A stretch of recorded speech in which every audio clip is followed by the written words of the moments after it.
The Plattsburg Manual. By E. B. Gary. Chapter 1.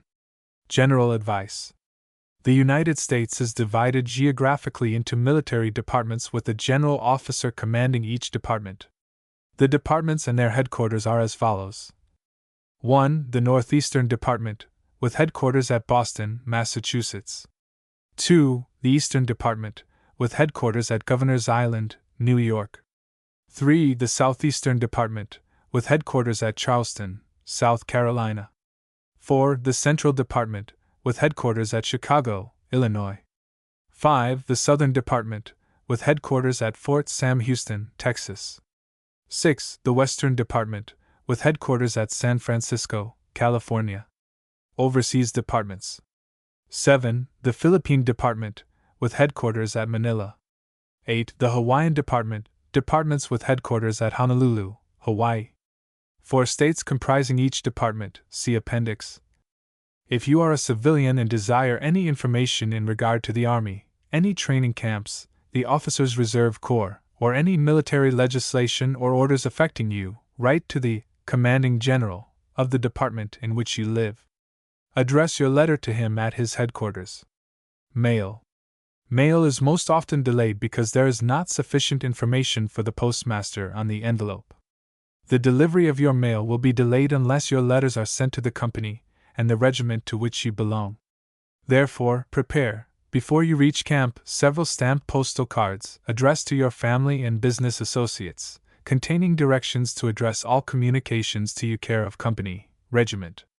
As soon as you are assigned to a company and regiment, fill in these data and mail these postal cards at once. This should be done by wire in case important mail is expected during the first week of camp. Mail is delivered to each company as soon as a complete roll of the organizations can be made out and sent to the post office. Inoculations and vaccination. As soon as you become a member of the Army, whether as a private or as an officer, you will receive the typhoid prophylaxis inoculation and be vaccinated against smallpox. What to bring? 1. Travel light. Bring only the bare necessities of life with you. Don't bring a trunk. Enlisted men, not officers, will be supplied with all necessary uniforms and underwear. This includes shoes. 2. Bring a pair of sneakers or slippers. They will add greatly to your comfort after a long march or hard day's work. A complete bathing suit often comes in handy. 3. Report in uniform if you have one. 4. The government will provide you with the necessary shoes. However, if you can afford it, buy before you report for duty a pair of regulation tan shoes, larger than you ordinarily wear, and break them in well before arrival. Rubber heels are recommended. 5. Bring your toilet articles, comb, brush, mirrors, shaving equipment, etc., and a good supply of handkerchiefs and towels. What to do on your arrival? There is a general rule of procedure to follow in reporting for duty at any post or training camp. 1. If you receive an order directing you to report for duty at a camp or post at a certain specified time, read it carefully, put it in a secure place, and on the day that you are to report for duty at the camp or post, present yourself in uniform, if you have one, with your order. Be careful not to lose your order or leave it at home. Have it in your pocket book. 2. Upon being assigned to a company, unless you receive orders to the contrary, report at once with your baggage to your company commander, captain, whom you can easily find when you reach your barracks or company street. If you cannot locate your company commander, report to the first sergeant. 3. It is a custom of the service to have an experienced soldier explain to a new man exactly where he is to go and what he is to do. Feel no embarrassment at being ignorant of your new duties and surroundings. The government does not expect anything of you except eagerness to learn and willingness to obey. 4.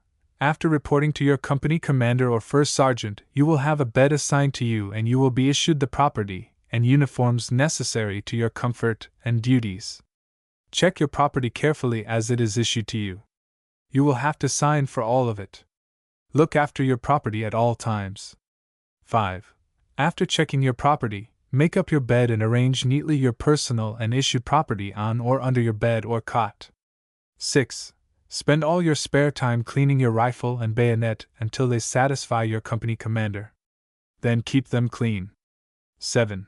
Don't leave the company street or barracks on the first day, except with the permission of your company commander. Don't ask for this permission unless you have a valid reason. Rules of conduct for camp life. The first few days will be easy and profitable if you will read carefully and adhere to the following plan of procedure. 1. Get up at the first note of reveille and get quickly into proper uniform. 2. Get within 2 or 3 feet of your place in ranks and await the sounding of assembly for reveille and then step into ranks. 3. Stand at attention after the first sergeant commands. Fall in. Remember that this command is equivalent to company attention. 4. After reveille, make up your bed, arrange neatly your equipment, and clean up the ground under and around your cot. The company commander will require the beds made up and the equipment arranged in a prescribed way. 5. Wash for breakfast. 6. Upon returning from breakfast, go at once to the toilet. Next, prepare the equipment prescribed to be worn to drill. This is especially important when the full pack is prescribed. Assist your tent mates in policing the ground in and around your tent. 7. If you need medical attention, give your name to the first sergeant at reveille and report to him at his tent upon your return from breakfast. Don't wait until you are sick to report to the hospital, but go as soon as you feel in the least unwell. 8. When the first call for drill is blown, put on your equipment, inspect your bed and property to see that everything is in order, and then go to your place in ranks. 9. After the morning drill, get ready for dinner. Get a little rest at this time if possible. 10. After dinner, a short rest is usually allowed before the afternoon drill. Take advantage of this opportunity. Get off your feet and rest. Be quiet so that your tent mates may rest. 11. Following the afternoon drill, there is a short intermission before the ceremony of retreat. During this time, take a quick bath, shave, get into the proper uniform for retreat, shine your shoes and brush your clothes and hat. Be the neatest man in the company. 12. Supper usually follows retreat. 13. After supper, you usually have some spare time until taps. The Y.M.C.A. generally provides a place supplied with Bibles, newspapers, good magazines, and writing material. Don't be ashamed to read the Bible. Don't forget to write to the folks back home. 14. Be in bed with lights out at taps. After taps and before reveille, remain silent, thus showing consideration for those who are sleeping or trying to sleep. 15. Consult the company bulletin board at least twice daily. On this bulletin board is usually found the following information: a list of calls, the proper uniform for each formation, schedule of drills, special orders and instructions. 16. Get all your orders from A. the bulletin board, B. the first sergeant, C. the acting non-commissioned officers, D. the company commander. Don't put much faith in rumors. Advice regarding habits. Your life in camp in regard to food, exercise, hours of sleep, surroundings, and comforts will differ greatly from that you lead as a civilian. You will submit your body to a sudden, severe, physical test.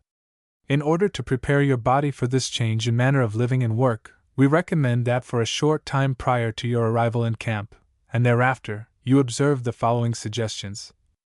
1. Use no alcohol of any kind. 2. Stop smoking, or at least be temperate in the use of tobacco. 3. Eat and drink moderately. Chew your food well. It is advisable, however, to drink a great deal of cool, not cold, water between meals. 4. Don't eat between meals. 5. Accustom yourself to regular hours as to sleeping, eating, and the morning functions. 6. Keep away from all soda fountains and soft drink stands. 7. For at least 2 weeks prior to your arrival at camp, take regularly the exercises described in this book. Most men are troubled with their feet during the first week of each camp, usually because they do not observe the following precautions. 1. If you have ever had trouble with the arches of your feet, wear braces for them. 2. Lace your shoe as tightly as comfort will permit. 3. Wash the feet daily. 4. Every morning shake a little talcum powder or foot ease in each shoe. 5. Each morning put on a fresh pair of socks. Your socks should fit the feet so neatly that no wrinkles remain in them, and yet not be so tight that they bind the foot. Do not wear a sock with a hole in it or one that has been darned. 6. Some men cannot wear light wool socks with comfort. Do not wear silk or cotton socks until you have given light wool socks a fair trial. 7. In case of a blister, treat it as directed in Chapter 10. 8. Most of the foot troubles are caused by wearing shoes that do not fit properly. If the shoe is too large, it rubs blisters; if too small, it cramps the foot and causes severe pain. Marching several hours while carrying about 30 pounds of equipment causes each foot to expand at least 1/2 a size in length and correspondingly in breadth.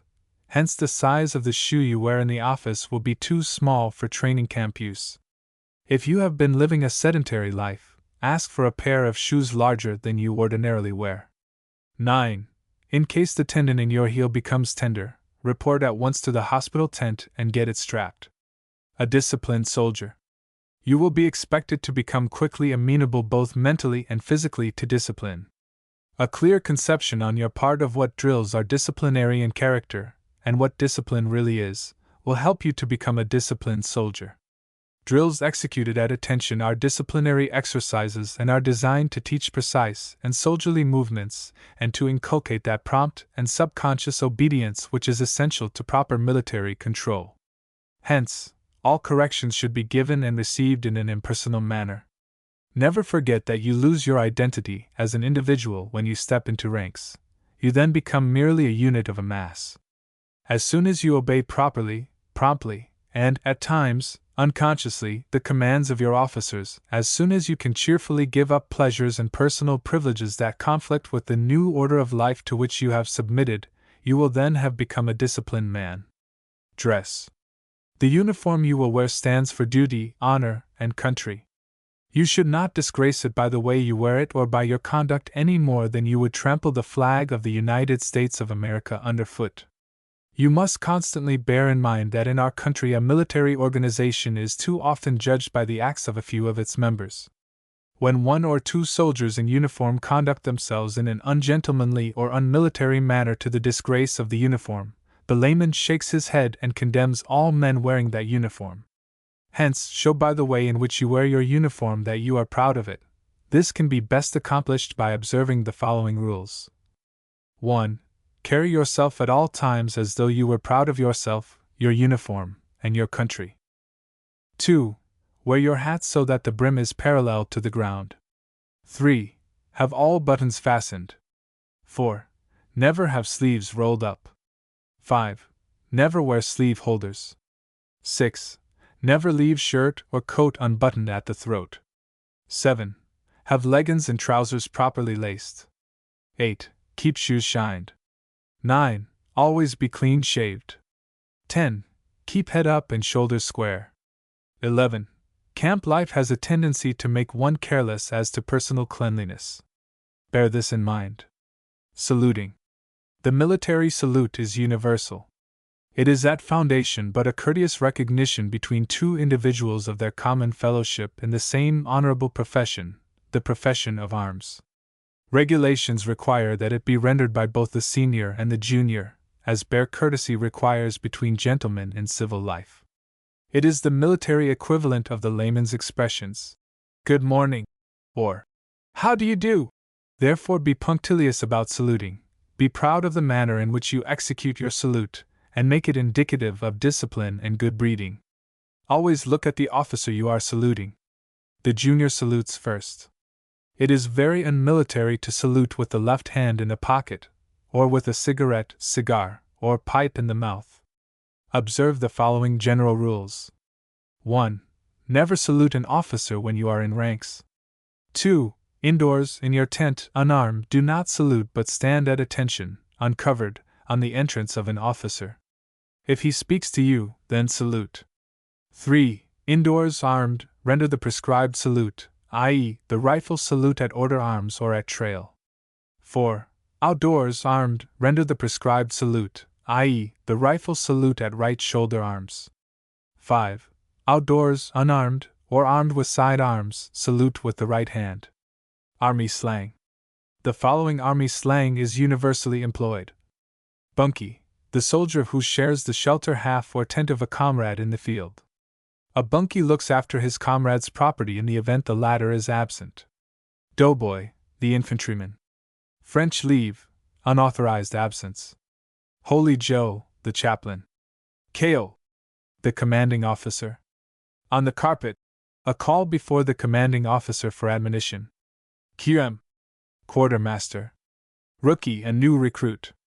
Sandrat, a soldier on duty in the rifle pit during target practice. Top sergeant, the first sergeant. Come and get it. The meal is ready to be served. How to clean a rifle and bayonet.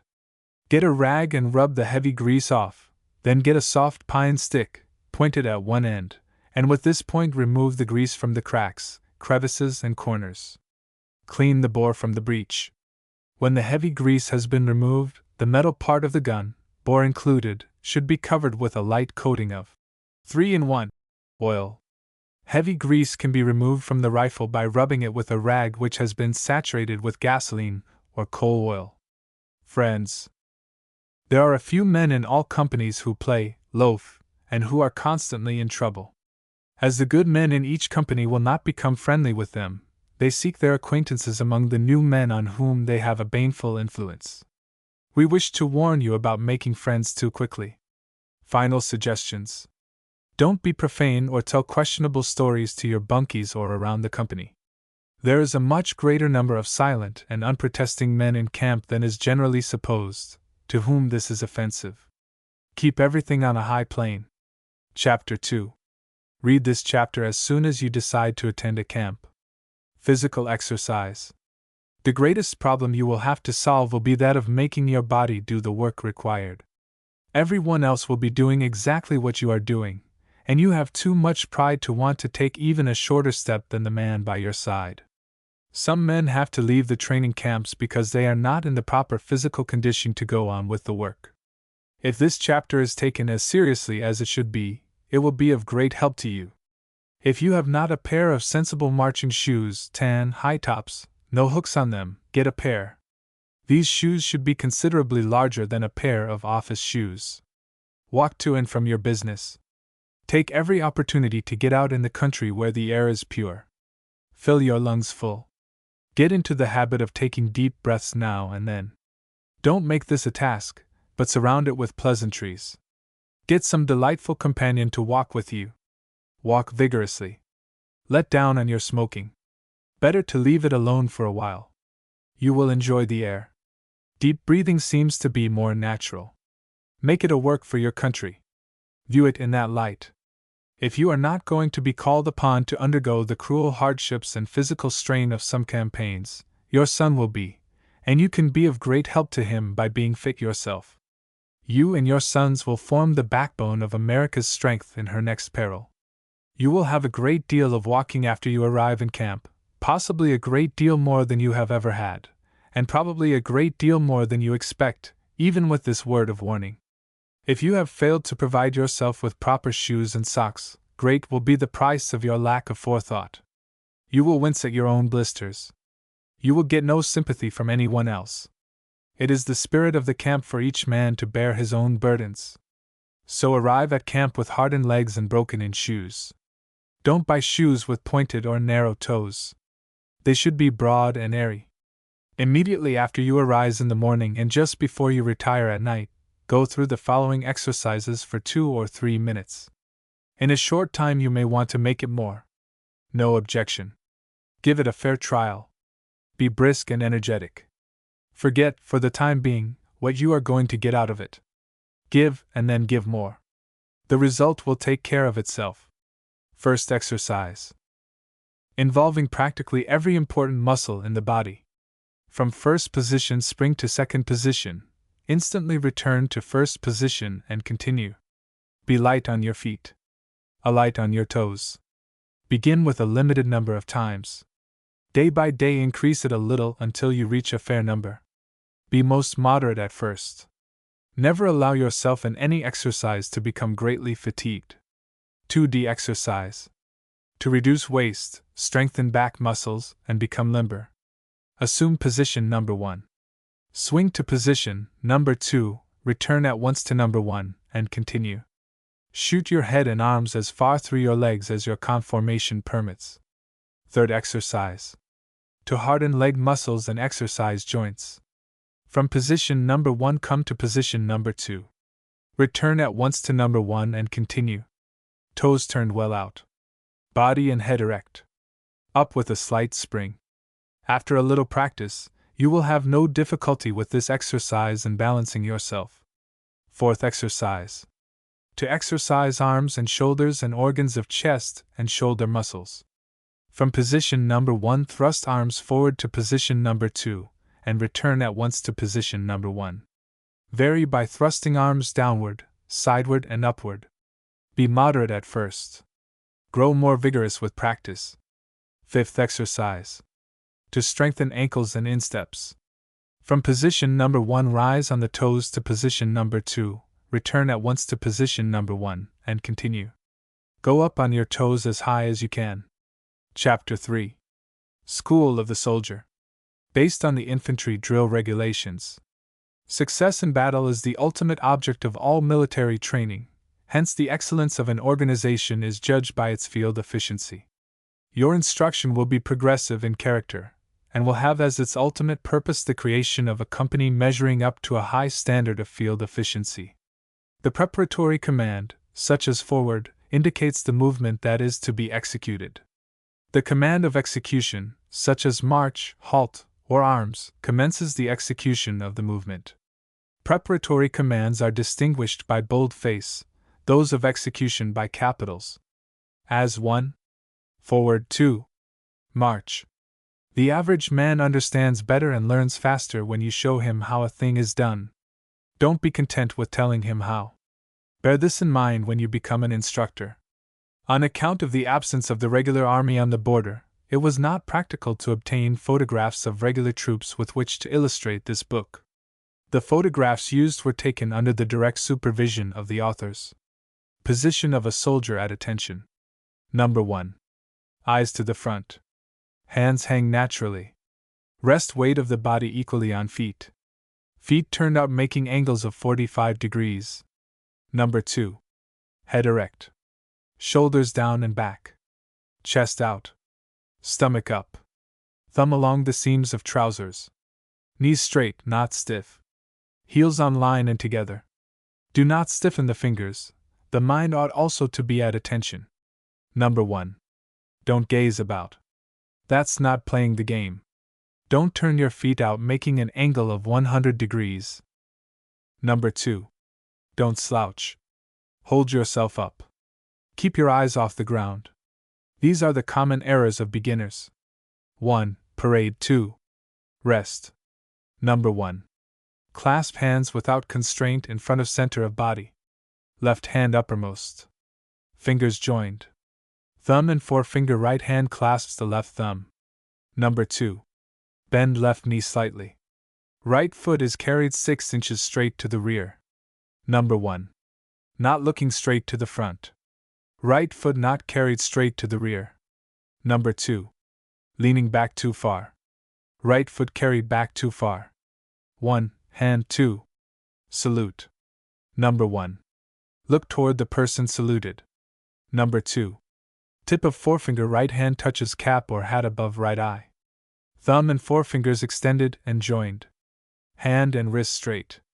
Palm to the left. Number 1. Palm of the hand to the front and fingers not joined. Number 2. Arm held too high. Fingers not perfectly joined. Number 3. Fingers not extended and joined. Left hand not by side while salute is being made. Some beginners forget, while saluting, to remove their pipes, cigarettes, or cigars from their mouths. This proves clearly that they are beginners, for trained and experienced men are careful about military honors and salutes. The rests. Being at a halt, the commands are fall out, rest, at ease, and 1. Parade. 2. Rest. At the command fall out, the men may leave the ranks, but are required to remain in the immediate vicinity. They resume their former places, at attention, at the command fall in. At the command rest, each man keeps one foot in place, but is not required to preserve silence or immobility. At the command at ease, each man keeps one foot in place and is required to preserve silence, but not immobility. 1. Parade 2. Rest. Previously explained. To resume the attention 1. Squad 2. Attention. The men take the position of the soldier. Eyes right or left? 1. Eyes 2. Right, left 3. Front. At the command right, turn the head to the right oblique, eyes fixed on the line of eyes of the men in, or supposed to be in, the same rank. At the command front, turn the head and eyes to the front. Notice the right file does not turn the eyes to the right. Facings. To the flank 1, right, left 2. Face. Raise slightly the left heel and right toe, face to the right, turning on the right heel, assisted by a slight pressure on the ball of the left foot. Place the left foot by the side of the right. Left face is executed on the left heel in the corresponding manner. Right, left, half face is executed similarly, facing 45 degrees. To the rear 1, about 2, face. Carry the toe of the right foot about a half foot length to the rear and slightly to the left of the left heel without changing the position of the left foot. Face to the rear, turning to the right on the left heel and right toe. Place the right heel by the side of the left. There is no left about face. Steps and marchings. All steps and marchings executed from a halt, except right step, begin with the left foot. The length of the full step in quick time is 30 inches, measured from heel to heel, and the cadence is at the rate of 120 steps per minute. The length of the full step in double time is 36 inches. The cadence is at the rate of 180 steps per minute. The instructor, when necessary, indicates the cadence of the step by calling 1, 2, 3, 4, or left, right, the instant the left and right foot, respectively, should be planted. All steps and marchings and movements involving march are executed in quick time unless the squad be marching in double time, or double time be added to the command. In the latter case, double time is added to the preparatory command. Example 1. Squad right, double time. 2. March, school of the squad. Quick time. Being at a halt, to march forward in quick time. 1. Forward. 2. March. At the command forward, shift the weight of the body to the right leg, left knee straight. At the command march, move the left foot smartly straight forward 30 inches from the right, sole near the ground, and plant it without shock. Next, in like manner, advance the right foot and plant it as above. Continue the march. The arms swing naturally. Being at a halt, or in march in quick time, to march in double time. 1. Double time. 2. March. If at a halt, at the first command shift the weight of the body to the right leg. At the command march, raise the forearms, fingers closed, to a horizontal position along the waistline. Take up an easy run with the step and cadence of double time, allowing a natural swinging motion to the arms. If marching in quick time, at the command march, given as either foot strikes the ground, take one step in quick time, and then step off in double time. To resume the quick time, 1. Quick time. 2. March. At the command march, given as either foot strikes the ground, advance and plant the other foot in double time. Resume the quick time, dropping the hands by the sides. To mark time. Being in march. 1. Mark time. 2. March. At the command march, given as either foot strikes the ground, advance and plant the other foot. Bring up the foot in rear and continue the cadence by alternately raising each foot about 2 inches and planting it on line with the other. Being at a halt, at the command march, raise and plant the feet as prescribed above. Common errors are to raise the feet several inches and to run up the cadence, i.e., go too fast. 1. Half step. 2. March. Take steps of 15 inches in quick time, 18 inches in double time. Forward, half step, halt, and mark time may be executed one from the other in quick or double time. Any step less than the full step, i.e., half step, right step, or backward, is apt to be too fast, i.e., greater than 120 steps a minute. To resume the full step from half step or mark time, 1. Forward. 2. March. Side step. Being at a halt or mark time, 1. Right, left step. 2. March. carry and plant the right foot 15 inches to the right. Bring the left foot beside it, and continue the movement in the cadence of quick time. The side step is used for short distances only and is not executed in double time. If at order arms, the side step is executed at trail without command. Back step. Being at a halt or mark time, 1. Backward, 2. March. Take steps of 15 inches straight to the rear. The back step is used for short distances only and is not executed in double time. If at order arms, the back step is executed at trail without command.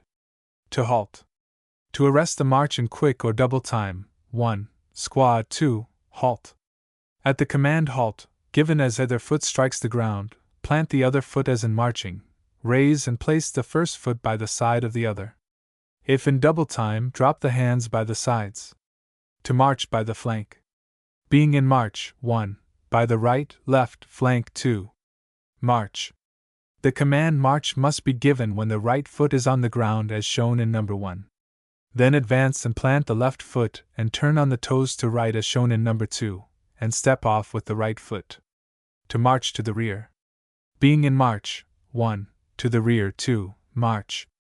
At the command march, given as the right foot strikes the ground, advance and plant the left foot, turn to the right about on the balls of both feet, and immediately step off with the left foot. The turn is made on the toes as shown. The command march must be given when the right foot is on the ground. The left foot is then advanced to the position shown. If marching in double time, turn to the right about, taking 4 steps in place, keeping the cadence, and then step off with the left foot. Change step. Being in march, 1. Change step, 2. March. At the command march, given as the right foot strikes the ground, advance and plant the left foot. Plant the toe of the right foot near the heel of the left, and step off with the left foot. The change on the right foot is similarly executed, the command march being given as the left foot strikes the ground. Manual of arms. To acquire proficiency in the manual of arms, you should practice, and practice. Position of order arms standing, i.e., the position of attention under arms. Number 1. Arm and hands hang naturally. Right hand holding piece between thumb and fingers, but rests evenly on ground. Barrel to the rear. Number 2. Toe of the butt on a line with toe of and touching the right shoe. To execute the movements in detail, the instructor first cautions. By the numbers. All movements divided into motions are then executed singly. That is to say, make one motion and then wait until a further command for another. This is for the purpose of correcting erroneous positions and giving detailed instructions. We are explaining the manual by the numbers. Being at order arms, 1. Present, 2. Arms. It takes 2 counts. At command arms, with the right hand carry the piece in front of the center of the body. Barrel to the rear and vertical. Grasp it with left hand at the balance. Left forearm is horizontal and rests against body. The balance of the piece is approximately the position of the rear sight. At command 2, grasp the small of the stock with the right hand. Incorrect position of present arms. These are the common errors made by beginners. / number 1, number 2, number 3. Incorrect position of present arms. These are the common errors made by beginners.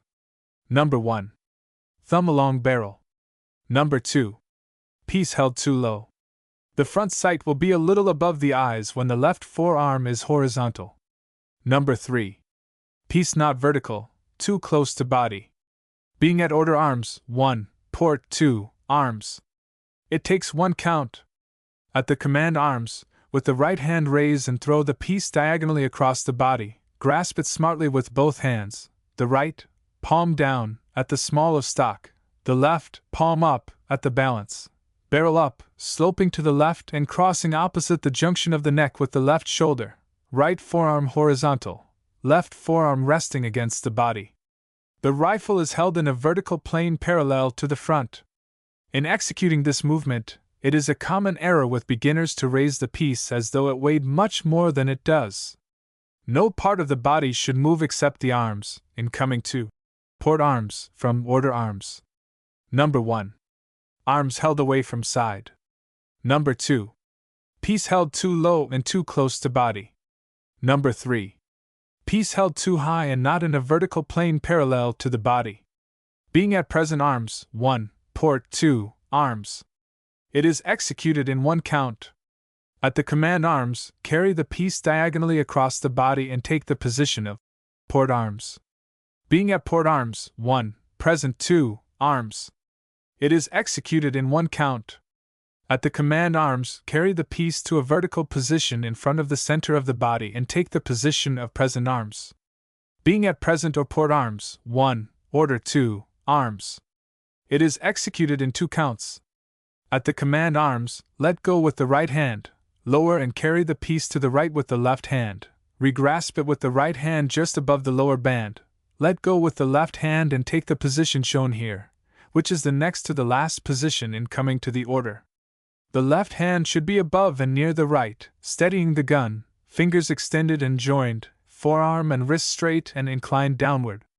Barrel to the rear. All the fingers of the right hand grasp the gun, but about 3 inches from the ground. Being in the above position, at the command 2, lower the piece gently to the ground with the right hand, drop the left hand quickly by the side, and take the position of order arms. The common errors are to slam the gun down on the ground and to drop the left hand by the side in a slow and indifferent manner. Common errors in the next to the last positions of order arms. Number 1. Thumb is up. Gun too far from the ground. Number 2. Gun too near to ground. Thumb is up, but of gun too far to the right. Number 3. Gun held too high and too far away from body. Being at order arms, 1, right shoulder 2, arms. It is executed in 3 counts. At the command arms, with the right hand raise and throw the piece diagonally across the body. Carry the right hand quickly to the butt, and at the same time grasp the heel between the first 2 fingers as shown. Note the position of the first 2 fingers of right hand. At the command 2, without changing the grasp of the right hand, place the piece on the right shoulder, right elbow near the side, the piece in a vertical plane perpendicular to the front. Carry the left hand, thumb and fingers extended and joined, to the small of the stock, wrist straight and elbow down. Barrel up, and inclined at an angle of about 45 degrees from the horizontal. Trigger guard in the hollow of the shoulder, tip of forefinger touching the cocking piece. Right forearm horizontal. Number 1. Right arms not by side. Left arm too high. Remember that the left arm rests on the chest. This is very commonly confused with the rifle salute. Number 2. Thumb is up, but of rifle carried to the right. Number 3. Trigger guard not against shoulder, but held too low. Hand not straight. At the command 3, drop the left hand by the side. Incorrect position of right shoulder arms. Number 1. Right arm not by side. Right forearm not horizontal. Number 2. Heel of gun too far to left. Number 3. Trigger guard not against shoulder, but held too low. Being at right shoulder arms, 1, order 2, arms. It is executed in 3 counts. Press the butt down quickly and throw the gun diagonally across the body, to the position shown here. At the command 2, lower the gun and assume the next to the last position of order arms. At the command 3, come to the order arms. The common errors in this movement are to move the head to the left and to throw the gun too far to the front. Being at port arms, 1, right shoulder 2, arms. It is executed in 3 counts. At the command arms, change the right hand to the butt. At the command 2 and 3, come to the right shoulder as from order arms. Being at right shoulder arms, 1, port 2, arms. It is executed in 2 counts. At the command arms, press the butt down quickly and throw the piece to the diagonal position across the body with the left hand grasping it at the balance, the right hand retaining its grasp of the butt. At the command 2, change the right hand to the small of the stock. Being at right shoulder arms, 1, present 2, arms. It is executed in 3 counts. At the command arms, execute port arms. This requires 2 counts. At the command 3, execute present arms. Being at present arms, 1, right shoulder 2, arms. It is executed in 4 counts. At the command arms, execute port arms. At the command 2, 3, 4, execute right shoulder arms as from port arms. Being at port arms, 1. Left shoulder 2, arms. It is executed in 2 counts. At the command arms, carry the piece with the right hand and place it on the left shoulder. At the same time grasp the bow with the left hand, heel between first and second fingers. Thumb and fingers of right hand closed on the stock. Barrel up, trigger guard in the hollow of the shoulder. Common errors in the next to the last position of left shoulder arms. Number 1. Right arm too high. But too high. Number 2. But too close to center of body. Not grasping gun correctly with fingers of left hand. Number 3. Right arm too high. But too high. At the command 2, drop the right hand by the side. The incorrect positions are usually the same as are found in the right shoulder arms, and as illustrated here. Being at left shoulder arms, 1. Port 2, arms. It is executed in 2 counts. At the command arms, grasp the piece with the right hand at the small of the stock. At the command 2, carry the piece, with the right hand to the position of port arms, regrasp it with the left. Left shoulder arms may be ordered from the order, right shoulder or present, or the reverse. At the command arms, execute port arms and continue to the position ordered. Being at order arms, 1. Parade 2, rest. It is executed in 1 count. At the command rest, carry muzzle in front of the center of the body, barrel to the left. Grasp piece with the left hand just below the stacking swivel, and with the right hand below and against the left. Left knee slightly bent. Carry the right foot 6 inches straight to the rear. Being at parade rest, 1. Squad 2, attention.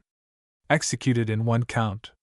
At the command attention, it is a custom of the service to execute the movement at the last syllable of the command, resume the order, the left hand quitting the piece opposite the right hip. Being at order arms, 1. Trail 2, arms. At the command arms, raise the piece, right arm slightly bent, and incline the muzzle forward so that the barrel makes an angle of about 30 degrees with the vertical. When it can be done without danger or inconvenience to others, the piece may be grasped at the balance, and the muzzle lowered until the piece is horizontal. A similar position in the left hand may be used. Being at trail arms, 1. Order 2, arms. At the command arms, lower the gun with the right hand and resume the order. Being at right shoulder arms, 1. Rifle 2, salute. It is executed in 2 counts. At the command salute, carry the left hand smartly to the small of the stock, forearm horizontal, palm of hand down, thumb and fingers joined, forefinger touching end of cocking piece. Look toward the person saluted. At the command 2, drop the hand by the side, turn the head and eyes to the front. Number 1. Left elbow too low. Forearm should be horizontal. Number 2. Left elbow too high. Fingers not extended and joined.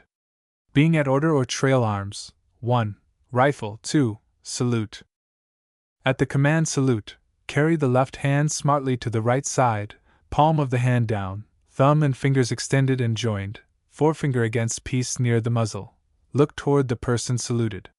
At the command 2, drop the left hand by the side, turn the head and eyes to the front. Number 1. Fingers not extended and joined. Number 2. Fingers not joined. Gun held too high. Being at order arms, 1. Fixed 2, bayonet.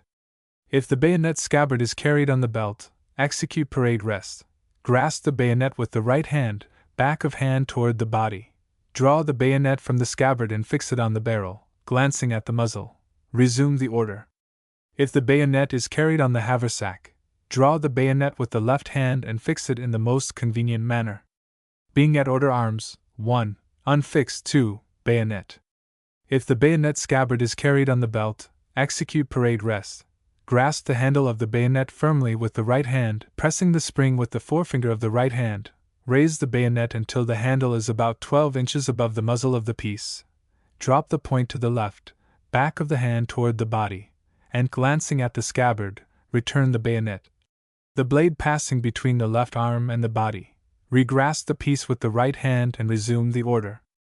If the bayonet scabbard is carried on the haversack, take the bayonet from the rifle with the left hand and return it to the scabbard in the most convenient manner. If marching or laying down, the bayonet is fixed and unfixed in the most expeditious and convenient manner, and the piece returned to the original position. Fixed and unfixed bayonet are executed with promptness and regularity, but not in cadence. Exercises for instruction in bayonet combat are prescribed in the Manual for Bayonet Exercise. Being at order arms. 1. Inspection. 2. Arms.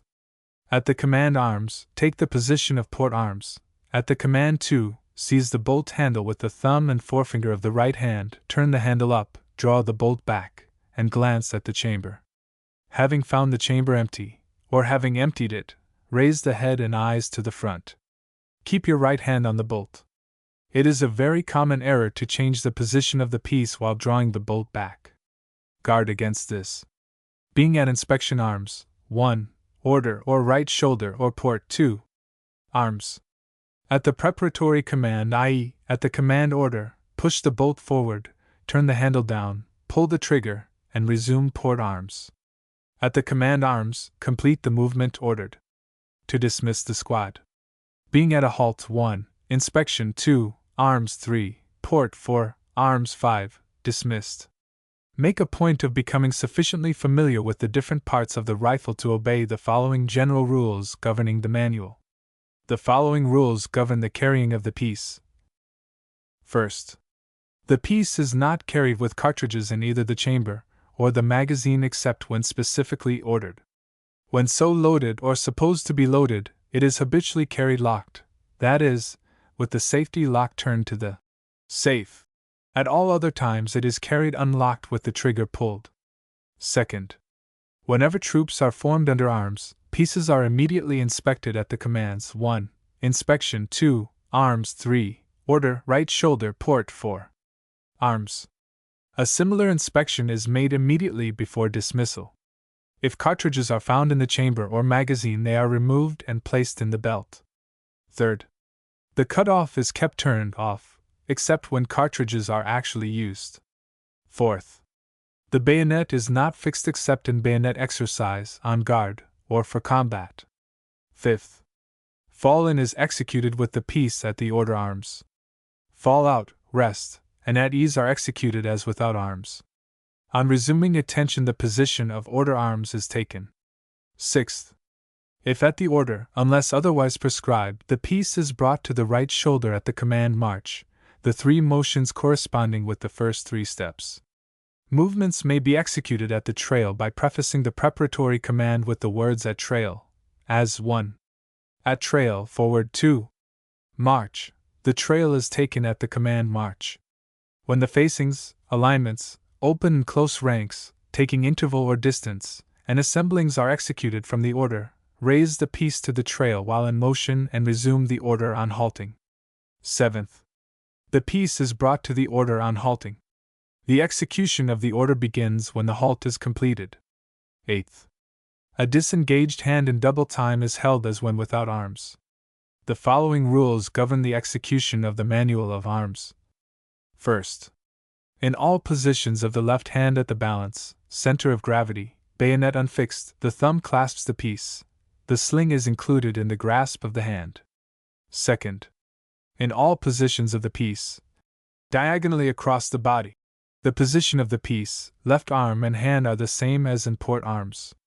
Third, in resuming the order from any position in the manual, the motion next to the last concludes with the butt of the piece about 3 inches from the ground, barrel to the rear, the left hand above and near the right, steadying the piece, fingers extended and joined, forearm and wrist straight and inclining downward, all fingers of the right hand grasping the piece. To complete the order, lower the piece gently to the ground with the right hand, drop the left quickly by the side, and take the position of order arms. Allowing the piece to drop through the right hand to the ground, or other similar abuse of the rifle to produce effect in executing the manual, is prohibited. Fourth, the cadence of the motions is that of quick time. The recruits are first required to give their whole attention to the details of the motions, the cadence being gradually acquired as they become accustomed to handling their pieces. The instructor may require them to count aloud in cadence with the motions. Fifth, The manual is taught at a halt and the movements are, for the purpose of instruction, divided into motions and executed in detail. In this case, the command of execution determines the prompt execution of the first motion, and the commands 2, 3, 4, that of the other motions. To execute the movements in detail, the instructor first cautions, by the numbers. All movements divided into motions are then executed as above explained until he cautions, without the numbers, or commands movements other than those in the manual of arms. 6th. Whenever circumstances require, the regular positions of the manual of arms and the firings may be ordered without regard to the previous position of the piece. Under exceptional conditions of weather or fatigue, the rifle may be carried in any manner directed. Chapter 4. School of the Squad. Based on the infantry drill regulations. Close order drills. For several days after reporting, you will undergo many hours of close order drill. You will ask yourself, why is all this mental and physical strain necessary when these exercises are not used in battle? The answer is, they are disciplinary exercises and are designed to inculcate that prompt and subconscious obedience which is essential to proper military control and to teach you precise and soldierly movements. Hence, they are executed at attention. Definitions. Deploy. To extend the front. A squad deploys when it goes as skirmishers. A company likewise deploys when it goes from column into line. File. 2 men, the front rank man and the corresponding man in the rear rank. The front rank man is the file leader. A file which has no rear rank man is a blank file. Interval. Space between elements of the same line. The interval between men in ranks is 4 inches and is measured from elbow to elbow. It is to get this interval that each man is required to raise his arm when the company is formed. Distance. Space between elements in the direction of depth. It is measured from the back of the man in front to the breast of the man in rear. The rear rank when in line or column is 40 inches from the front rank. The guide of a squad in line is right unless otherwise announced. The guide of a squad deployed, i.e. skirmishers, is center unless otherwise announced. To form the squad. To form the squad, the instructor places himself 3 paces in front of where the center is to be and commands, fall in. The men assemble at attention, pieces at the order, and are arranged by the corporal in double rank, as nearly as practicable in order of height from right to left, each man dropping his left hand as soon as the man on his left has his interval. The rear rank forms with distance of 40 inches. The instructor then commands count off. At this command all except the right file execute eyes right, and beginning on the right, the men in each rank count 1, 2, 3, 4, 1, 2, 3, 4, each man turns his head and eyes to the front as he counts. Pieces are then inspected. The purpose of putting the left hand on the hip is to get enough elbow room. A man should have sufficient space to operate his piece. These 4-inch intervals give it to him. Note the space between elbows, interval, is 4 inches. The space between the front and rear rank, distance, is 40 inches, and is measured from the back of the man in front to the breast of the man in the rear. Alignments. To align the squad, the base file or files having been established, 1. Right, left, 2. Dress, 3. Front. At the command dress, all men place the left hand upon the hip, whether dressing to the right or left.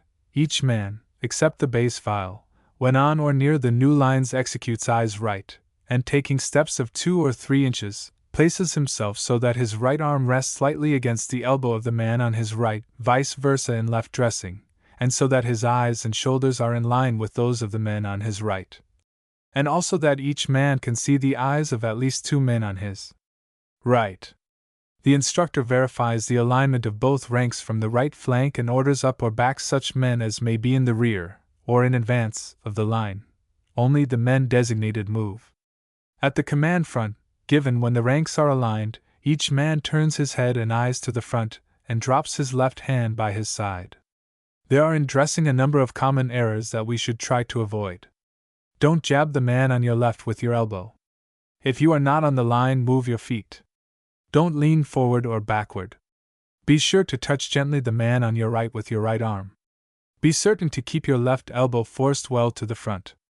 This is a little uncomfortable at first, but unless we do this, our arms will not measure the 4 inches correctly. Don't hump up the left shoulder, and don't turn the shoulders to the right. Keep fingers of left hand extended and joined. We want to place a special stress on the importance of 3 movements in the school of the squad. When you have thoroughly mastered these 3, you will have a splendid basis for the remainder of the school of the squad, the full value of which you will later appreciate. These are squad right about, and right turn. The first line drawing in this chapter shows correct proportions of interval and distance. To save space and for convenience, the drawings hereafter are made without regard to proportions, intervals, and distances. First movement. Squad right. Being in line, to turn and march 1, squad right left 2. March. In this movement many instructors have recruit squads step off on the 7th count. When the drill progresses, the squad should step off on the 5th count. This is what we want. / this is what we have. This is what we want. At the command march, number 1 in the front rank faces to the right in marching and marks time. Numbers 2, 3, and 4 of the front rank turn 45 degrees to the right oblique, place themselves abreast, on the same line, of number 1 and mark time. Now it is difficult quickly to understand the movements of the rear rank. Give them a lot of study and don't go on until you are certain that you understand. Number 3 moves straight to the front. Number 2 follows number 3. Number 1 follows number 2. When they, numbers 3, 2 and 1, arrive in rear of their file leaders, numbers 3, 2 and 1, front rank, they face to the right in marching and mark time. Number 4 of the rear rank moves straight to the front 4 paces, and places himself abreast of number 3, rear rank. When number 4, front rank, and number 4, rear rank, are on the line, and the remainder of the squad must glance toward them to see when that is true, the whole squad moves forward without further command. Note that we have said that number 1 front rank marks time. We see that he becomes, temporarily, an immovable pivot for his squad. We therefore call him a fixed pivot. Had the command been squad left, instead of squad right, number 4 would have been the fixed pivot instead of number 1. Being in line, to turn and halt 1, squad right left 2. March 3. Squad 4. Halt. The turn is executed as prescribed in the preceding case, except that all men, on arriving on the new line, mark time until the command halt is given, when all halt. Whenever the third command, i.e. squad, is given, means that the command halt is to follow. This is caution to the squad to prepare to halt. The command halt should be given as number 4 arrives on the line. Second movement. Squad right about. Being in line, to turn about and march 1, squad right left about 2. March. Illustration POS 32. This is what we have. This is what we want. At the command march, the front rank twice executes squad right, starting the second squad right when number 4 has arrived on the line. That much is very simple. The rear rank has a harder task. Let us have the front and rear rank execute the movement separately. The rear rank is to take its place on the dotted line AB. Number 3 rear rank moves straight to the front until in prolongation of the line to be occupied by the rear rank. Number 2 follows number 3. Number 1 follows number 2. When number 3 arrives on the line to be occupied by the rear rank, he changes direction to the right. He moves in the new direction until in rear of number 3, front rank, when numbers 3, 2, and 1, rear rank, are in rear of numbers 3, 2, and 1, front rank, i.e., when they are in rear of their front rank men, they face to the right in marching and mark time. Number 4 marches on the left of number 3 to his new position. As he arrives on the line, both ranks execute forward march without command, for the remainder of the squad to know when number 4 front and rear rank have arrived on the line. They glance to see. The squad should step off on the 9th count. Third movement. Right turn. Being in line 1, right left turn 2. March. At the command march, number 1 front rank faces to the right in marching and takes the half step. Numbers 2, 3, and 4 front rank right oblique, turn 45 degrees to the right, until opposite their places in line. then execute a second right oblique and take the half step on arriving abreast of the pivot man. When number 4 arrives on the line, numbers 1, 2, 3, and 4 take the full step without further command. To know when number 4 arrives on the line, it is necessary to glance in his direction. Full step on the 7th count. The rear rank executes the movement in the same way and turns on the same ground as the front rank.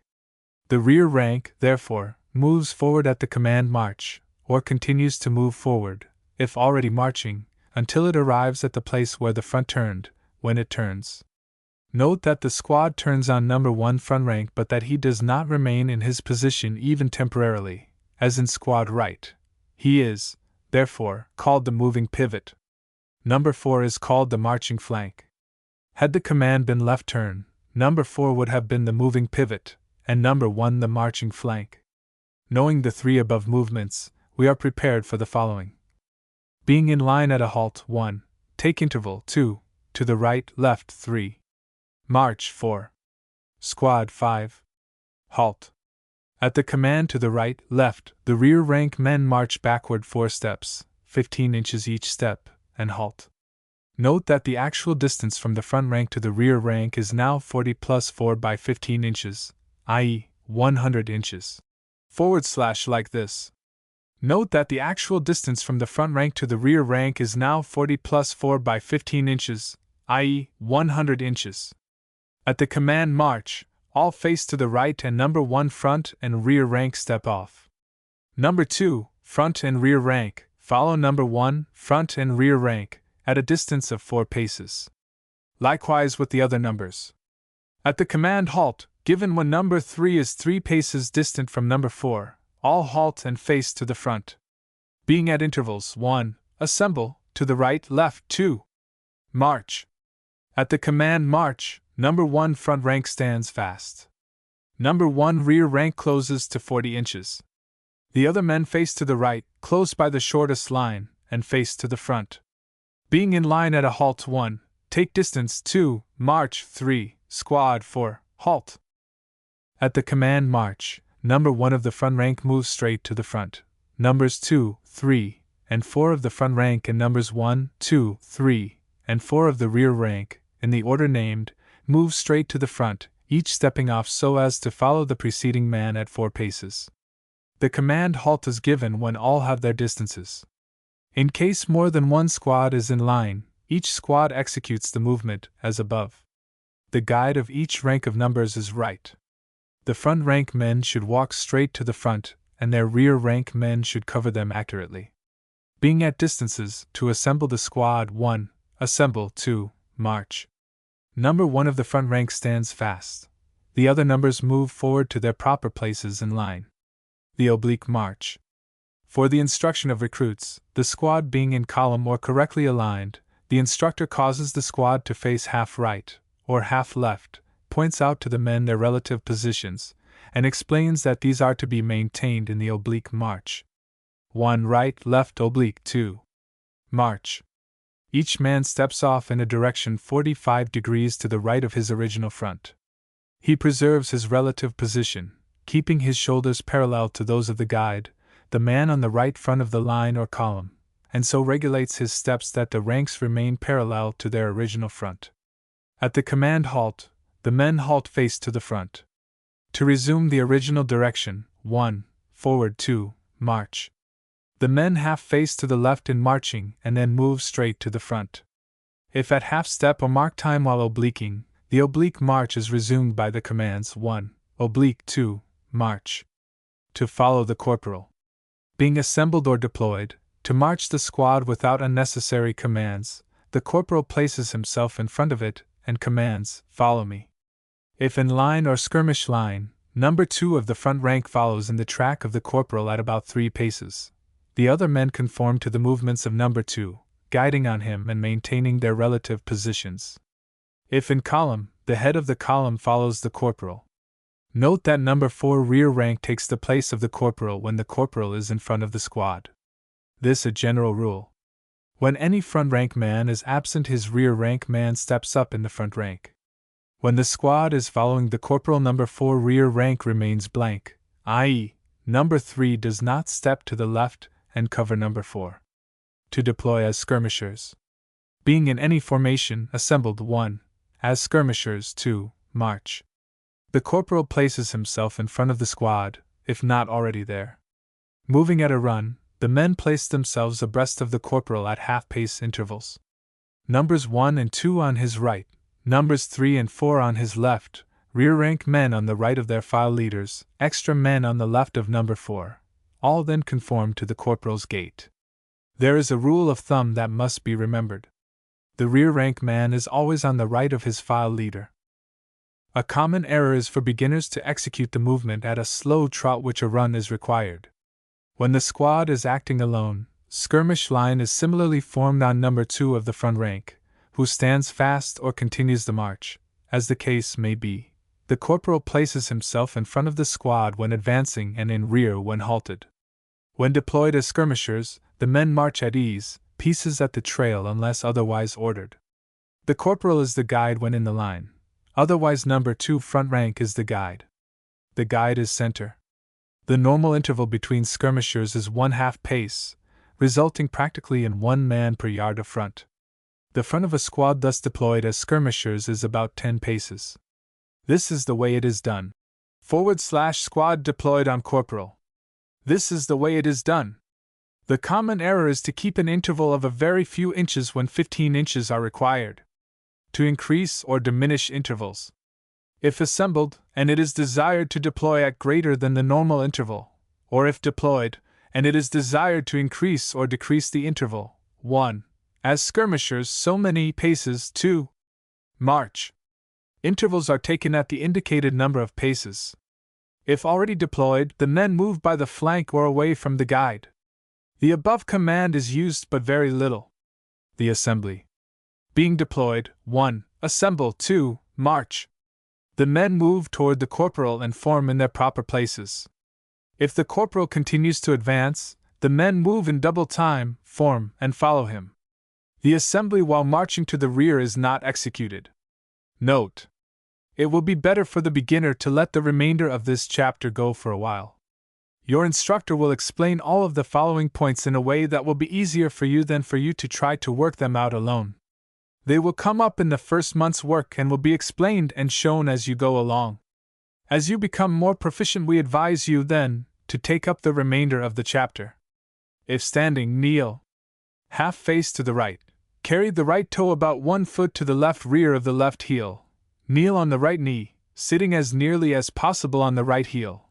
Left forearm across left thigh. Piece remains in position of order arms, right hand grasping it above the lower hand. If standing or kneeling, lie down. Kneel, but with right knee against left heel. Carry back the left foot and lie flat on the belly, inclining body about 35 degrees to the right. Piece horizontal, barrel up, muzzle off the ground and pointed to the front, elbows on the ground, left hand at the balance, right hand grasping the small of the stock opposite the neck. This is the position of order arms, lying down. If kneeling or lying down, rise. If kneeling, stand up, face to the front, on the ground marked by the left heel. If lying down, raise body on both knees, stand up, face to the front, on the ground marked by the knees. If lying down, kneel. Raise the body on both knees, take the position of kneel. In double rank, the positions of kneeling and lying down are ordinarily used only for the better utilization of cover. When deployed as skirmishers, a sitting position may be taken in lieu of the kneeling position. Loadings and firings. The commands for loading and firing are the same whether standing, kneeling, or lying down. The firings are always executed at a halt. When kneeling or lying down in double rank, the rear rank does not load, aim, or fire. The instruction in firing will be preceded by a command for loading. Loadings are executed in line and skirmish line only. Pieces, having been ordered loaded, are kept loaded without command until the command unload, or inspection arms, fresh clips being inserted when the magazine is exhausted. The aiming point or target is carefully pointed out. This may be done before or after announcing the sight setting. Both are indicated before giving the command for firing, but may be omitted when the target appears suddenly and is unmistakable. In such case, battle sight is used if no sight setting is announced. The target, or aiming point having been designated and the sight setting announced, such designation or announcement need not be repeated until a change of either or both is necessary. Troops are trained to continue their fire upon the aiming point or target designated, and at the sight setting announced, until a change is ordered. If the men are not already in the position of load, that position is taken at the announcement of the sight setting. If the announcement is omitted, the position is taken at the first command for firing. When deployed, the use of the sling as an aid to accurate firing is discretionary with each man. To load. Being in line or skirmish line at halt 1. With dummy, blank or ball cartridges 2. Load.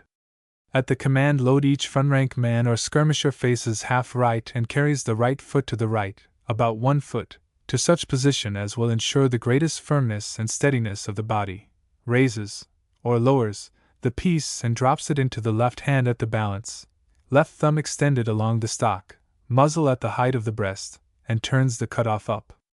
With the right hand, he turns and draws the bolt back, takes a loaded clip and inserts the end in the clip slots, places the thumb on the powder space of the top cartridge, the fingers extending around the piece and tips resting on the magazine floor plate, forces the cartridges into the magazine by pressing down with the thumb, without removing the clip, thrusts the bolt home, turning down the handle, turns the safety lock to the safe, and carries the hand to the small of the stock.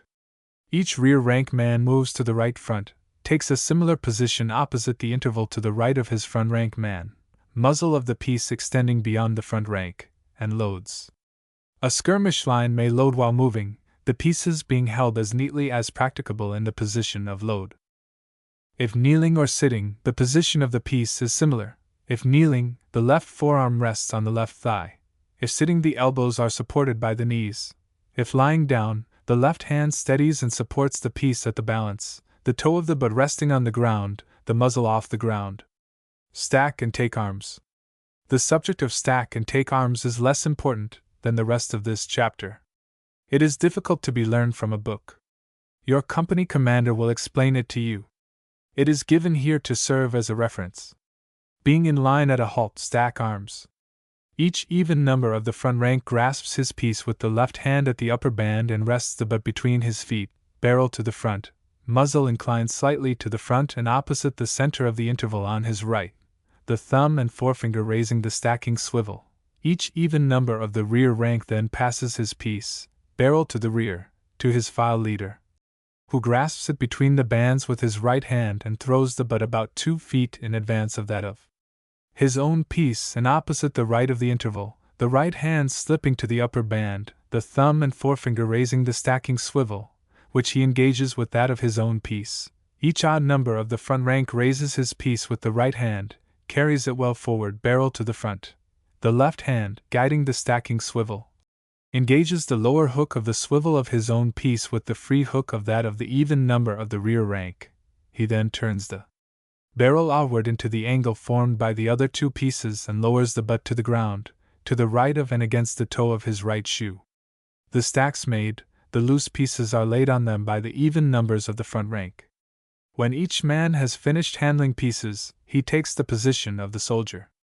Being in line behind the stacks, take arms. The loose pieces are returned by the even numbers of the front rank. Each even number of the front rank grasps his own piece with the left hand, the piece of his rear rank man with his right hand, grasping both between the bands. Each odd number of the front rank grasps his piece in the same way with the right hand, disengages it by raising the butt from the ground and then, turning the piece to the right, detaches it from the stack.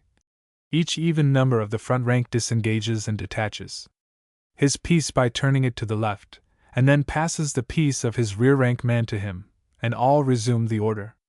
Should any squad have numbers 2 and 3 blank files, number 1 rear rank takes the place of number 2 rear rank in making and breaking the stack. The stacks made or broken, he resumes his post. Pieces not used in making the stack are termed loose pieces. Pieces are never stacked with the bayonet fixed. Chapter 5. School of the Company. Based on the infantry drill regulations. The company in line is formed in double rank with the men arranged, as far as practicable, according to height from right to left, the tallest on the right. The original division into squads is effected by the command, count off. The squads, successively from the right, count off as in the school of the squad, corporals placing themselves as number 4 of the front rank. At the formation of the company, the platoons or squads are numbered consecutively from right to left, and these designations do not change. For convenience in giving commands and for reference, the designations right, center, left, when in line, and leading, center, rear, when in column, are applied to platoons or squads. These designations right, center, left, when in line, and leading, center, rear, when in column, are applied to the actual right, left, center, head, or rear, in whatever direction the company may be facing. The center squad is the middle or right middle squad of the company. If there are an even number of squads in the company, for instance 8, the center squad would be the 4th. The designation so-and-so's squad or platoon may also be used. During battle, these assignments are not changed. Vacancies are filled by non-commissioned officers of the platoon, or by the nearest available officers or non-commissioned officers arriving with reinforcing troops. Close order. In column of squads, each rank preserves the alignment toward the side of the guide. Men in the line of file closers do not execute loadings and firings. To form the company. At the sounding of the assembly, the first sergeant takes position 6 paces in front of where the center of the company is to be, faces it, draws saber, and commands, "Fall in." The right guide of the company places himself, facing to the front, where the right of the company is to rest, and at such point that the center of the company will be 6 paces from and opposite the first sergeant. The squads form in their proper places on the left of the right guide, superintended by the other sergeants, who then take their posts. The first sergeant commands, "Report."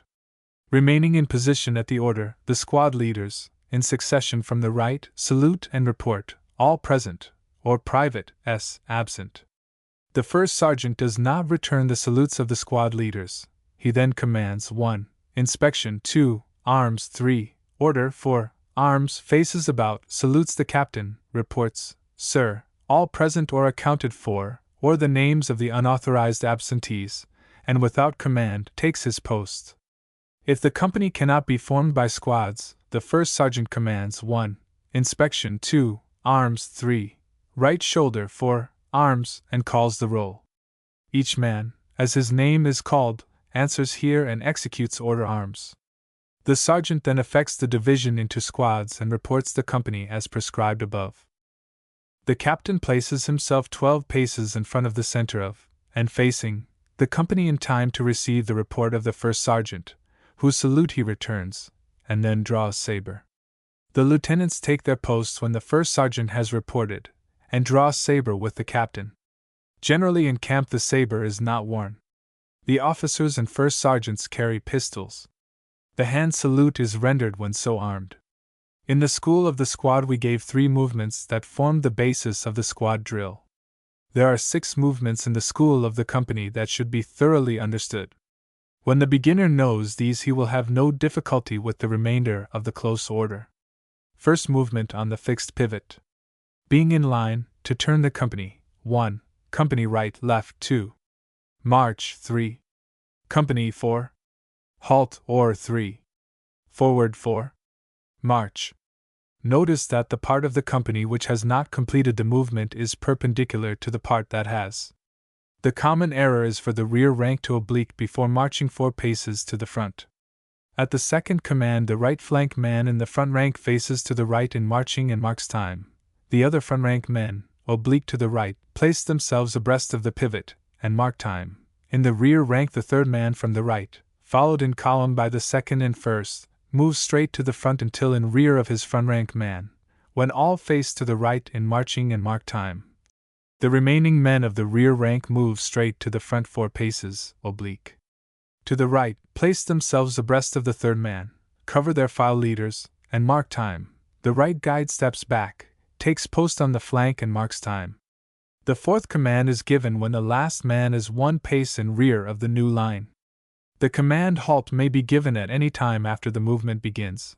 Only those halt who are in the new position. Each of the others halts upon arriving on the line, aligns himself to the right, and executes front without command. The difference between this movement and squad right is slight. The rear rank acts a little differently. and the company waits for the command to move forward. The idea is exactly the same. 2D movement on the moving pivot. Being in line, to change direction, 1. Right, left, turn, 2. March, 3. Forward, 4. March. Executed as described in the School of the Squad, except that the men do not glance toward the marching flank and that all take the full step at the fourth command.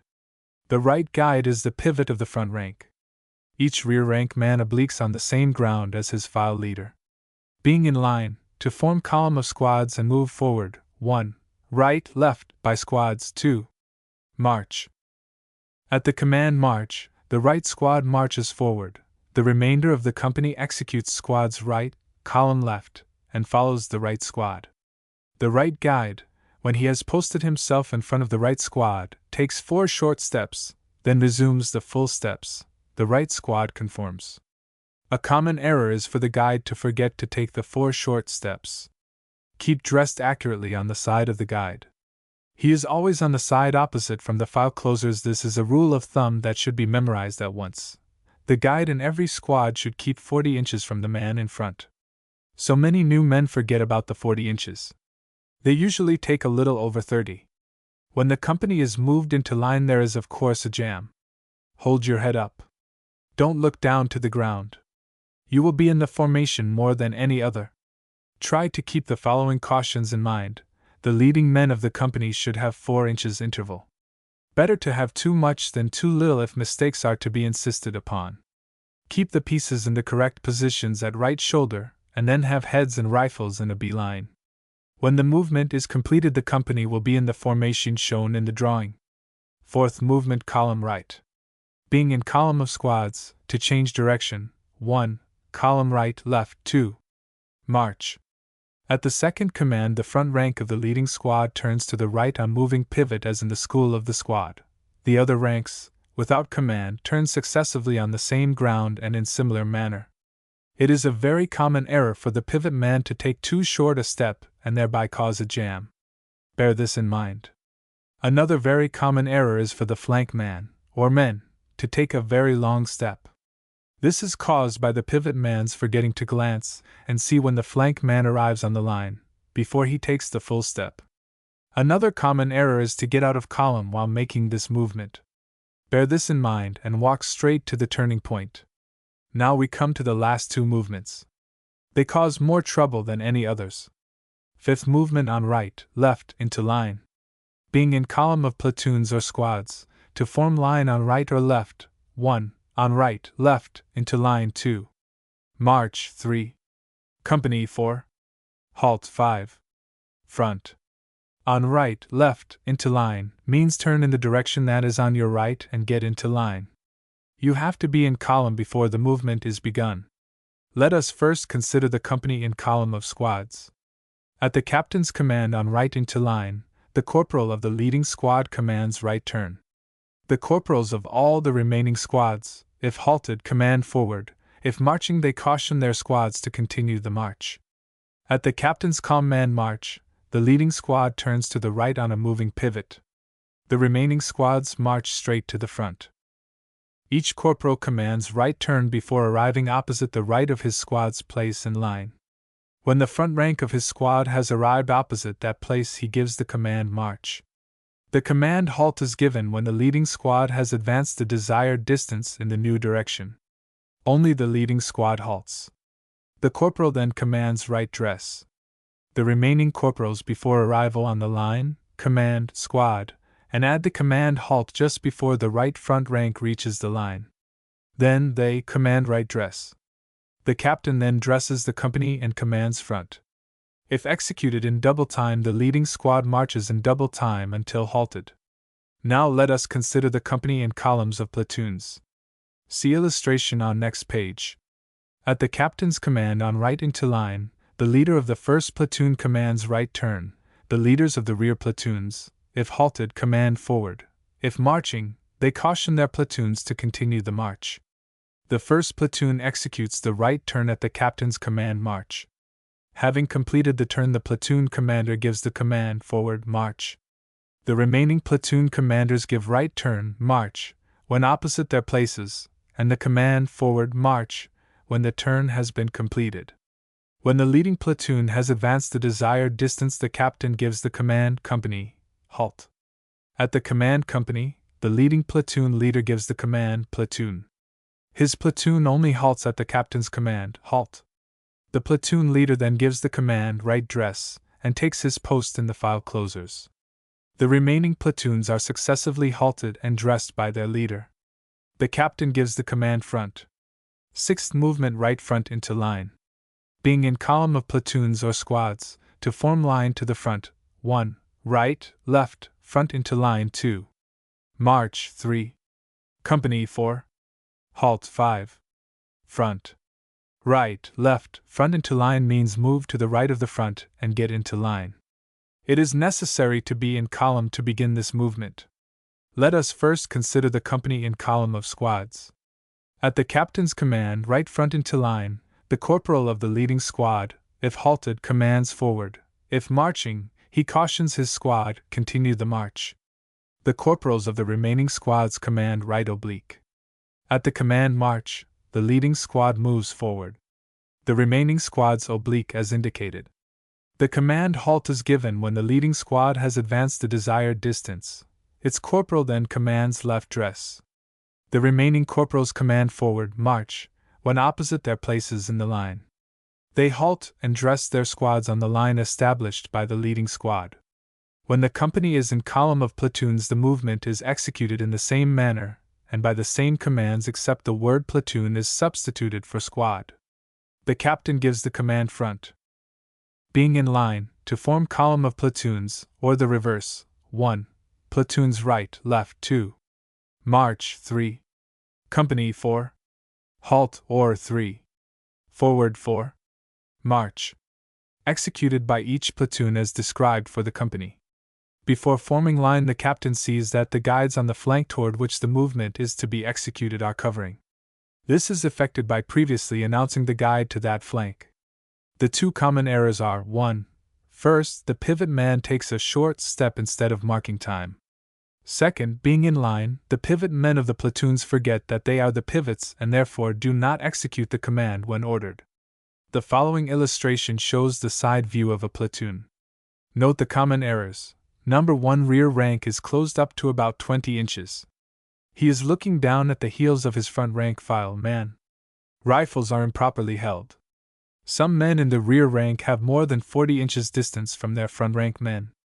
Being in line, to form column of squads, or the reverse, or being in line of platoons, to form column of platoons, or the reverse, 1. Squads right, left 2. March, or 1. Squads right, left 2. March 3. Company 4. Halt. Executed by each squad as described in the school of the squad. If the company or platoons be formed in line toward the side of the file closers, they dart through the column and take posts in rear of the company at the second command. If the column of squads be formed from line, the file closers take posts on the pivot flank, abreast of and 4 inches from the nearest flank. Being in column of platoons, to change direction, 1. Column right, left 2. March. At the first command, the leader of the leading platoon commands, right turn. At the command march, the leading platoon turns to the right on moving pivot. Its leader commands, forward 2. March, on completion of the turn. Rear platoons march squarely up to the turning point of the leading platoon and turn at the command of their leaders.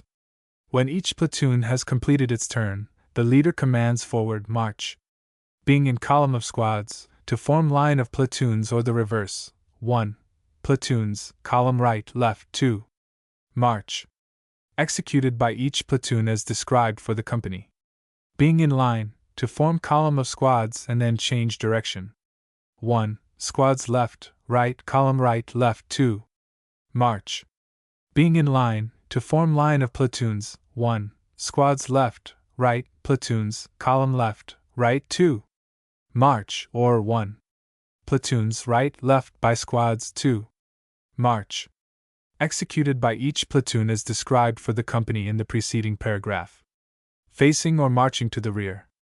Being in line, line of platoons, or in column of platoons or squads, to face or march to the rear, 1.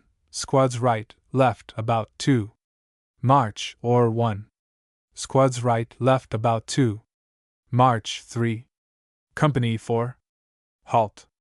Executed by each squad as described in the School of the Squad. If the company is in line of platoons, or in column of squads, the file closers turn about toward the column, and take their posts. If in line, each darts through the nearest interval between squads.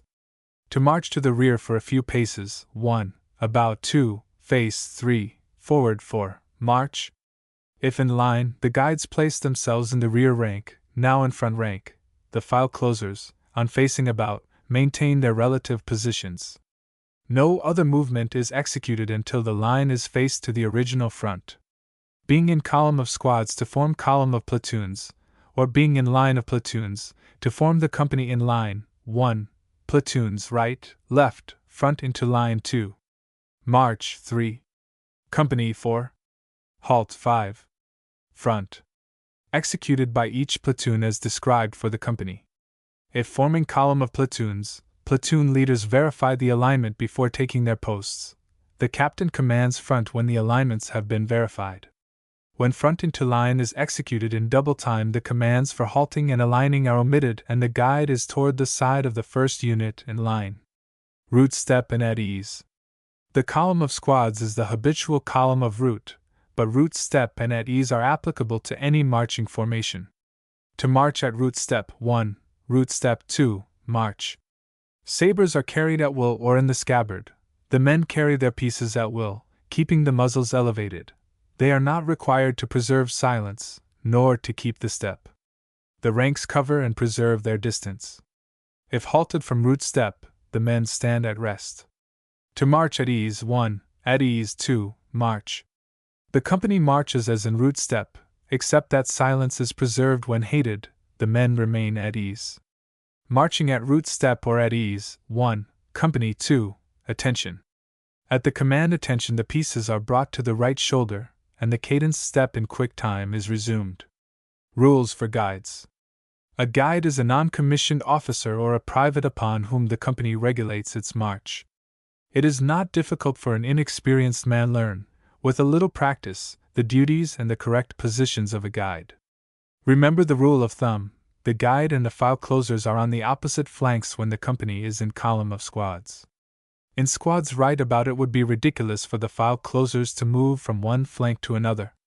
Guides are permitted and supposed look around to see if they are in their proper places. Most new men are timid about this. The following general rules and examples will help you. The guide of a company or platoon in line is right, unless otherwise announced. The guide of a company or platoon in column of squads is toward the side of the guide, who places himself on the side of the company away from the file closers. The guide of a deployed line, a skirmish line, is always center unless otherwise announced. Examples. Suppose the company to be in line. In executing. 1. Squads right. The guides go to the left flank. 2. Right by squads. The guides go to the left flank. 3. Squads left. The guides go to the right flank. 4. Left by squads. The guides go to the right flank. If the company is in column of squads and the command is either squads right or left about, the guides simply remember to remain on the flank opposite from the file closers. It is very easy to see that a world of confusion would be caused by the file closers attempting to move to the opposite flank during squads right or left about. If the guides are in doubt, look to see where the file closers are and then apply the rule of thumb. File closers and guides are always on opposite flanks. To diminish the front of a column of squads. Being in column of squads 1, right, left by 2s 2. March. At the command march, all files except the 2 right files on the leading squad execute. In place halt. The 2 left files of the leading squads oblique to the right when disengaged and follow the right files at the shortest practicable distance. The remaining squads follow successively in like manner. Being in column of squads or 2s. 1 right, left by file 2. March. At the command march, all files execute. In place halt. Except the right file of the leading 2 or squad. The left file or files of the leading two or squad oblique successively to the right when disengaged, and each follows the file on its right at the shortest practicable distance. The remaining twos or squads follow successively in like manner, being in column of files or twos, to form column of squads, or, being in column of files, to form column of twos. 1. Squads, twos, right, left, front into line 2. March. At the command march, the leading file or files halt and come to order arms. The remainder of the squad, or twos, obliques to the right and halts on line with the leading file or files. The remaining squads or twos close up and successively form in rear of the first in like manner. The movement described in this paragraph will be ordered right or left, so as to restore the files to their normal relative positions in column of twos or in column of squads. The movements prescribed in the 3 preceding paragraphs are difficult of execution at attention and have no value as disciplinary exercises. Executing squads left front into line. Marching by twos or files cannot be executed without serious delay and waste of road space. Every reasonable precaution will be taken to obviate the necessity for these formations.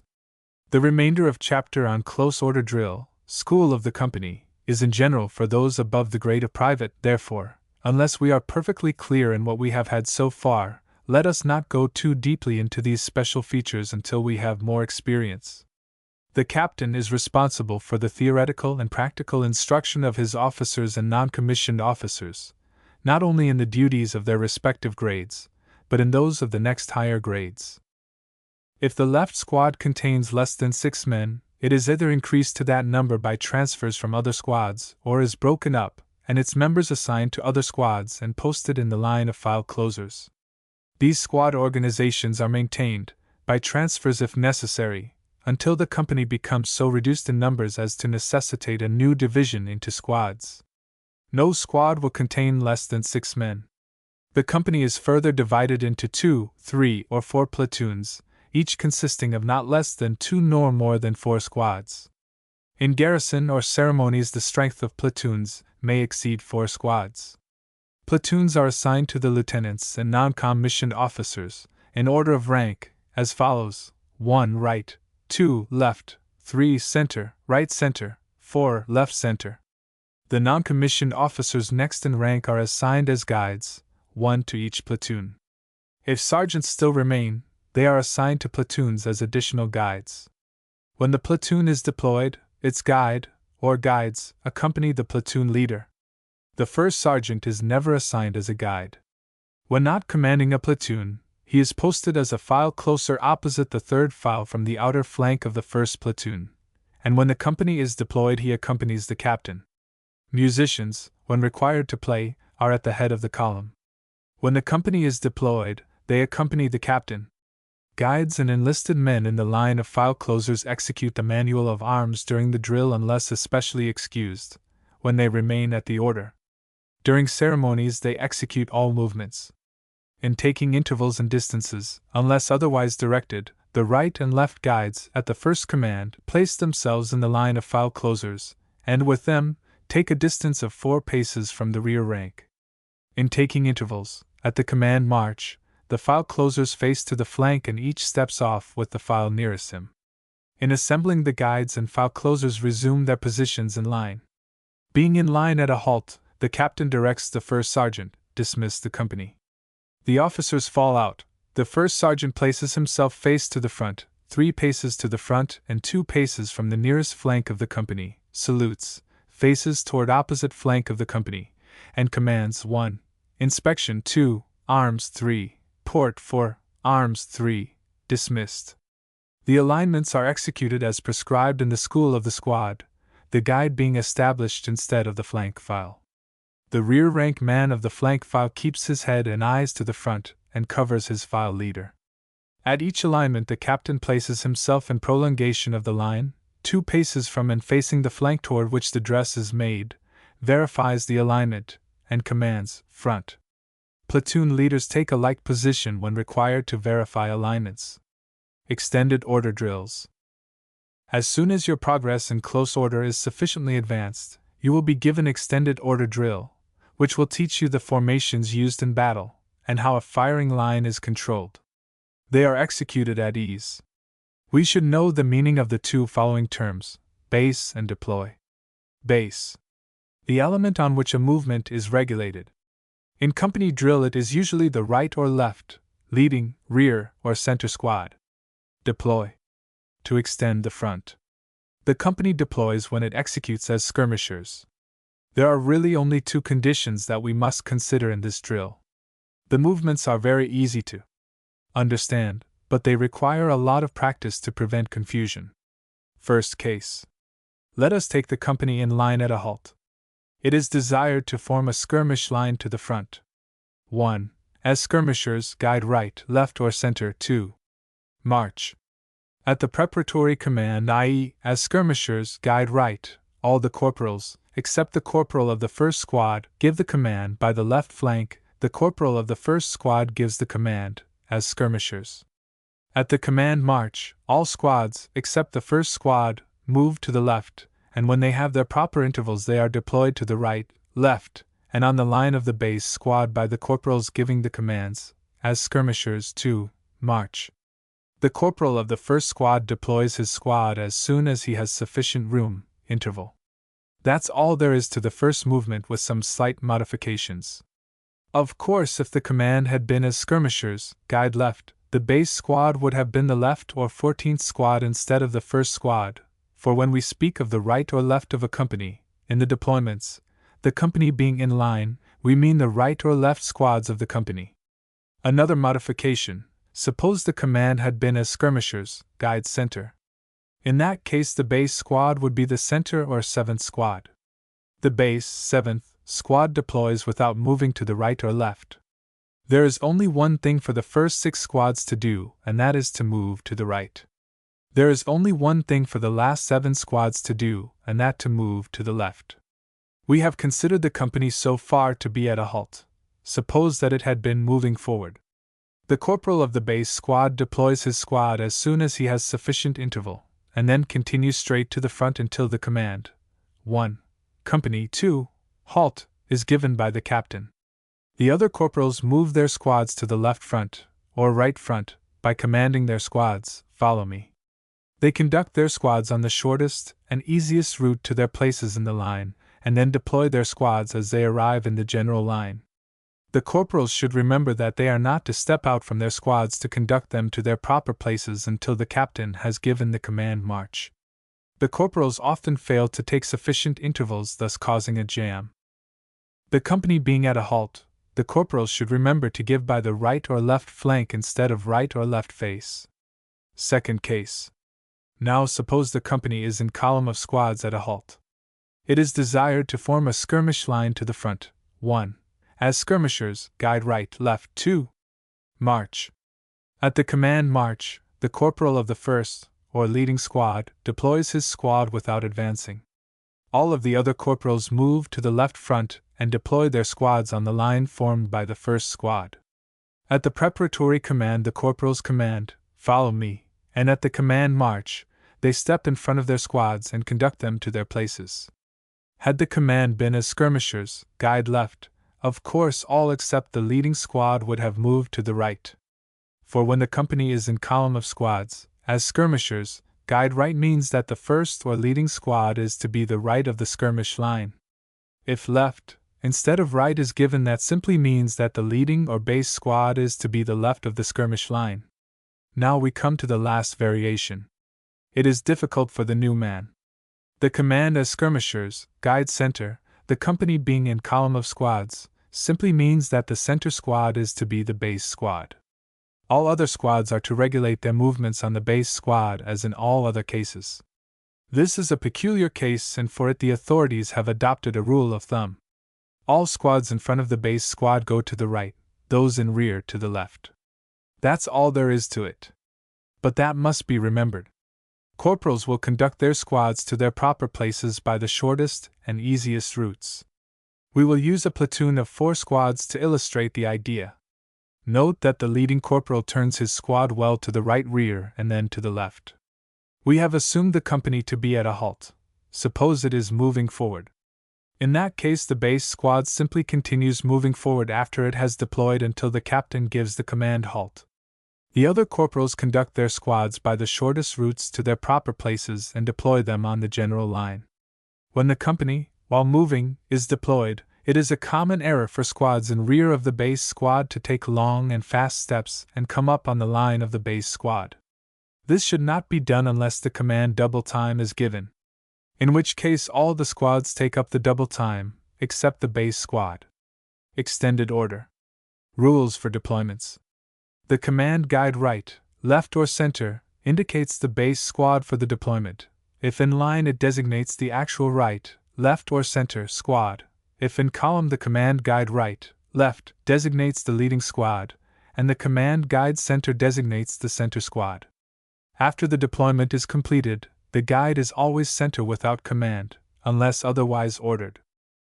At the preparatory command for forming skirmish line, from either column of squads or line, each squad leader, except the leader of the base squad, when his squad does not advance, cautions his squad, follow me or by the right, left, flank, as the case may be.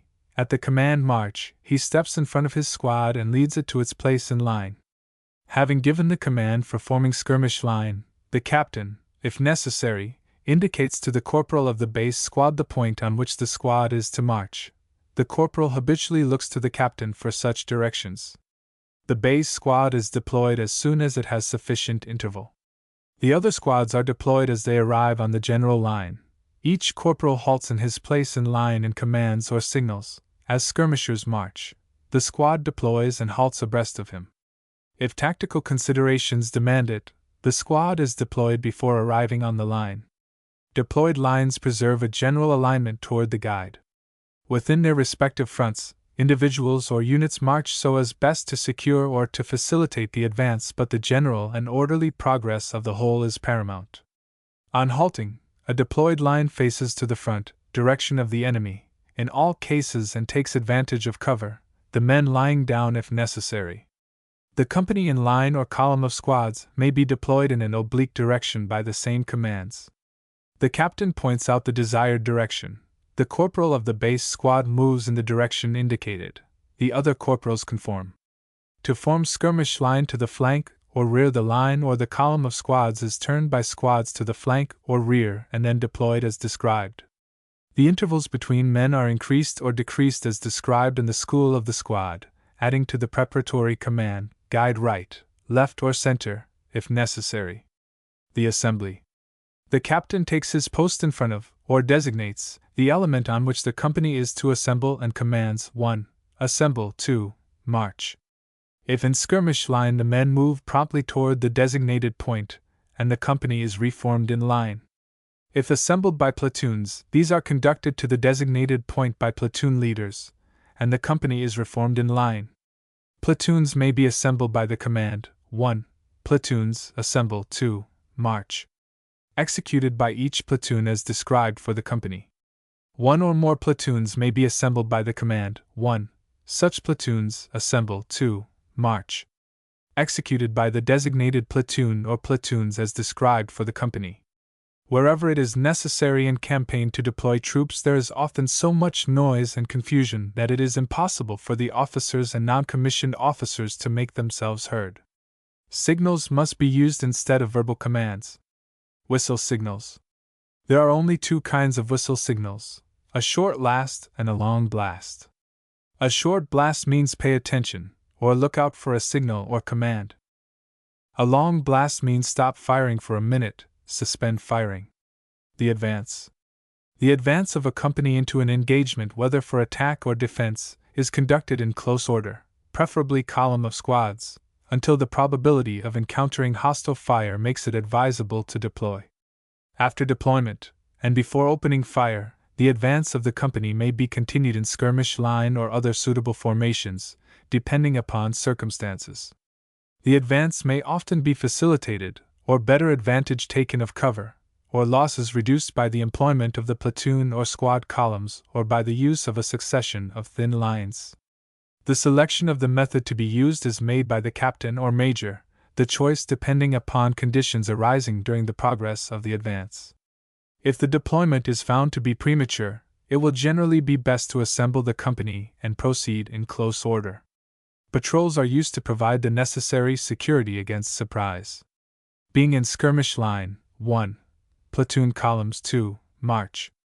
The platoon leaders move forward through the center of their respective platoons. Men to the right of the platoon leader march to the left and follow him in file. Those to the left march in like manner to the right. Each platoon leader thus conducts the march of his platoon in double column of files. Platoon guides follow in the rear of their respective platoons to ensure prompt and orderly execution of the advance. Being in skirmish line, 1. Squad columns 2. March. See preceding page. Each squad leader moves to the front. The members of each squad oblique toward and follow their squad leader in single file at easy marching distances. Platoon columns are profitably used where the ground is so difficult or cover is so limited as to make it desirable to take advantage of the few favorable routes. No two platoons should march within the area of burst of a single shrapnel, ordinarily about 20 yards wide. Squad columns are of value principally in facilitating the advance over rough or brush-grown ground. They afford no material advantage in securing cover. To deploy platoon or squad columns, 1. As skirmishers, 2. March.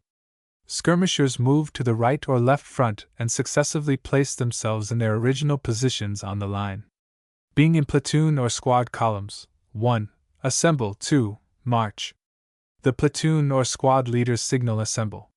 The men of each platoon or squad, as the case may be, advance and, moving to the right and left, take their proper places in line, each unit assembling on the leading element of the column and reforming in line. The platoon or squad leaders conduct their units toward the element or point indicated by the captain, and to their places in line. The company is reformed in line. Being in skirmish line, to advance by a succession of thin lines, 1. Such numbers forward, 2. March. The captain points out in advance the selected position in front of the line occupied. The designated number of each squad moves to the front. The line thus formed preserves the original intervals as nearly as practicable. When this line has advanced a suitable distance, generally from 100 to 250 yards, depending upon the terrain and the character of the hostile fire, a second is sent forward by similar commands, and so on at irregular distances until the whole line has advanced. Upon arriving at the indicated position, the first line is halted. Successive lines, upon arriving, halt on line with the first, and the men take their proper places in the skirmish line. The first line is led by the platoon leader of the right platoon, the second by the guide of the right platoon, and so on in order from right to left, by the officers and non-commissioned officers and the file closers. The advance is conducted in quick time unless conditions demand a faster gait. The company having arrived at the indicated position, a further advance by the same means may be advisable. The advance in a succession of thin lines is used to cross a wide stretch swept, or likely to be swept, by artillery fire or heavy, long-range rifle fire which cannot profitably be returned. Its purpose is the building up a strong skirmish line preparatory to engaging in a fire fight. This method of advancing results in serious, though temporary, loss of control over the company. Its advantage lies in the fact that it offers a less definite target, hence is less likely to draw fire. The above are suggestions. Other and better formations may be devised to fit particular cases. The best formation is the one which advances the line farthest with the least loss of men, time, and control. Field exercises. These exercises, as well as combat exercises, are for instruction in duties incident to campaign. To receive the maximum benefit from them, you must know the assumed situation of each exercise. The fire attack.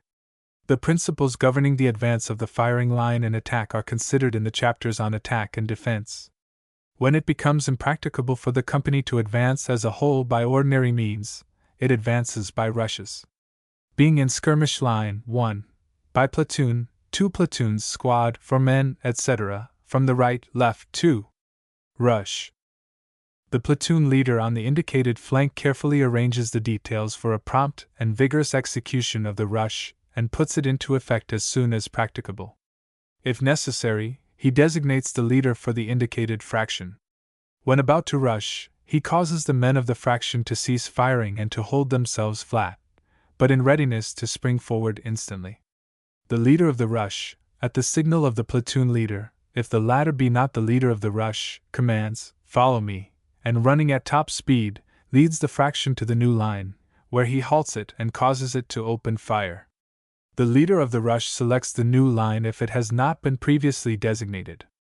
The first fraction having established itself on the new line, the next like fraction is sent forward by its platoon leader, without further command of the captain, and so on, successively, until the entire company is on the line established by the first rush.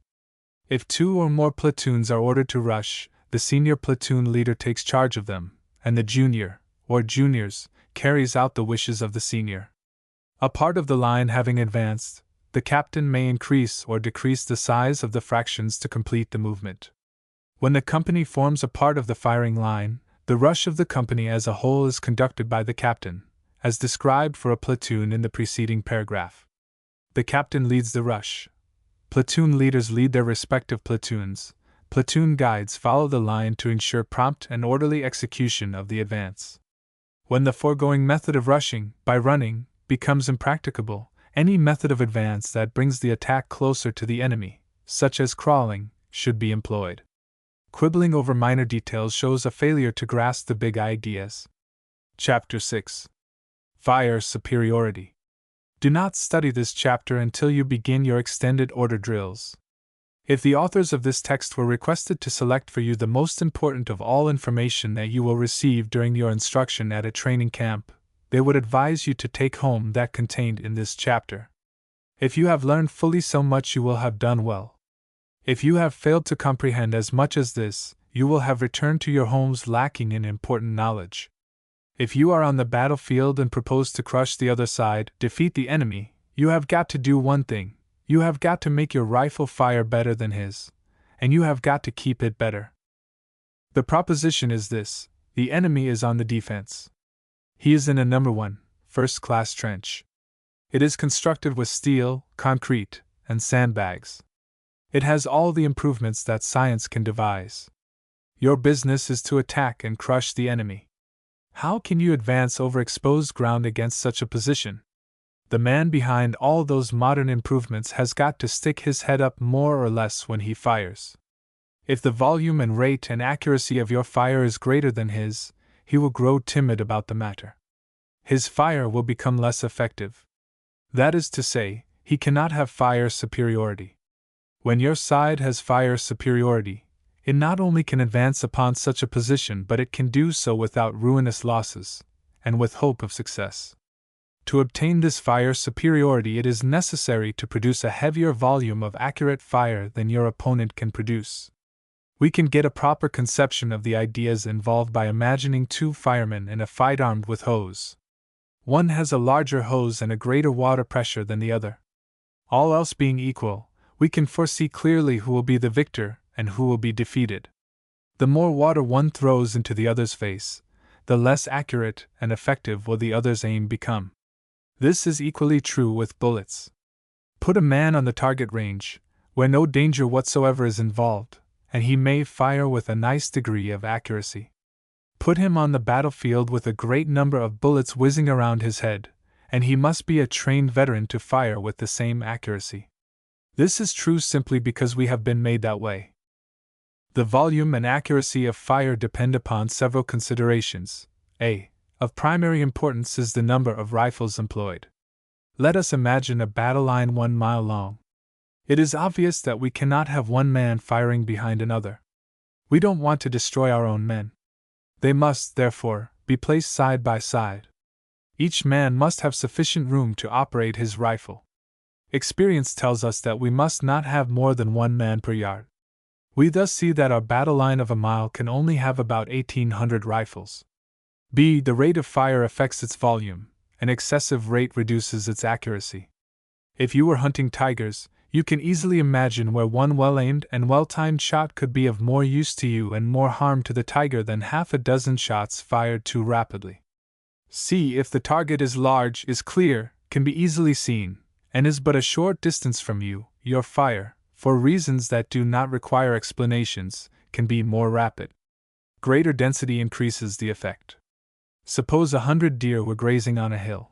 You would be more likely to kill some deer than if only a half dozen were there.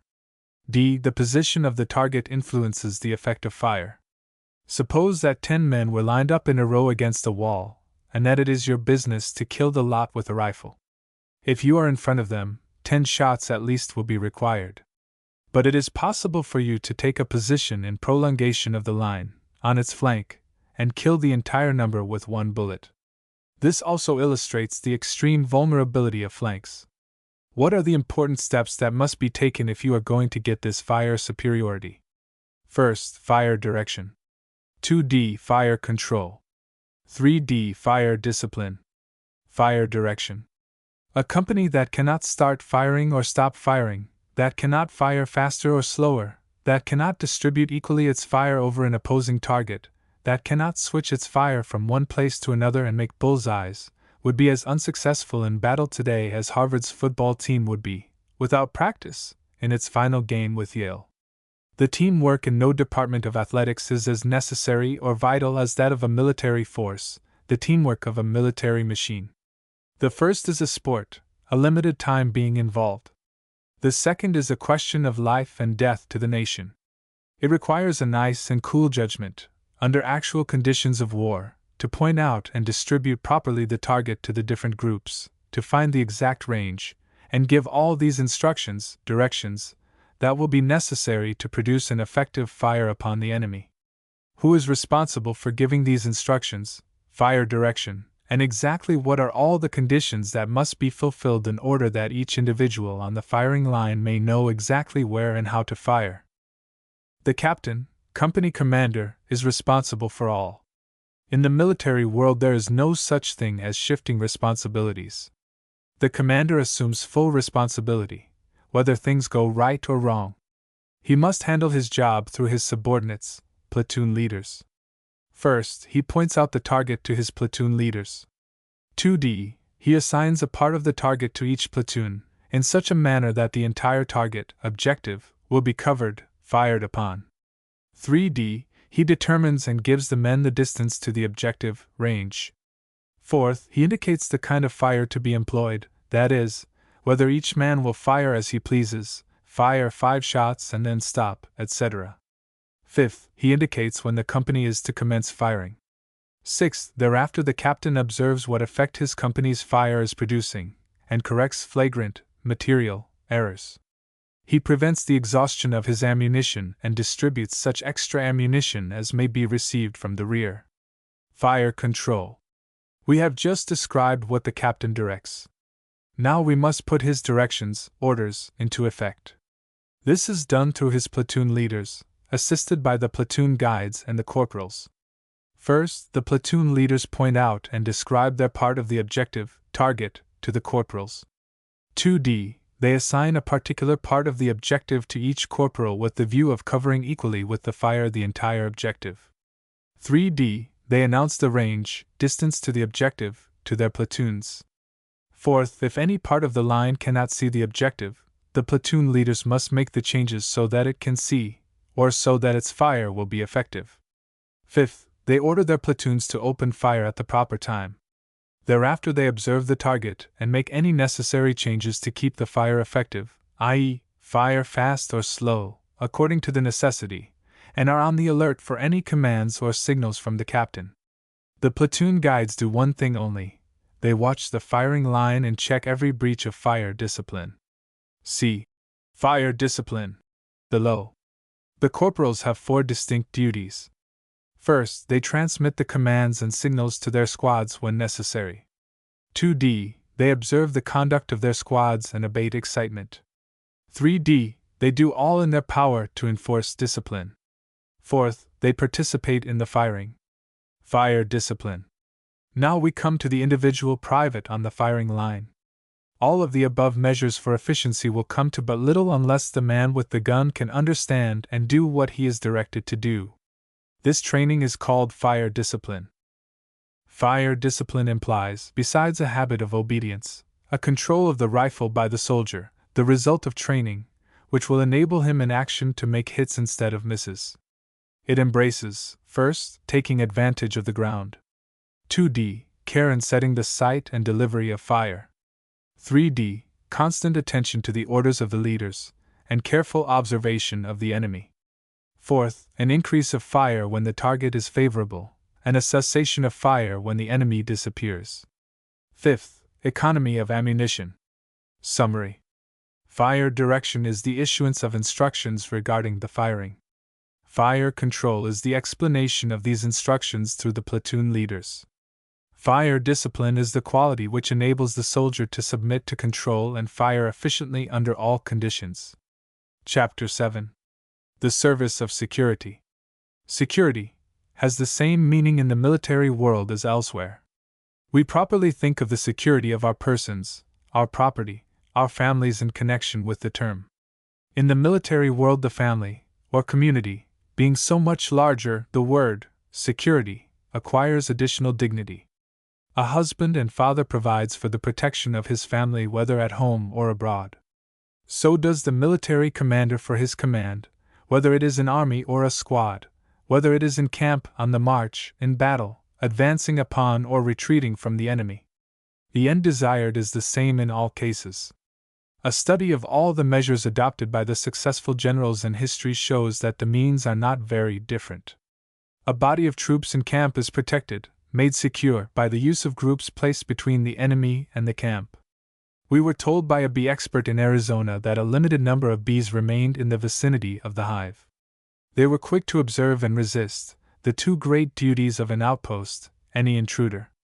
Suppose that you are in a part of the jungles of Borneo where wild Mohammedan tribes still exist, that you have had a strenuous day's march, and it is time for you to halt and camp for the night. If you are a thoughtful and experienced hunter, you will pitch your camp where its protection will be least difficult. A few wild men may severely punish you for a lack of judgment in the matter. They may probably spring from a weak and unexpected quarter when the occasion is least favorable for you.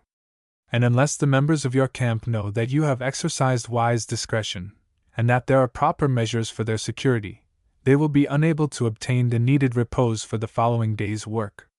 From this we can see the important business, function, of an outpost. As a father would interpose himself between his wife and children and an attacking bulldog, so would a military commander provide a similar protection for his camp. We see from this one of the big duties of an outpost commander, i.e., a special attention should be devoted to the direction from which the enemy, bulldog, is coming or is thought to be coming, and a probably less degree of attention to other points. Consider yourself a member of General Sherman's army during its march from the north on Atlanta.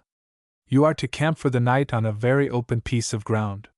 You do not know where the enemy is, but you believe that he is somewhere south of you. The troops are tired. They have had a long, hard march. Let us suppose it is your duty to provide the security of the main body for the night. General Sherman has given you a certain number of men for this purpose. Just how would you go about it? Regardless of other considerations, it is imperative that your own main force be not surprised or caught off guard by any contingency, however exceptional. To secure this immunity, it is necessary to send men or groups of men in the direction of the probable advance of the enemy, and to arrange these men or groups of men so that they can be of assistance to each other. This we call forming an outpost. It may be possible to have a line of protection extending around the entire camp. It must be extended and arranged so as to keep the enemy so far away from our main body that he cannot observe our numbers or our position. The enemy must not be permitted to approach close enough to the main body to annoy or surprise it. Experience shows that all of this is best accomplished by placing, first, some groups or line of groups farthest from our main body and closest to the enemy in order to observe, to report the movements of the enemy, and when necessary, to make a temporary resistance. 2d. A line of resistance, supporting groups, called supports, upon which the first line can retire before being swamped by superior numbers. 3d. Large groups or line of groups, line of reserves, so located that they may go to the assistance of the second line in case of necessity. Such arrangements may be illustrated by the following diagram.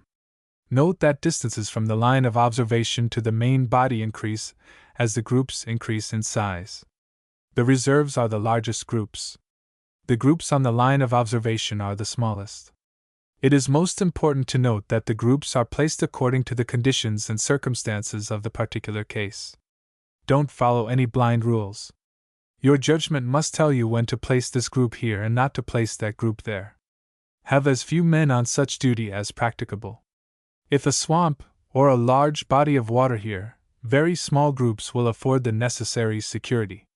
If a forest, or steep hills here, very small parties will afford the necessary security. Assume that we want to afford security for our main body from any especially dangerous sector such as ABC. Our cavalry is in front of our first line and in touch with the enemy. The danger zone represents the direction from which the enemy is expected. This plan must be modified according to the particular case. Let us suppose that we are camping by a large body of water, or that we are surrounded by mountains. We can easily imagine where we could change the above general plan so as to give adequate protection and at the same time lessen the number of men detailed for security. We must never forget that men are generally tired when they arrive in camp, and that we should make their work as light as circumstances permit. It requires a nice judgment to choose the correct number for security. We should know the names of these groups. Farthest away is the line that sees, and reports what it sees, but can offer only a limited resistance. This is called the line of observation, or the line of outguards. In rear of the line of outguards we have larger groups placed at greater distances. These are called supports. This is the line that fights. This is the line that makes extensive preparations for fighting, or resisting. It is called the line of supports, or the line of resistance. We have one farther and last line of groups which is still larger and occupies still greater distances than the two we have just discussed. This is the safety valve and is called the reserve, or the line of reserves. This is the line that gives a sound factor of safety. It will only be called upon in cases of emergency, and may therefore generally enjoy a considerable degree of repose. But it and the line of supports combined must have sufficient strength to delay the enemy, in case of a general attack, long enough for our main body to form for battle. Let us look at the line of outguards for further important considerations and distinctions. The enemy's movements and operations should ordinarily be expected where there are for him least difficulties. Large, dangerous bodies of troops find trouble in marshes, thick forests, steep mountainous country. They avoid these obstacles as much as possible, selecting open country, solid soil, strong bridges, and good roads. Here is where large and strong groups in opposition are necessary. Small and unimportant groups, or no groups at all, should be placed where the enemy's advance is exceptionally difficult. Finally, there will be places between these last two extremes that require just an average amount of attention, that is to say, require groups of medium strength. The groups that are largest and are used at the important places where danger is most expected are called pickets. These consist of from 2 squads of 8 men each to 8 squads. The least important groups are called Cossack posts. These consist of 4 men, usually a non-commissioned officer and 3 privates. The groups of average importance are called sentry squads. These consist of 8 men, a corporal and 7 privates. Having discussed in broad terms the security of troops in camp, we are prepared to consider their security while either advancing upon or retreating from the enemy. In either case, groups are placed between our main body and the actual or supposed position of the hostile troops. When we are advancing upon an enemy, our advance groups constitute what we term the advance guard. If we are retreating from the enemy, our rear groups compose the rear guard. The main general ideas of an advance guard are illustrated by the husband who takes his wife and family to his house after an evening's absence. The house is dark and without occupants. The wife and children are apprehensive of danger. The husband goes first, turns on the light, and searches for any indications of an enemy. He looks, if desirable, in the closets and under the beds. If there is anyone that may harm his family, it is his duty to find out and dispose of him. In the advance guard we have exactly the same general scheme as with outposts. Far advanced to the front, and often to the sides or flanks, we have small groups, called, when considered collectively, the advance party, whose business it is to inform us of the presence of the enemy. Next, we have a large group, support, to assist these small and rather helpless ones in advance in case of difficulty. And last, we have a still larger group, reserve, that may be called upon in great emergencies. We should fully understand that all these groups are out to accomplish several ends, but their one great and ultimate object should be to push on ahead of the main body so that it may be secure and its march uninterrupted. To accomplish this, it is desirable to get all possible information about the enemy. It is also desirable to keep him from getting any information about your own troops. The ideas are nearly the same with rear guards. Note this important difference. If, in an advance upon the enemy, your advance guard should suddenly be fired upon, your main body would, temporarily, halt. If, in a retreat, your rear guard is halted by the enemy's fire, your main body would normally be marching farther from it. In the first case, assistance is near at hand. In the second, it is withdrawing. The rear guard in a retreat should therefore be a little larger than in an advance. It must be able to extricate itself from any situation, however difficult, or it loses its usefulness. Its commander should have a cool, level head. To delay the enemy, and thus assist the main body to escape, is his mission. For him to remain too long in a good position might endanger not only his safety, but that of the main body as well. Chapter 8. Attack and Defense. The European war has demonstrated more clearly than ever before 2 points in attack and defense. First, no people, or group of people, can claim a monopoly on bravery. They all move forward and give up their lives with the same utter abandon. Courage being equal, the advantage goes to him in the attack who possesses superior leaders, greater training, and better equipment. Second, a man's training and courage, his clear eye and steady nerve, his soul's blood and iron, constitute a better defense than steel and concrete. A soldier has little business attacking or defending anything in this day unless he is an athlete, unless he is skilled in the technique of maneuver, unless he is a good shot, unless he knows the value of many features of the terrain, which means the nature of the country, its hills, rivers, mountains, depressions, etc., considered from a military point of view, unless he is disciplined to a splendid degree, and unless his training has imbued him with an irresistible desire to push forward, to get at his opponent. Assuming, at least, as much as this, we are prepared to consider the subject of the attack, the offensive. To have your troops superior in number, condition, training, equipment, and morale to that of your enemy, to be at the right place, at the right time, and there to deliver a smashing, terrific blow, this is the greatest principle of the attack. And history shows that victory goes more often to him who attacks. Initiative in war is no less valuable than in business life. Become at once imbued with the desire to put the other fellow on the defensive. That makes him somewhat dependent upon your own actions. That gives you opportunities to fool him that he does not so fully enjoy. Your commander can elect to attack any point of the defensive line. Your dead and wounded, always a demoralizing element, are left behind. Your target is stationary. Your side is closing in. The enemy is straining every nerve to fire faster and more effectively, and still your side is closing in. There is the thrill of motion. To attack, you will usually require a greater number of troops than the defense. Why so? Because you will be more exposed.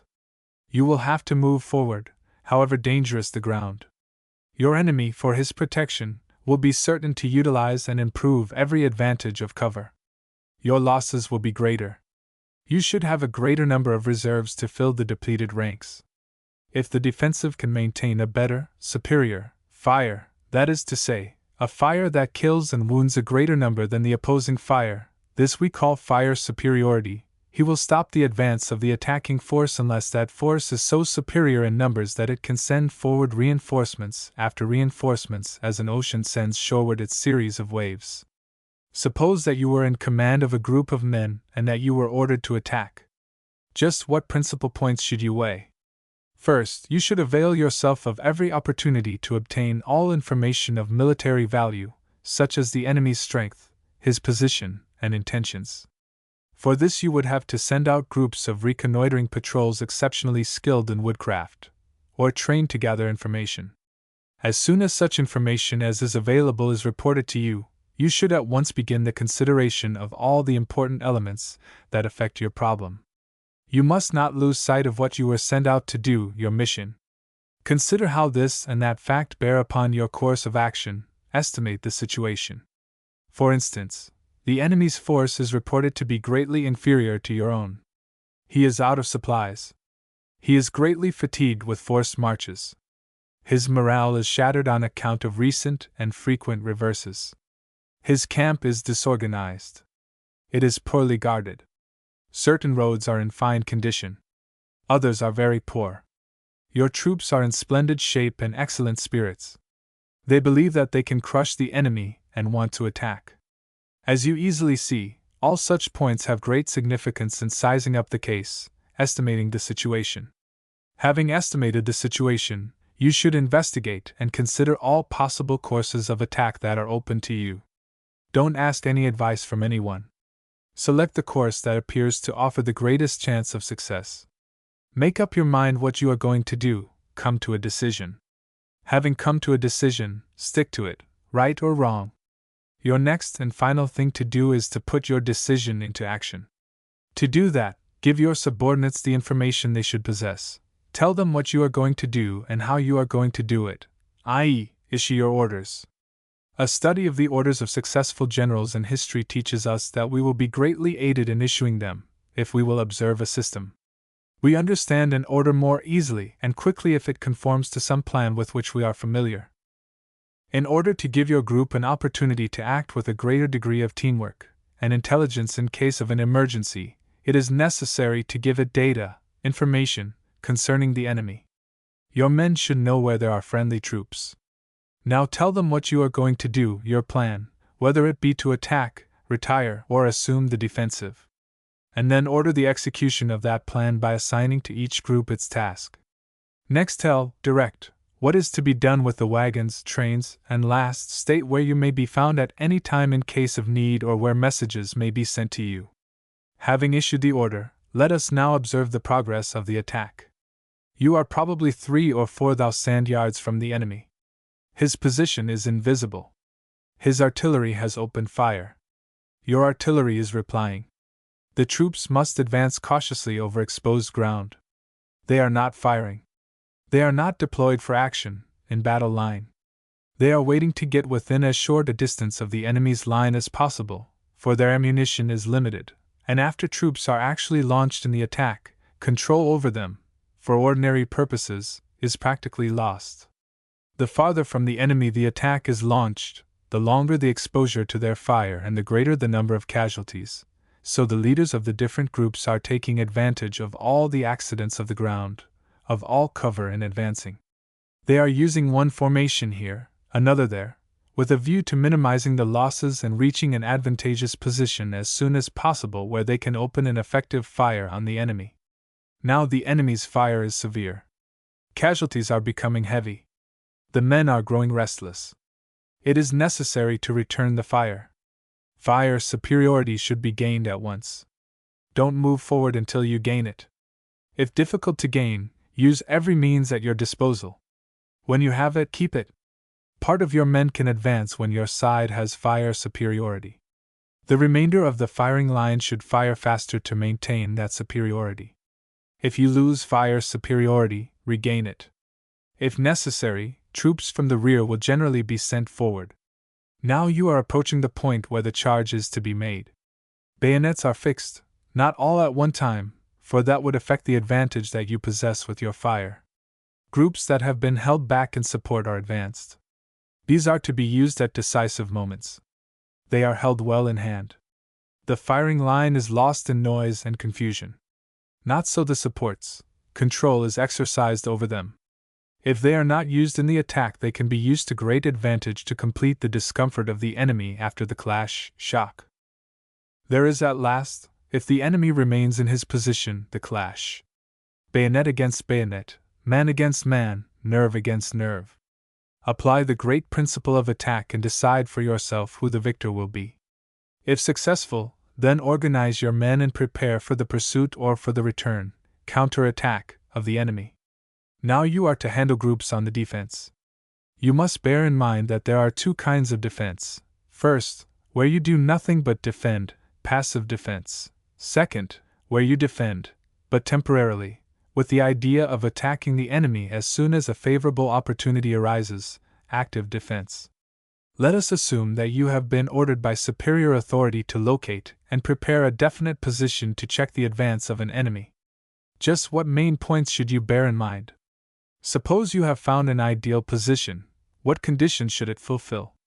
You should be able to see the enemy long before he arrives at your position. Intervening objects and trees would make that impossible. You should be hidden from his view. The ends of your lines, your flanks, should rest, if possible, on ground easy to defend, for instance, a high mountain, a large body of water, or an impassable swamp. A few acres of ground will not hold tens of thousands of men. Therefore, the extent of the ground must be suitable for the size of your group, force, or command. It would be of great advantage to have such cover that one group, for instance, a support, could move from this position to that without danger of being fired upon or observed. A wise general has plans for any contingency. He is either going to win, or he is not going to win. If he loses, he should have a means of escape, retreat. In selecting his position, he should place it where the enemy must attack or give up his mission. Verdun had to be attacked before the advance on Paris from the east was practicable. In defense, there is a generous allowance of advantages. Usually, you have time to select and prepare your position. By preparing a position, we mean, you can dig trenches, destroy intervening objects that obstruct the view of what you should see, construct obstacles that will embarrass the enemy in his advance, estimate, or determine, distances to important places. You have opportunities for collecting ammunition, arranging wires for communication, establishing stations for the wounded. Troops in motion are easier to see. You are not called upon for as much physical strain as the attacking troops. You are less fatigued. Your machine guns are better concealed, and the gunners know the ranges better than those of the attack. But it is most distressing to a man on the defense to see the enemy, regardless of everything he can do, advance step by step. He begins to question within himself the efficacy of his fire, which is to doubt his own ability.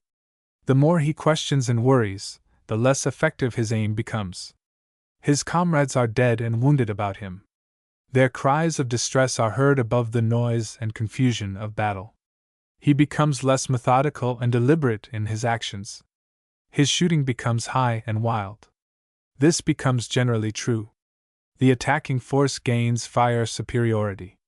Suppose that it is actually your business to construct a defensive position. Just how will you assign the tasks? What are the important things to be done at first, and what, if time is pressing, may with least hardship be omitted? You would first cut down trees, blow up buildings, destroy crops that prevented you from seeing in any direction of danger. Next, you should provide protection, concealment, and cover, so that there will be as few casualties as possible. Then do what is in your power to make it most difficult for the enemy to arrive at your position, i.e., construct some barbed wire fences, entanglements, that he will be unable to cross. Have your expert range finders determine and make notes of the distances to important points from which the enemy must advance. Next, dig ditches, trenches, so that your groups, supports, or reserves may pass from one point to another without danger. Now take steps to protect your most vital and vulnerable points, your flanks. Have them so strong, if practicable, that the enemy will leave them alone. Assign to each group of men a section of the ground to defend. Having done these important things, then go about those things that will make you more comfortable in the trenches. Chapter 9. General Principles of Target Practice. The most thrilling experience you will have at a training camp will probably come when you step up to the firing line on the target range to fire your first shot. The great majority of new men grow pale, become nervous, lose their calm and poise, while they are on the firing line. This is a fact, not a theory. And this loss of nerve is not confined to the new man. Any shot, however old and experienced, will tell you that he fully understands what we have just described. To become a good shot, we must solve a mental condition that corresponds in a way to that of beginners in golf. And we must master some details in technique. We should know something about the machine, rifle, we are to operate. We must know what the sights are and how to use them. We should know how those men most successful in the science and art of shooting hold the rifle under different conditions, how they adjust their slings, how they prepare, blacken, their sights and care for their rifles, what practice and preparation they take, and what bits of advice they have to offer. The primitive man had no means of accurately aiming his crude devices to throw stones. But in this day and age we have. The modern rifle is one of the most perfect pieces of scientific machinery in the world. Very shortly after you arrive in camp, your captain will explain to you its sights and how they are adjusted. Lie has a sighting bar for that purpose. It will take you only a few minutes to grasp the subject when you have a rifle in your hands, and your instructor is pointing out and explaining just what you should know. On paper it seems to be hard. Now you will want to learn how to load your piece, rifle, work your bolt, and squeeze the trigger. Simple as these points may seem, you will have something to learn after you have been at it 10 years. Practice. Practice. Practice. Sit on your bunk and work your bolt 10,000 times before you go on the range. Get in the habit of doing it quickly. Learn to keep your piece at your shoulder while you pull the bolt back and push it home. Learn to make the fewest possible motions of your body in working it. To pull a bolt back and push it forward seems to be a simple thing to do. It is simple. But when you are actually firing at the target, experience tells you that you will have more trouble and a greater collection of hard luck stories to amuse your friends with than you ever imagined possible, unless you have had plenty of practice. To squeeze a trigger seems to be a simple thing to do. It is simple. But after you have been squeezing triggers for 20 years, you will have something more to learn about it. 95% of the failures on the target range in the training camps come from not squeezing the trigger properly. You can't learn how to squeeze it on paper. You have got to practice. Every time you work your bolt, squeeze your trigger. Get in some extra squeezes. You will find that your whole muscular and nervous system will need to be coordinated and harmonized. After you have been long about it, you will find an extreme delicacy in its operation. You will find that it requires a great deal more than a finger. All the muscles of your hand and arm will be required. We cannot overemphasize the importance of squeezing your trigger. When you learn to do this without jumping, flinching, without moving an eyelash, you are making progress and are prepared for more advanced work. Why do you suppose we have gallery practice, i.e., practice with a greatly reduced charge of powder? Simply to determine and correct your errors. We assume that you have normal sight and that you are in fair physical condition. Suppose that you make a perfect score. What conditions must you fulfill? First, you must aim in exactly the same way every time. 2D, at the instant of firing, your body must be in perfect repose. 3D, you must squeeze your trigger properly, without a jerk. You could not aim exactly the same way every time unless you understood your sights and unless you could see them plainly. You will be told to blacken them. Many forget and fail to do this. They do not fully realize that the sights are much easier to see when black-ened, and that therefore the chances of hitting the bullseye are much greater. There is no more luck in shooting than there is in solving a problem in geometry, or in a game of billiards. It is all practice, nerve, and science. Your body cannot be in repose at the instant you fire unless you have your sling properly adjusted, unless you are reasonably comfortable, not constrained, and unless you, temporarily, stop breathing. Your body must be, for an instant, of ice. Any trivial thing such as a puff of wind, a jerk of the trigger, or a noise near you, will ordinarily change your hold and throw you off the bullseye. Suppose you are making a poor score. What is the trouble? In the first place, don't blame it on the rifle or the ammunition. Assume full responsibility yourself. You are the responsible party. Practice a great deal and see if you can locate the fault. If you cannot, your captain will assist you. When we go from gallery practice to the target range, where we fire the service rifle with the service charge, we find a great difference in the recoil of the rifle and in the sound. The good Lord has made our muscles and nervous system to react automatically at danger or anything connected with it. That is probably why we shudder and close our eyes when a door is slammed very near to us. But sound, unless we get too close, does not hurt anyone, and we should steel our nerves to remember that fact when we are firing. We also know that there is going to be a certain amount of recoil of the rifle.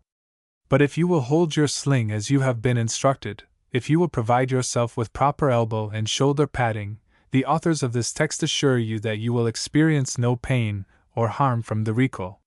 It is their judgment that if you are healthy and can see and will go on the range with your jaws set to fire with anything like your gallery practice coolness and calmness, you will qualify. Your greatest stumbling block will be your rapid fire. This is where you fire a definite number of shots in a limited time. And this is where you will experience the extreme amount of nervousness. When you return from firing your first score at rapid fire, and have had time to think calmly over your actions, you will probably realize that your nerves were pitched up in G and that you did a number of foolish things. You should realize that you are not an exceptional man. 99 out of every 100 normal, virile men are more or less nervous when they first step up for rapid fire. Practice and willpower are the correctives. Let us suppose that you have 10 shots to fire in 2 minutes. If you fire your 10 shots in 1 minute, it is plain that you return and used 1 minute given to you. This minute may have been of great use to you in getting closer to the bullseye. If you fire at the rate of 10 shots in 3 minutes, it is plain that when your 2 minutes shall have expired, you have missed the opportunity of firing 4 times at the bullseye. Get one of your bunkies to go back of your tent and time you.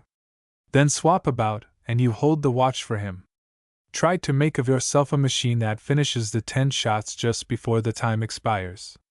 And here is a little rule of thumb we want you to bear constantly in mind while you are having rapid fire. Load your piece quickly, but aim and squeeze your trigger deliberately. Keep cool. The best shot in the company is the man who practices the most. Chapter 10. Practice march or hike. The maneuver practice march will be the most instructive, the most pleasant, and one of the hardest periods of your service.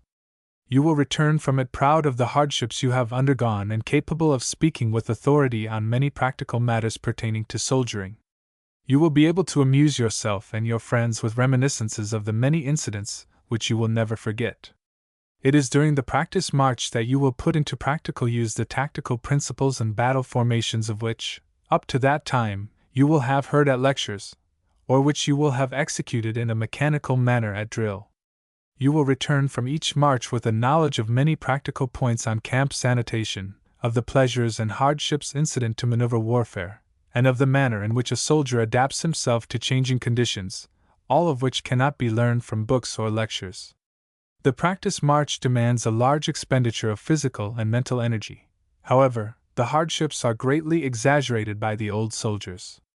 To make up a set of equipment, to assist in cleaning up camp and loading trucks, to march and fight for a distance of 10 or 12 miles while carrying a heavy pack on the back and a 9-pound gun on the shoulder, and upon reaching camp to pitch your tent, make up your bed, do some fatigue work, and probably some guard duty in addition, all in one day, is a hard physical strain on the average man.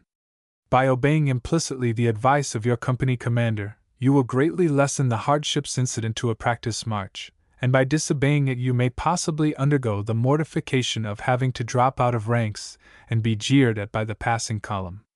The following suggestions, if followed implicitly, will lessen the hardship of the hike.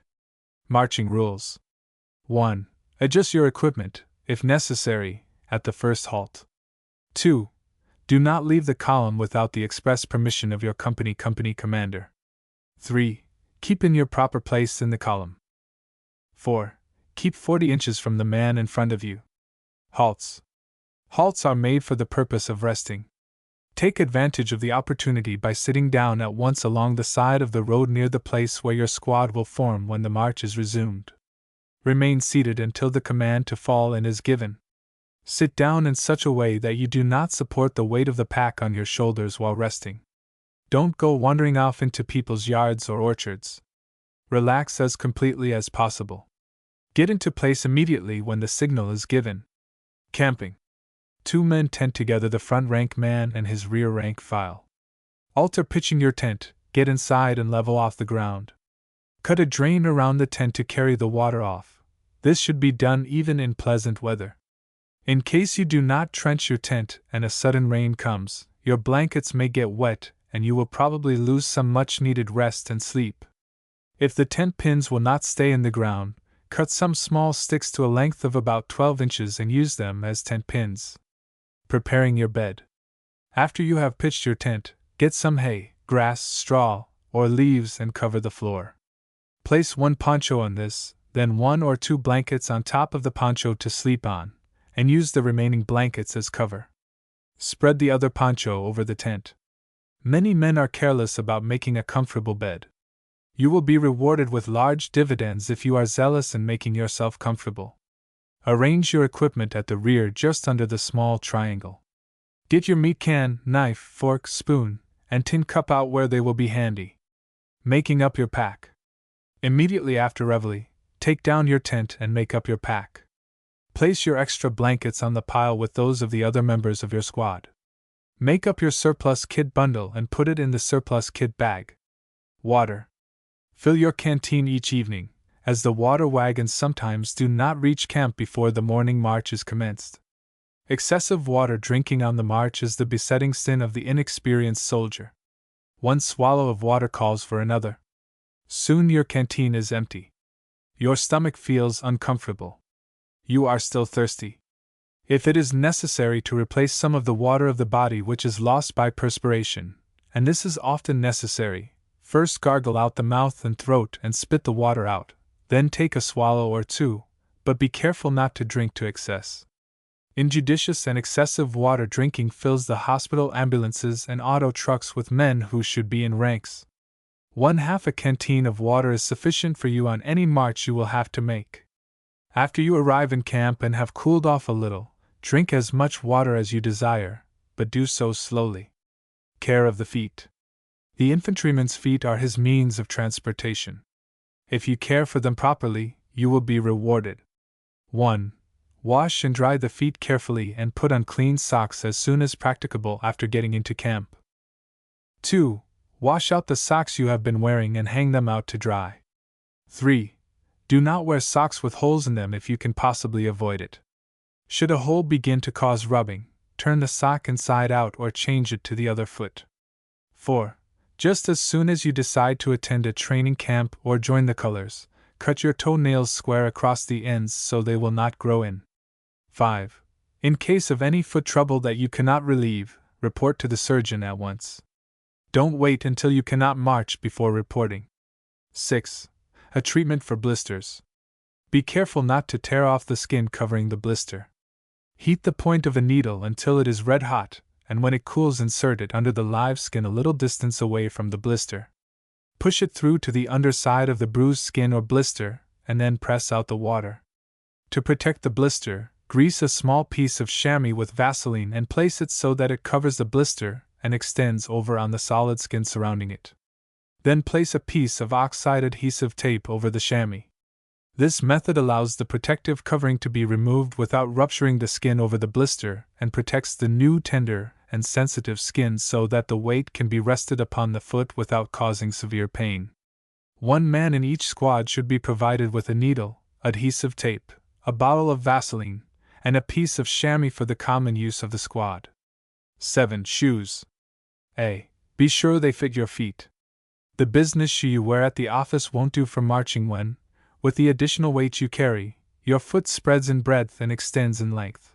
Hence your marching shoes should be longer and broader than your business shoes. This is a very important item and should not be neglected. If your shoes are too large, blisters will result. If too small, your foot will be cramped, and every step will be painful. B. Break your shoes in prior to the practice march. C. Keep your shoes well oiled so they will be soft and pliable and keep out water. D. If your shoes get wet on the inside, heat some small pebbles, not so hot as to burn leather, and keep them inside the shoes until dry. Camp sanitation. In camp you are really your brother's keeper. It is the duty of every man to keep the camp clean, sanitary, and livable. Constantly bear in mind that a great number of men are living together in a very small area, that food is being prepared in the open, that there are no sewers, and that the ground or dust and streams must not be polluted. Obey conscientiously and diligently the following rules. 1. Don't take food to your tent. 2. Use the latrines that are provided.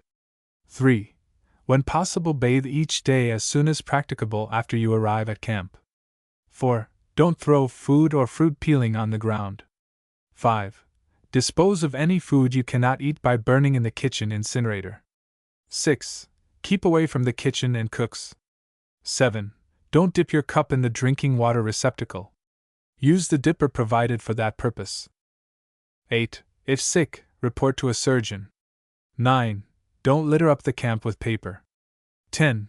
Get your drinking water and bathe at the authorized places. The camp commander always designates different places for cooking and drinking water, for watering the animals, for bathing and washing clothes. 11. On leaving camp, the ground should be in better condition than when you arrived. All sinks, latrines, ditches, and holes are filled and the earth stamped down. All combustibles that have no value should be burned and non-combustible matter either buried or piled so it can be carted away. 12. All deposits in the rears should be covered with earth. Miscellaneous. 1. Take great pains each morning to make a neat, small, and solid pack and strap it up securely. 2. Don't put your pack on until ordered to do so by your company commander or first sergeant. 3. Get your pack properly adjusted. 4. Don't take your equipment off during the halts allowed for resting. 5. Don't eat anything or patronize the soft drink stand during a march. 6. Retire early and get a good night's rest. 7. Use only heavy or light wool socks and see that they fit perfectly. If you cannot wear wool socks, try cotton and then silk socks. 8. Don't overeat or overdrink. 9. A light pair of sneakers or canvas tennis shoes are serviceable for camp wear in the afternoons and are restful to the feet. 10. Each morning sprinkle a little talcum powder or footies in the shoes. 11. Keep the bowels functioning properly. Should you become constipated, report to the doctor for medicine before you begin to feel badly. 12. Clean your mess kit immediately after each meal. 13. Respect the property of others. Equipment. During the hike, your equipment for living will be limited to 1. Your pack, things that you carry on your back. 2. A few authorized articles which are placed in a squad laundry bag, called a surplus kit. And 3. A blanket roll. Contents of the pack: 1 bacon can, 1 condiment can, 1 blanket, 1 poncho, 1 shelter half, 1/2 of a small tent, 5 small tent pins, 1 toothbrush, 1 comb and any other toilet articles desired, 1 cake of soap, 1 or 2 towels, 1 extra suit of underwear, 1 pair socks, 1 pair shoestrings. Contents of surplus kit: 1 pair of breeches, 1 suit of underwear, 1 shirt olive drab, 1 shoelaces, 2 pair of socks, 1 pair of shoes tan, any other article that may be prescribed by the company commander. The surplus kit of each man will be made up into a neat, compact bundle, tied with a string, use a shoestring for the purpose, and tagged with the owner's name. These individual kits will be packed in a laundry bag called surplus kit bag, tagged 1 for each squad. / contents of blanket roll: 1. Extra blankets. 2. 1 ramrod for each squad. 3. Any other articles that may be prescribed by the company commander. #/ Each squad makes these extra blankets, etc., into a long roll which is called the squad blanket roll. A tag is tied to it, showing to what regiment, company, and squad it belongs. Notes: 1. The bacon can is a convenient place to carry a small face towel, shaving outfit, and other small toilet articles. 2. Keep your soap in a soap box. 3. Each squad should have its own cleaning material which should be tied into a small package and carried in the surplus kit bag. 4. Interest in a hike or a maneuver will be stimulated if at least one member of each squad has a map showing all the camp sites and route of march. 5. One man in each squad should be provided with a small bottle of iodine, some absorbent cotton and adhesive tape for the common use of the squad. This saves time for the surgeon and men in caring for minor injuries, scratches, etc. Esprit de corps. Have too much esprit de corps to complain of the length of the march, or to kick about the dust on the road. Be self-controlled. Don't boast of your ability to march on forever. Such remarks are depressing to a tired comrade who is not as physically strong as you. Chapter 11. Officers' Reserve Corps.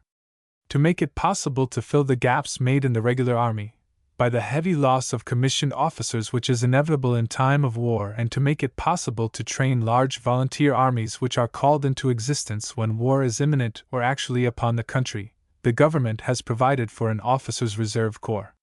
It is, indeed, a patriotic and far-sighted act on the part of a citizen to become a reserve officer, for, by so doing, he will increase his measure of usefulness for the time when his country will need him most, and when he will, if he is a real, virile man, desire to be of the utmost service to his country.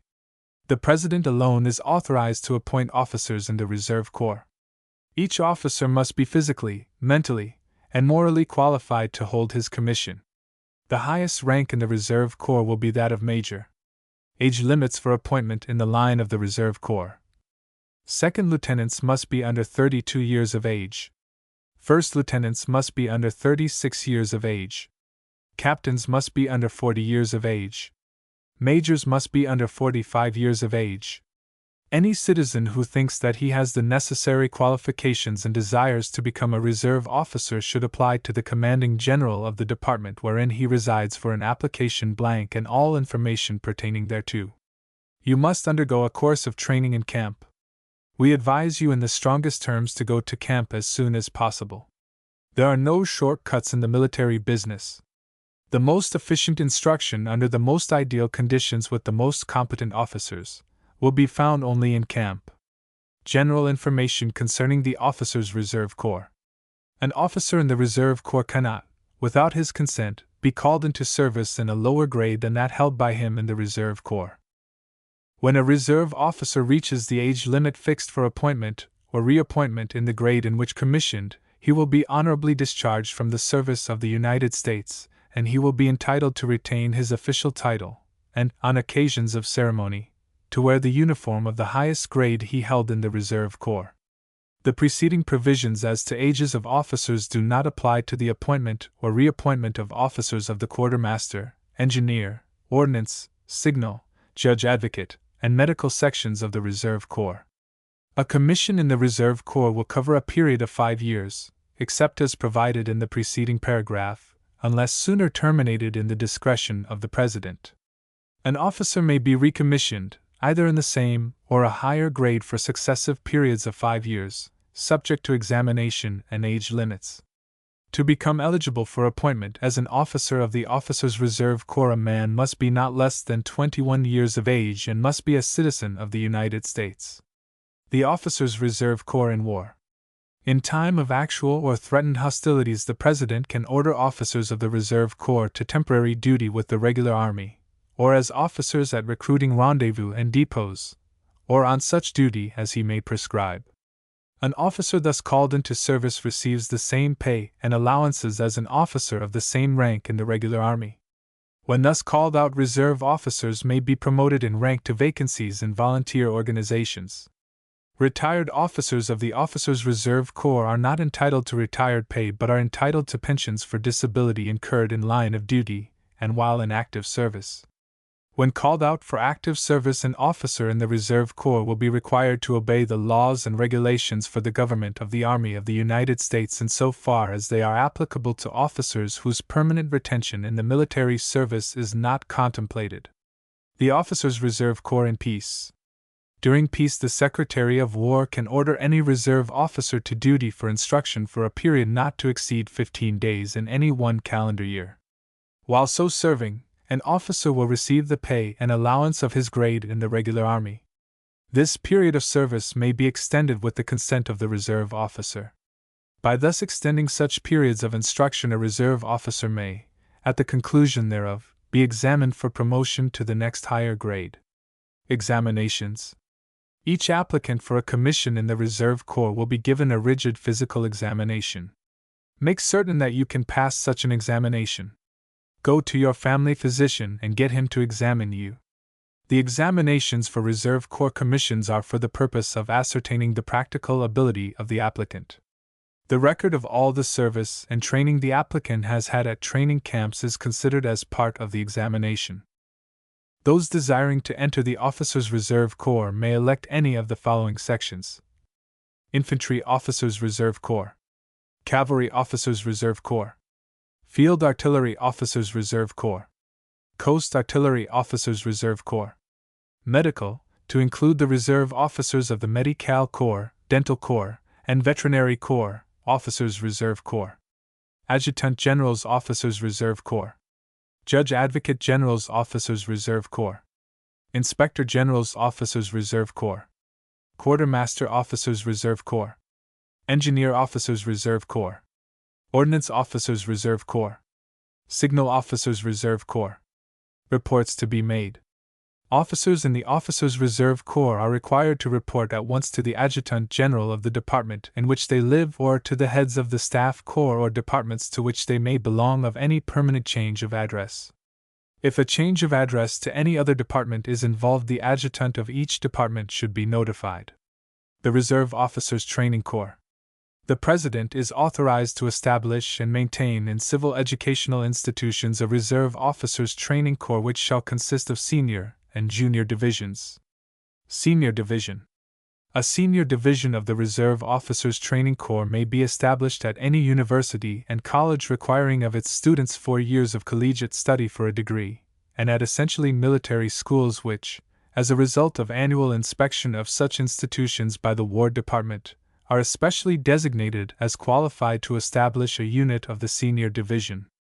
Authorities of the former, universities and colleges not essentially military, must establish and maintain a 2 years elective or compulsory course of military training, as a minimum, for its physically fit male students.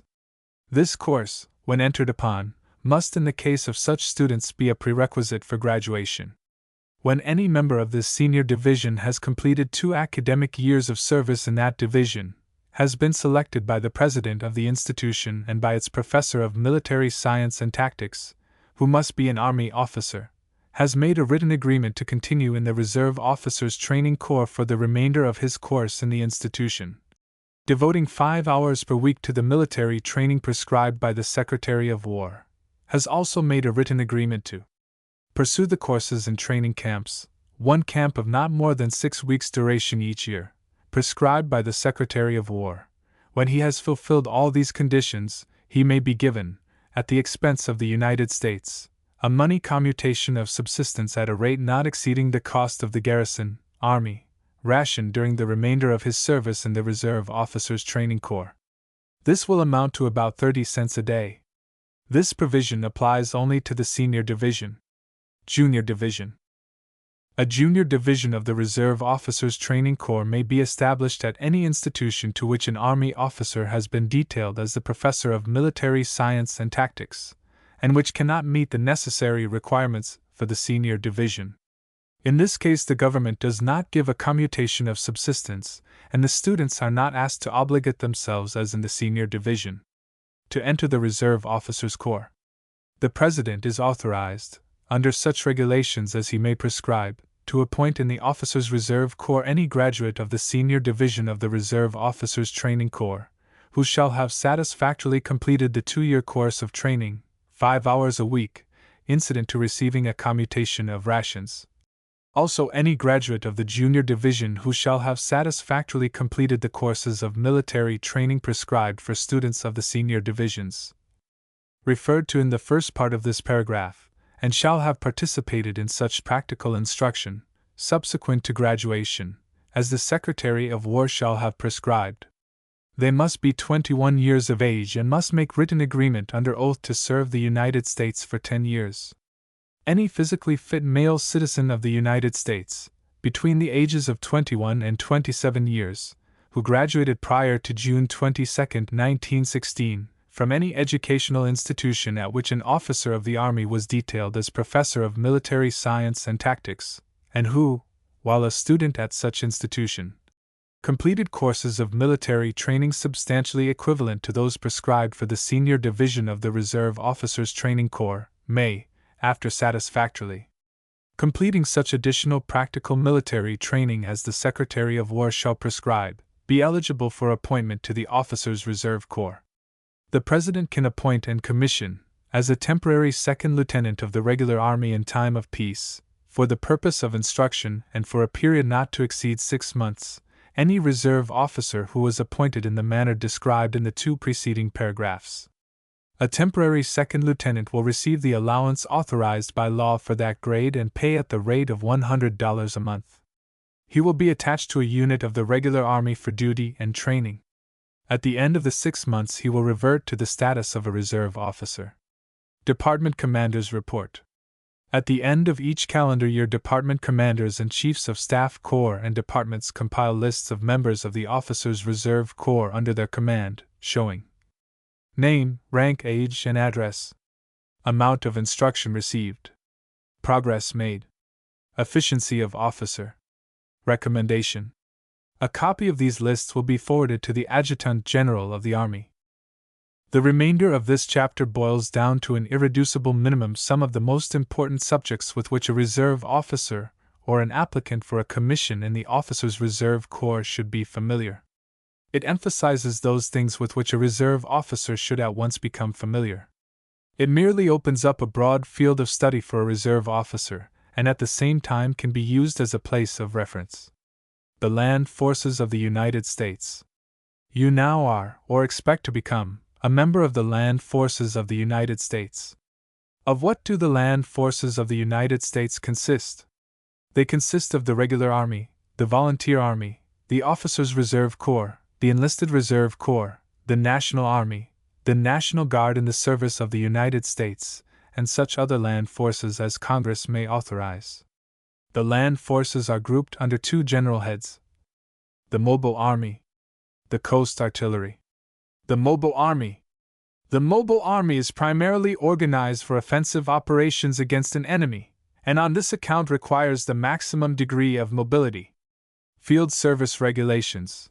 It consists of infantry, field artillery, cavalry, engineers, Signal Corps troops. The Coast Artillery.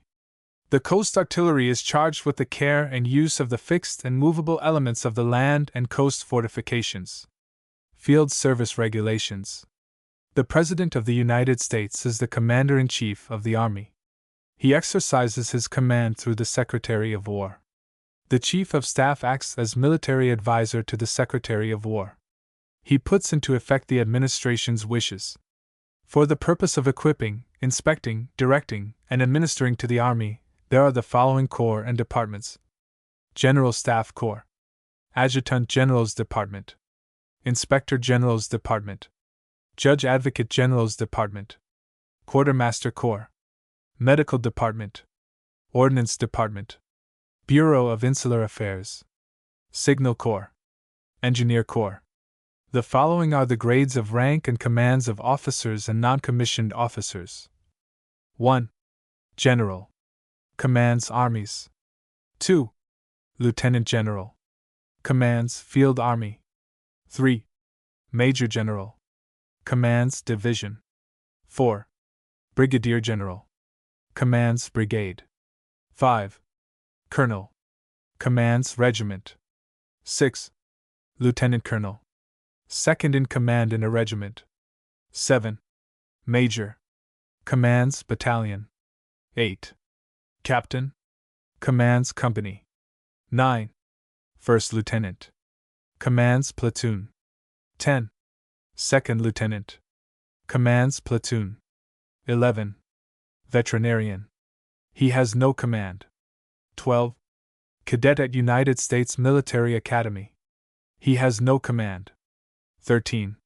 Sergeant Major, Regimental. He has no command. 14. Ordnance Sergeant. He has no command. 15. Quartermaster Sergeant. He has no command. 16. Sergeant Major, Battalion. He has no command. 17. First Sergeant. Commands Platoon. 18. Sergeant. Commands sometimes a platoon. 19. Corporal. Commands squad. Articles of War. The Army is governed by the Articles of War, which can be found in the Army regulations. Any laws, orders, etc., pertaining to the Army must not violate directly or indirectly any of the Articles of War. It is therefore desirable that each reserve officer know where to find them and become, in a general way, familiar with them. General advice. To become a first-class drill master is desirable and necessary. But being one, you are not to be entrusted with the command of troops in the field unless you have gone much farther than that. To become an excellent drill master means simply that you have mastered a detail. In order to become one, you should bear this in mind. You cannot teach a man how to do a thing unless you know that thing yourself. If you don't know your drill, don't try to bluff your men. Burn the midnight oil, or remain a private. Military correspondence. An official letter should refer to one subject only. In writing to the War Department, address your letter to the Adjutant General of the Army, Washington, D.C. The United States, including colonies, is divided into the following departments. The Northeastern Department, with headquarters at Boston, Massachusetts. The Northeastern Department, with headquarters at Boston, Massachusetts. The Eastern Department, with headquarters at Governor's Island, New York.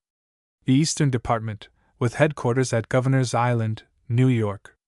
The Southeastern Department, with headquarters at Charleston, South Carolina. The Southeastern Department, with headquarters at Charleston, South Carolina. The Central Department, with headquarters at Chicago, Illinois. The Central Department, with headquarters at Chicago, Illinois. The Southern Department, with headquarters at Fort Sam Houston, Texas. The Southern Department, with headquarters at Fort Sam Houston, Texas. The Western Department, with headquarters at San Francisco, California. The Western Department, with headquarters at San Francisco, California. The Philippine Department, with headquarters at Manila, PEI. The Philippine Department, with headquarters at Manila, PEI. The Hawaiian Department, with headquarters at Honolulu, Hawaii. The Hawaiian Department, with headquarters at Honolulu, Hawaii. You will be in one of these departments.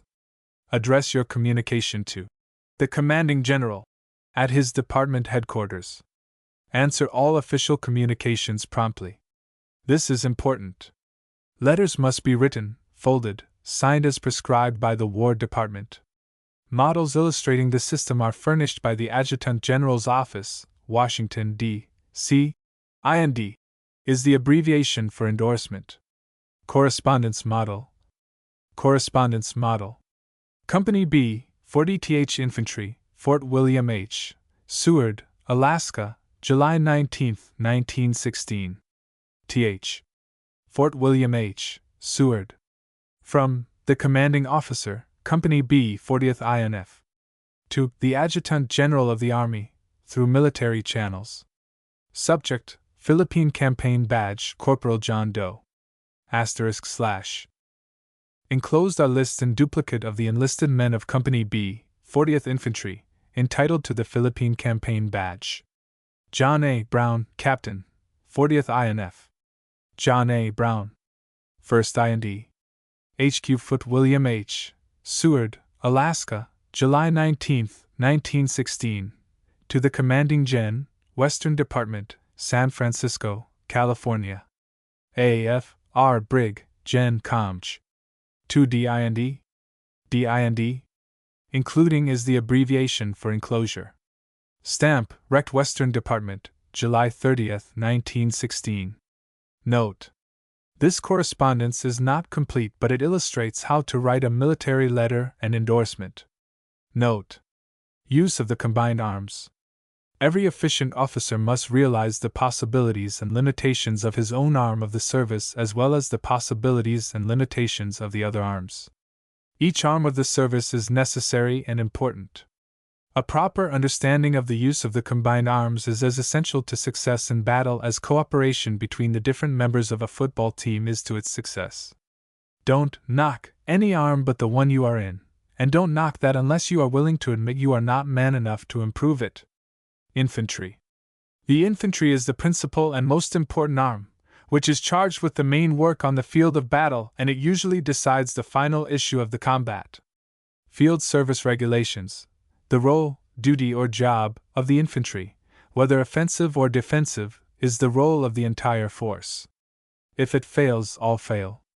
When properly supported by artillery, trained infantrymen armed with rifles, bayonets, and the will to put the enemy out of action, will settle all issues.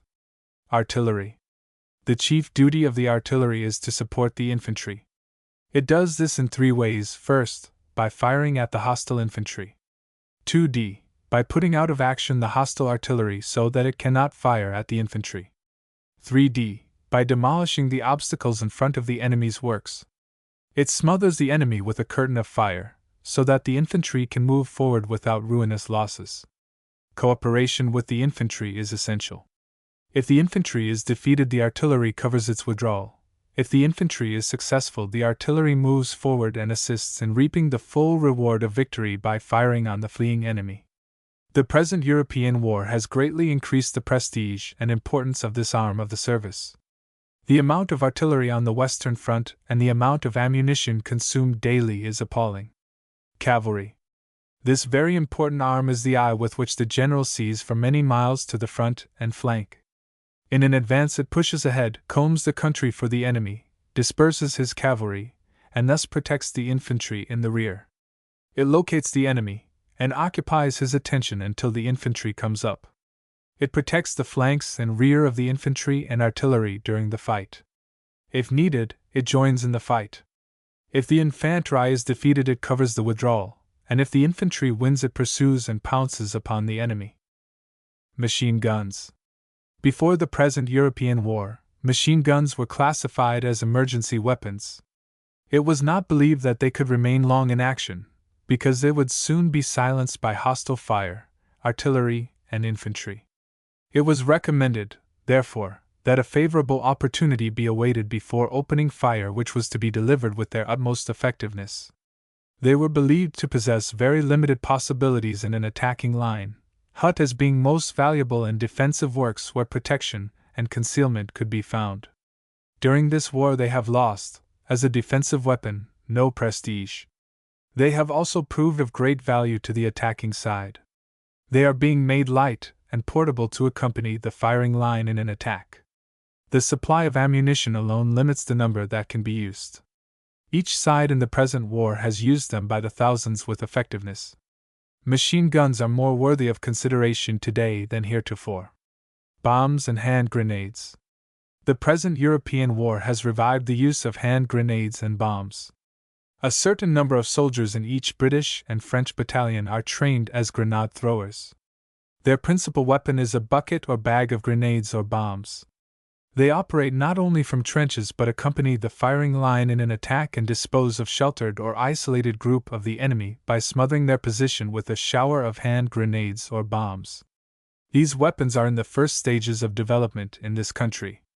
They offer to the service practically a virgin field of opportunities. Some reserve officers might make a specialty of this subject and assist in its development. Night operations. By employing night operations, troops make use of the cover of darkness to minimize losses from hostile fire, to escape observation, to gain time. Infantry drill regulations. They are dangerous because control is difficult and confusion is frequently unavoidable. Only trained troops should be used, and the formation must be simple. Don't attempt anything complicated. Observe the following suggestions. For an attack or offensive movement. 1. Study by daylight and after dark, if possible, the ground you are to cross. 2. Make careful preparations with secrecy. 3. Avoid fire action. Pieces should not be loaded. Rely on the bayonet. 4. Give each unit a definite objective and direction. Avoid collision. 5. Have each man wear a distinctive badge. For instance, a white band on one arm.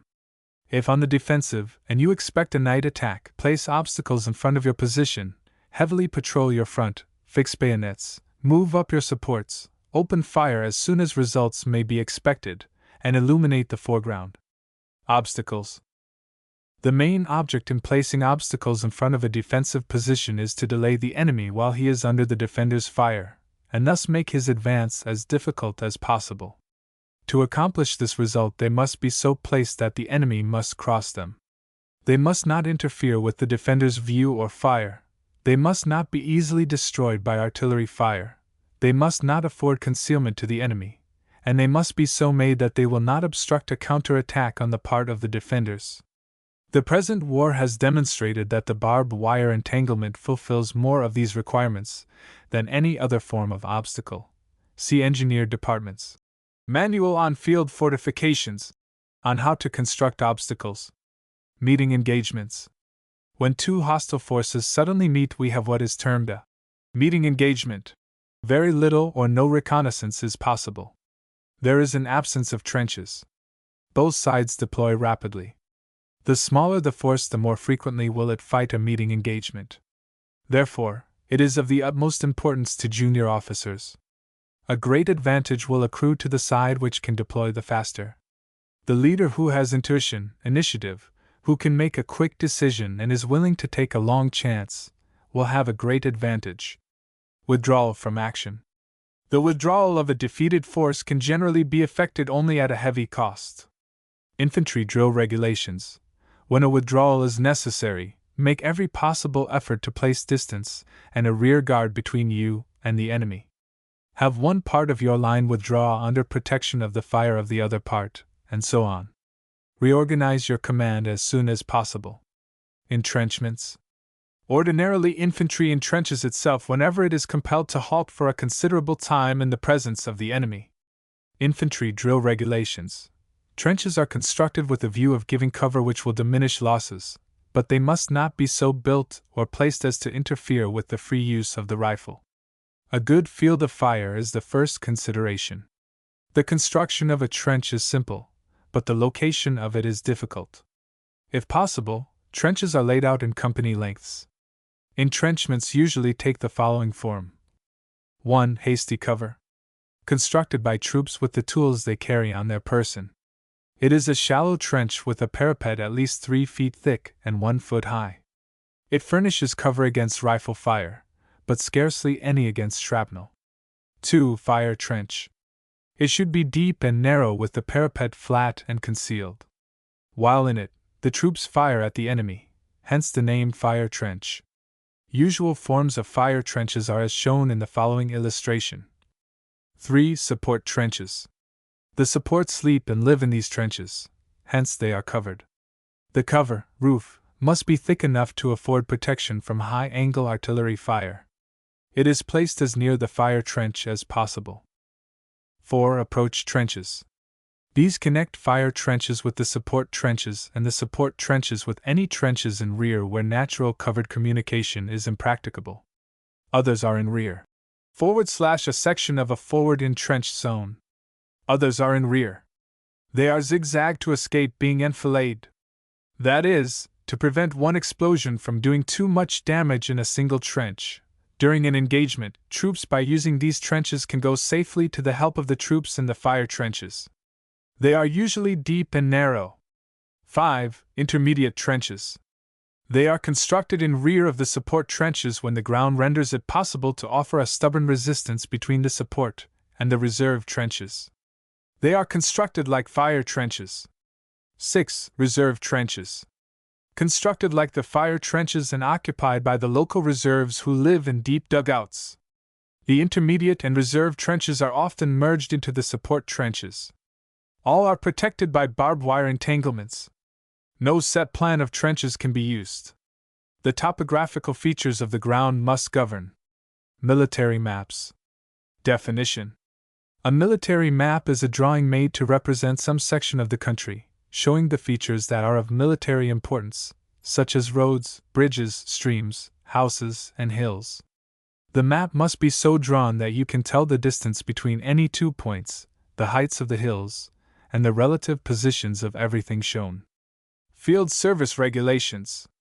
In the field, the military maps are supplemented by sketches, or field maps, prepared from day to day. For facility in reading, military maps are made according to a uniform system of scales and contour intervals as follows. Road sketches. 3 inches on the map is equal to 1 mile on the ground, contour intervals of 20 feet. Position and outpost sketches.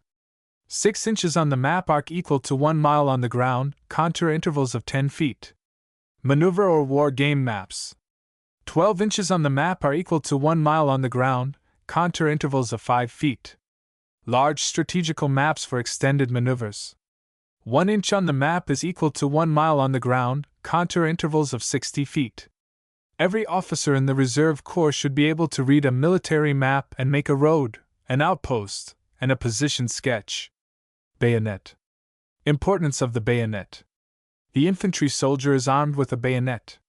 He relies mainly on fire action to disable the enemy, but he should know that it is often necessary for him to cross bayonets with the enemy. Therefore, he must be instructed in the use of the rifle and the bayonet in hand-to-hand encounters. The present European war is demonstrating the importance of this instruction. If you did not receive instruction in bayonet fighting at a federal training camp, it was not because it is unimportant, but because there was no available time to give it. Any reserve officer can well afford to specialize in this work. Ammunition. An infantry soldier goes into battle carrying 220 rounds of rifle ammunition. He habitually carries in his belt 100 rounds, and when a fight is imminent he gets 120 rounds, 2 bandoliers, from his combat train. He keeps 30 rounds in the right pocket section of his belt to be expended only when ordered by an officer. A cavalryman goes into battle carrying 150 rounds of rifle ammunition and 40 rounds of pistol ammunition. He habitually carries in his belt 90 rounds of rifle and 20 rounds of pistol ammunition. When about to go into a fight, he gets 60 rounds of rifle and 20 rounds of pistol ammunition from his combat train. All officers must train their men to economize in the use of ammunition. Train service, even by rail for ammunition, would be inadequate if this were not done. Transportation. Organization commanders are responsible for all unauthorized material or supplies that may be put on their wagons. You should therefore become acquainted with the transportation attached to the smaller organizations. The wagons that carry your ammunition are called the combat train. The wagons that carry your authorized baggage, kitchen equipment, and food are called the field train. The ration. A ration is the allowance, money, for the subsistence of one person for one day. It is based on the cost of a fixed amount of certain foods, such as meat, potatoes, bread, etc., necessary for a working man. As the cost of food in the different sections of the country varies, so does the cost of the ration. There are several kinds of ration based on what the soldier is doing and the climate he is in. If you are ever in command of a company, whether in the field or in barracks, one of your most important duties will be to supervise the cooking and messing of your company. You should, therefore, become familiar with the following rations. 1. Garrison rations. Used by troops in garrison and during peace and on maneuvers. 2. Reserve ration. Carried on the person and in the trains. 3. Field ration. The ration prescribed by the commander of a field force. 4. Travel ration. Used when traveling. 5. Emergency ration. Used by troops on an active campaign in an emergency. 6. Filipino ration. For use of Filipino scouts. Property. In the absence of regulations on the subject, each reserve officer should own a good watch, a pair of field glasses, a compass, and a notebook. Guard duty. Guards are used in camp or garrison to preserve order, to protect property, and to enforce police regulations. The commander of the guard is an officer or non-commissioned officer. He performs his duties under the supervision of the officer of the day. A sentinel is on post 2 hours out of every 6. And a tour of guard duty is 24 hours. As guard duty is of such utmost importance, and laxity, or failure to perform it properly, is very severely punished, the duties of all connected with it are clearly prescribed in the guard manual. Orders for sentinels are divided into 2 classes, general and special. Each should be memorized. Special orders relate to particular posts and duties. General orders apply to all sentinels and are as follows. 1. To take charge of this post and all government property in view. 2. To walk my post in a military manner, keeping always on the alert and observing everything that takes place within sight or hearing. 3. To report all violations of orders I am instructed to enforce. 4. To repeat all calls from posts more distant from the guard house than my own. 5. To quit my post only when properly relieved. 6. To receive, obey, and pass on to the sentinel who relieves me all orders from the commanding officer, officer of the day, and officers and non-commissioned officers of the guard only. 7. To talk to no one except in line of duty. 8. In case of fire or disorder to give the alarm. 9. To allow no one to commit a nuisance on or near my post. 10. In any case not covered by instructions to call the corporal of the guard. 11. To be especially watchful at night, and during the time for challenging, to challenge all persons on or near my post, and to allow no one to pass without proper authority. Guard Manual. Saluting. Saluting distance is that within which recognition is easy. In general, it does not exceed 30 paces. A junior, who is mounted, dismounts before addressing a senior who is dismounted. If the senior is mounted, the junior does not dismount when addressing him. A junior officer walks or rides on the left of his senior. National Anthem.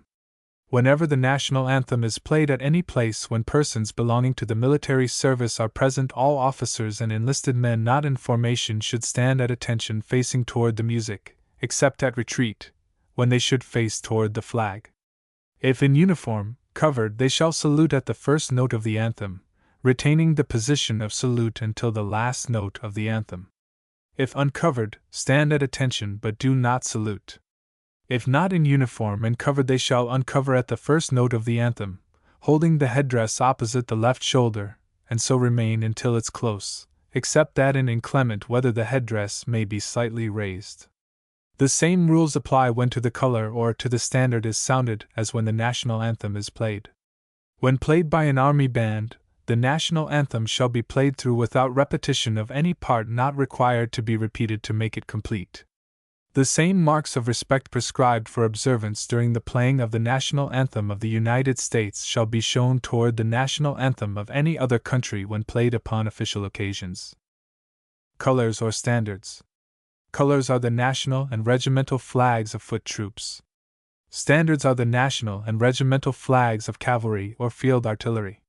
When passing colors or standards, unkissed, not in a waterproof case, the prescribed salute must always be rendered. By the prescribed salute is meant, if unarmed or armed with a saber which is sheathed, the hand salute; if armed with a drawn saber, the present saber. If you, wearing civilian dress, pass them, uncover and hold the headdress opposite the left shoulder with the right hand. Books. We recommend that all officers, non-commissioned officers, and all privates who propose to work for advancement read the following books. All can probably be obtained from the Adjutant General of the Army, Washington, D.C. Any other military books desired can be purchased from the United States Infantry Association, Union Trust Building, Washington, D.C. 1. The Military Policy of the United States. By Jen E. Upton. 2. The Guard Manual, United States Army. 3. The Field Service Regulations, United States Army. 4. The Drill Regulations of the arm of the service to which you are assigned. 5. Non-Commissioned Officers Manual, War Department publication. 6. First Aid to the Sick and Injured, War Department publication. 7. Army Regulations, to be used as a book of reference when needed. 8. Small Arms Firing Regulations, War Department publication. 9. A Manual for Courts Martial U.S. Army. It is highly desirable for every reserve officer to place his name on the mailing list at the Army Service School, Fort Leavenworth, Kansas. This costs about $1 a year, and in return the officer receives much valuable information. Write to the Secretary for any further information desired on this subject. Field Orders. Field orders, whether written or oral, should follow a certain form. This decreases the probability of any vital part being left out and increases the probability of the receiver or reader understanding it. In the following form for an advance, note the order in which the paragraphs occur. This is very important. For an advance, notice in particular that the first thing in the body of the order is the information of the enemy and of supporting or friendly troops. 2d. The plan. 3d.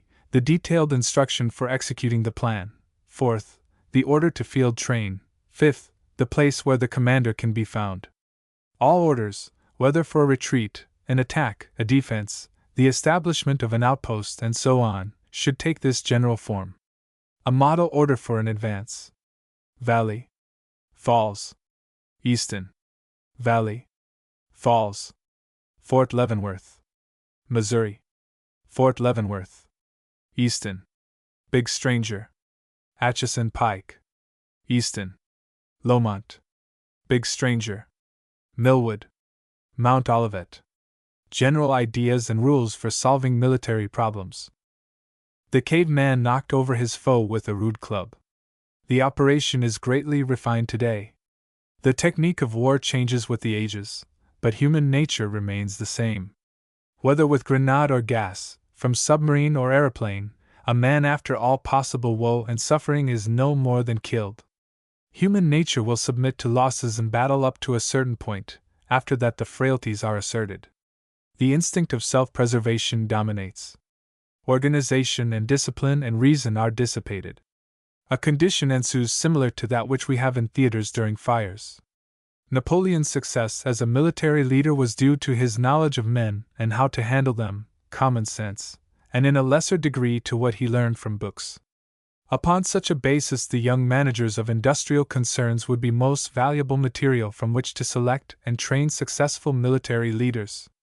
They know men, and it is necessary to possess a world of common sense to acquire any such knowledge. Many of those elements that make success in a military man are exactly the same as those that make a man successful anywhere.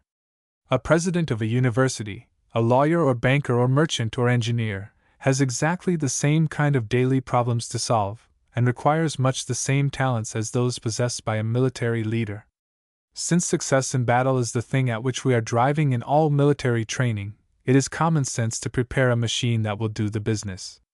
Every officer and non-commissioned officer has got to know how to play the game. A good private makes a good corporal makes a good sergeant makes a good lieutenant, a good colonel makes a good brigadier general, all exactly as in civil life. Prussia has had her greatest military success when she devoted her energies to maneuvers and to the solution of tactical problems. Her defeats and humiliations have come when she has neglected this work. And there's nothing mysterious about the way Prussia or Napoleon or anybody else has solved their military problems. No occult forces are involved, any more than there is in building a canal or hunting tigers. The real general is, in a sense, a postgraduate hunter or an advanced, all-American quarterback.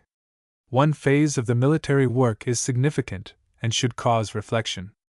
The punishment for errors in war is very severe.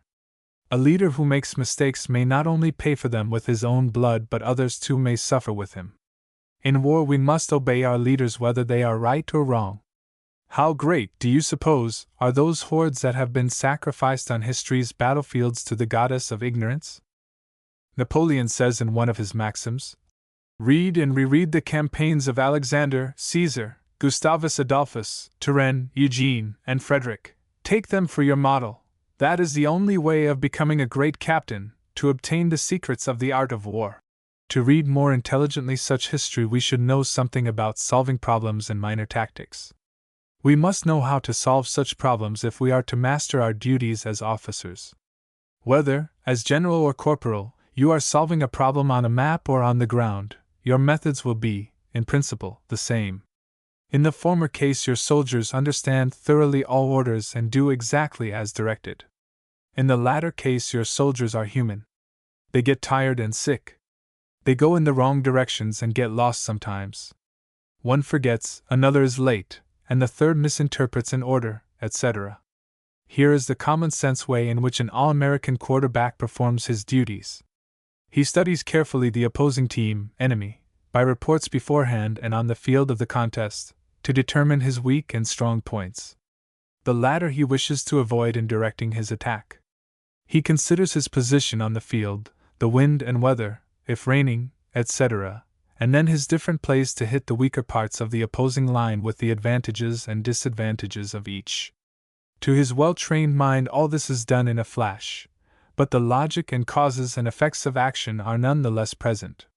This quarterback has analyzed the conditions of his problems, he has figured out what he is up against. That is to say, he has estimated the situation. He is now ready for a decision. He determines where he is going to strike and with what kind of a play he will do it. He gives a signal, 44-11-17-5.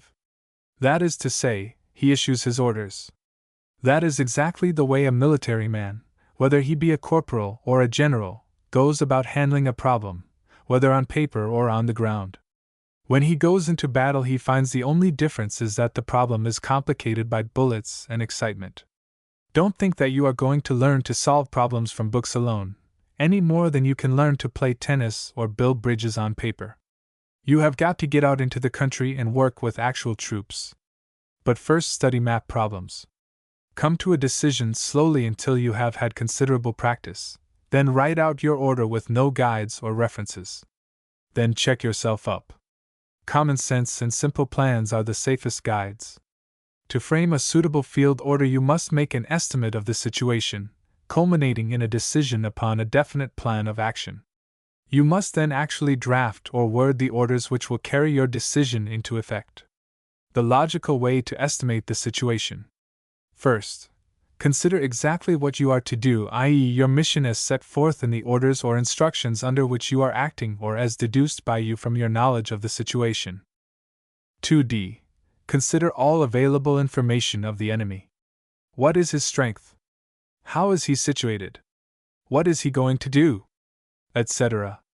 3d. Consider all conditions affecting your own troops. What advantages in numbers and position have you over the enemy? What is their morale? Etc. 4th. Consider the terrain in so far as it affects the situation. 5th. Consider the various plans of action open to you and decide upon the one that will best enable you to accomplish your mission, carry out your task, that is to say, come to a decision. It is now necessary to express that decision in the form of an order, as the quarterback did in giving the signal, 44-11-17-5. To enable the will of the commander to be quickly understood, and to secure prompt cooperation among his subordinates, field orders are required to follow a general form. Under the stress and strain of an engagement, there are many causes of excitement. Unless we have trained ourselves to act along certain lines in issuing orders, we may forget some important considerations. We have known people of superb intelligence to do poorly before a large audience simply from lack of training and experience. Correct procedure in giving the main part of a field order. First, give the information of the enemy and of our own supporting troops, i.e., those who may come to our assistance in case of need, to your subordinates. That will give them a clear understanding of the problem and enable them intelligently to cooperate with you. 2d. Now state what you are going to do. That is to say, give your plan. 3d. Next, how you are going to put that plan into effect. That is, the assignment of duties to each subordinate. 4th. Give instructions for the ammunition trains, stations for the slightly wounded, etc. 5th. State where you can be found or where messages may be sent. Some general hints. Clear and decisive orders are the logical result of definite and sure decisions. To gauge a man's caliber, read his orders. You must not be hazy and indefinite in your order. You must be clear and definite. Be careful about your phrasing and expressions. An order should be like a cablegram, convey every idea but contain no unnecessary words. Don't break up the squads or platoons or the companies. Keep the tactical units together as much as possible. It is marvelous how many mistakes can occur on the battlefield. Attempt a complicated plan and its failure is reasonably assured. Have your plan simple. The enveloping attack is the best. That is to say, have your line longer than the enemy's so that you can attack one of his flanks. He knows this quite as well as you, and he will endeavor to perform the same operation upon you. The leader, all else being equal, who has the wit to outmaneuver the other will win the engagement. As a rule, an affirmative form of expression is used. Such an order as, "The supply train will not accompany the division," is defective, because the gist of the order depends upon the single word, "not." Write your order so it can be read. Don't go about it as though you were a doctor writing a prescription. Things will go wrong if you do. You will find some of your troops moving in the wrong direction when you need them badly. Be brief. Short sentences are good. They are clear. Conjectures, expectations, and reasons for measures adopted are weak. They do not inspire confidence. They should be avoided. Accept the entire responsibility of your command. If things go wrong, it's your fault. Correct them. A large number of military men make it their particular business to find faults in others, with scarcely a thought for their own. Don't join this club. Reverse the matter. Avoid such expressions as attempt to capture, try to hold, as far as possible, as well as you can, etc. Tell a man what he is to do. Don't divide any responsibility with anyone. Officers and men of all ranks and grades are given a certain independence in the execution of the tasks to which they are assigned and are expected to show initiative in meeting the different situations as they arise.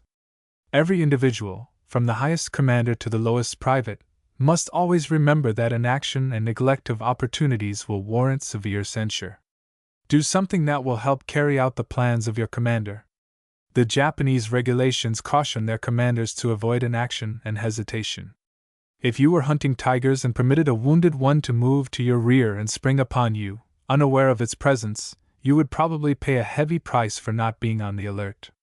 For a military leader to be caught unawares is unpardonable. Napoleon said in another of his maxims, "If the enemy's army were to appear on my front, or on my right or left, what would I do?" If the question is difficult for the commander to answer, his troops are not only poorly placed but are poorly led. Don't let your force be divided up into detachments and roam all over the country. This is a very common error with beginners. Avoid dispersion. Keep your troops together. You cannot fire on the battlefield with the same accuracy as you do on the target range. Fear dilates the pupil of the eye. Men cannot shoot well when they are under great excitement. Don't count on killing too many of the enemy with a carload of ammunition.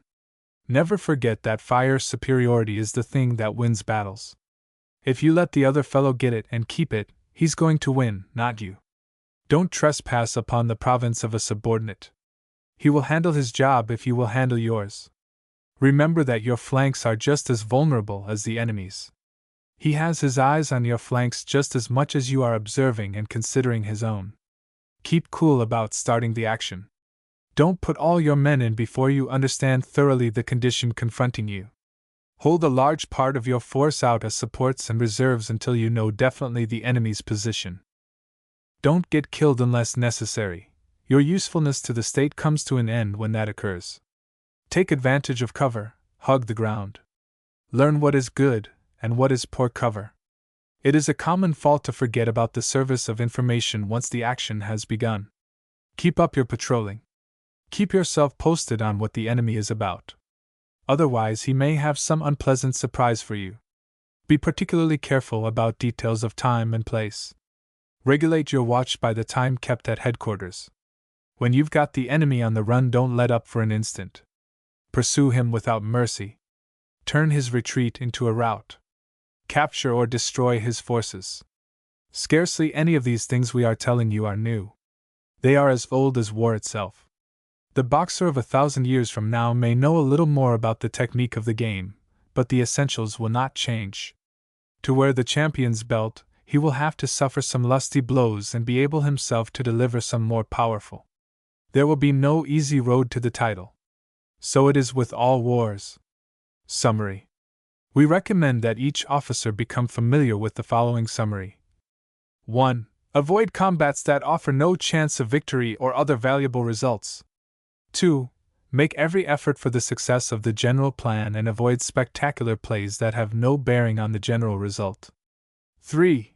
Have a definite plan and carry it out vigorously. Do not vacillate. 4. Do not attempt complicated maneuvers.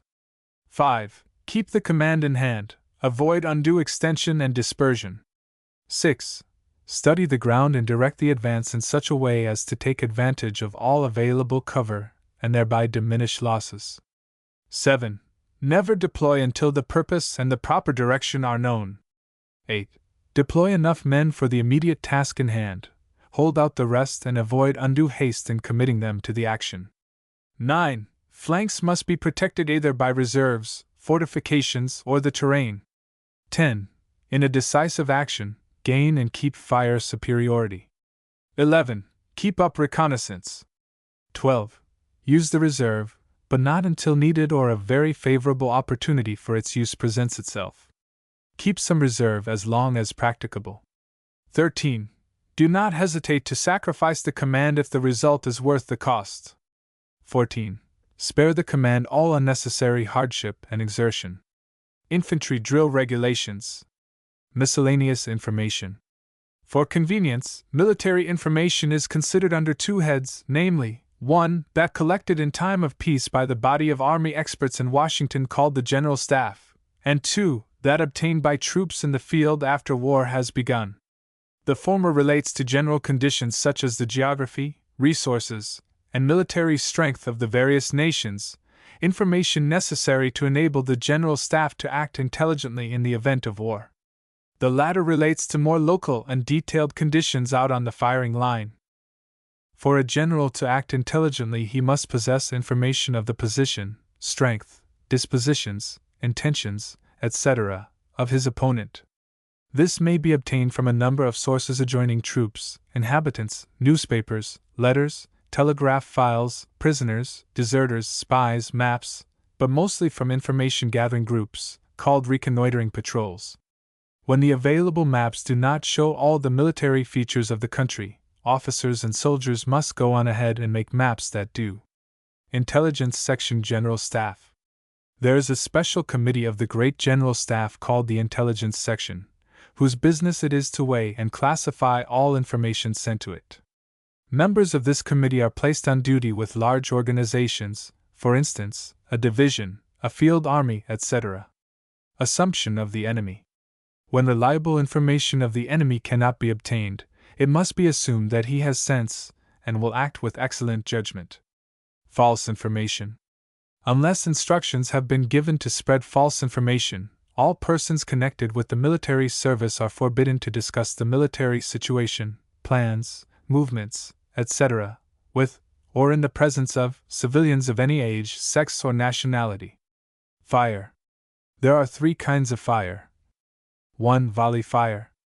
Everyone fires at the command fire. It is used at funerals and occasionally in the first part of an action when the enemy presents a large, compact target. 2. Fire at will. In this each soldier fires, loads, and fires again independently of the others. He fires fast or slow as the occasion demands. 3. Clip fire. The soldier stops firing when he has finished his clip of 5 cartridges. This assists in preventing an undue expenditure of ammunition and in abating excitement. The difference between independent and divisional cavalry. The main difficulty in seeing the distinction between independent and divisional cavalry consists in our forgetting that we have different kinds of organizations in the army as well as we have anywhere else. Let us clearly understand this. 1. An infantry division is composed of 9 regiments of infantry, 2 of artillery, and 1 of cavalry. 2. A cavalry division is composed of 9 regiments of cavalry, 1 regiment of horse artillery, and no infantry. The cavalry attached to an infantry division is, in general, called divisional cavalry. It operates at but comparatively short distances from its division, its duties being of a somewhat local nature. The independent cavalry, because it can move so rapidly, is sent far in advance, 30, 40, or even 50 or more miles, of the main army to obtain general information, such as the approximate strength and location of the enemy's forces. The division commander, since he is so far away from the commanding general of the army in rear, and since he has broad general duties to perform, must of necessity have broad powers and, in general, be permitted to act as the occasion demands. He is, therefore, said to act independently, and his cavalry is called independent cavalry. The difference between strategy and tactics. Strategy is generalship in its broadest conception. A strategist conceives and projects campaigns. He determines where armies and navies are to be sent. He is not concerned with the handling or maneuvers of armies and fleets. He turns over those details to tacticians. He is the mastermind, far removed, generally, from the battle line, who picks up an army or fleet here and puts it there. Tactics is the act and science of disposing, arranging armies and fleets in order for battle. A tactical commander, tactician, solves local details. Strategy pertains to conception, to policy, tactics, to technique. The great General Staff in Washington inaugurates the problems to be solved, strategy, and details commanders, tacticians, to solve them. Employment of aircraft on and near the firing line in the theater of operation. Airplanes will move far out, perhaps hundreds of miles, in front of our most advanced cavalry for the purpose of gathering general information of large bodies of the enemy's forces. This is called strategical reconnaissance. Other airplanes do more local scouting. They go but comparatively short distances from the firing line for the purpose of determining the location of trenches, supports, reserves, artillery positions, etc. This is called tactical reconnaissance. They give their artillery commanders information as to where their projectiles are falling. During siege operations, as in Europe, where some trenches have remained in about the same place for long periods, photographers go up in airplanes each morning and photograph the enemy's trench lines. Blueprints are made of these lines. By comparing these with the lines of the previous day, it is easy to determine the changes that have been made during the night. Other airplanes are detailed for the purpose of combat. They prevent opposing airplanes from gathering information. The big ideas of marches. For marches to be entirely successful, 3 conditions must be fulfilled. 1. The troops must get there. 2. They must get there on time. 3. And they must get there in good condition. Now suppose that you were ordered to conduct the march of a company of green men for a distance of 200 miles. Just how would you solve the problem? Before starting, very careful preparations should be made. Your men should be in good physical condition. They must be given so much work that they are athletes. Keep these points in mind. 1. Always have, when possible, the comfort of your men in mind.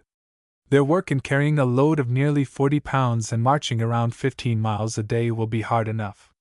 Don't give them any extra hardships. 2. Make the conditions of the march pleasant. Encourage the men to laugh and sing. 3. Use wagons, automobiles, etc., to carry heavy loads, burdens, whenever possible. 4. It is a custom of the service to help a man who may not be strong physically but who is straining every nerve to get there. Be the first to volunteer to carry for him his rifle or part of his burden. 5. Look out especially for the feet of your men and the hoofs of your animals. 6. On long marches 1 day in 7 should be a day of rest and recreation. 7. Never take an extremely hard and long, forced, march unless imperative. 8. As a rule, troops pay no compliments on the march. They have enough to do without that. 9. Let the object to be accomplished determine the general conduct of the march, the time of starting, the rate, length of march, halts, etc.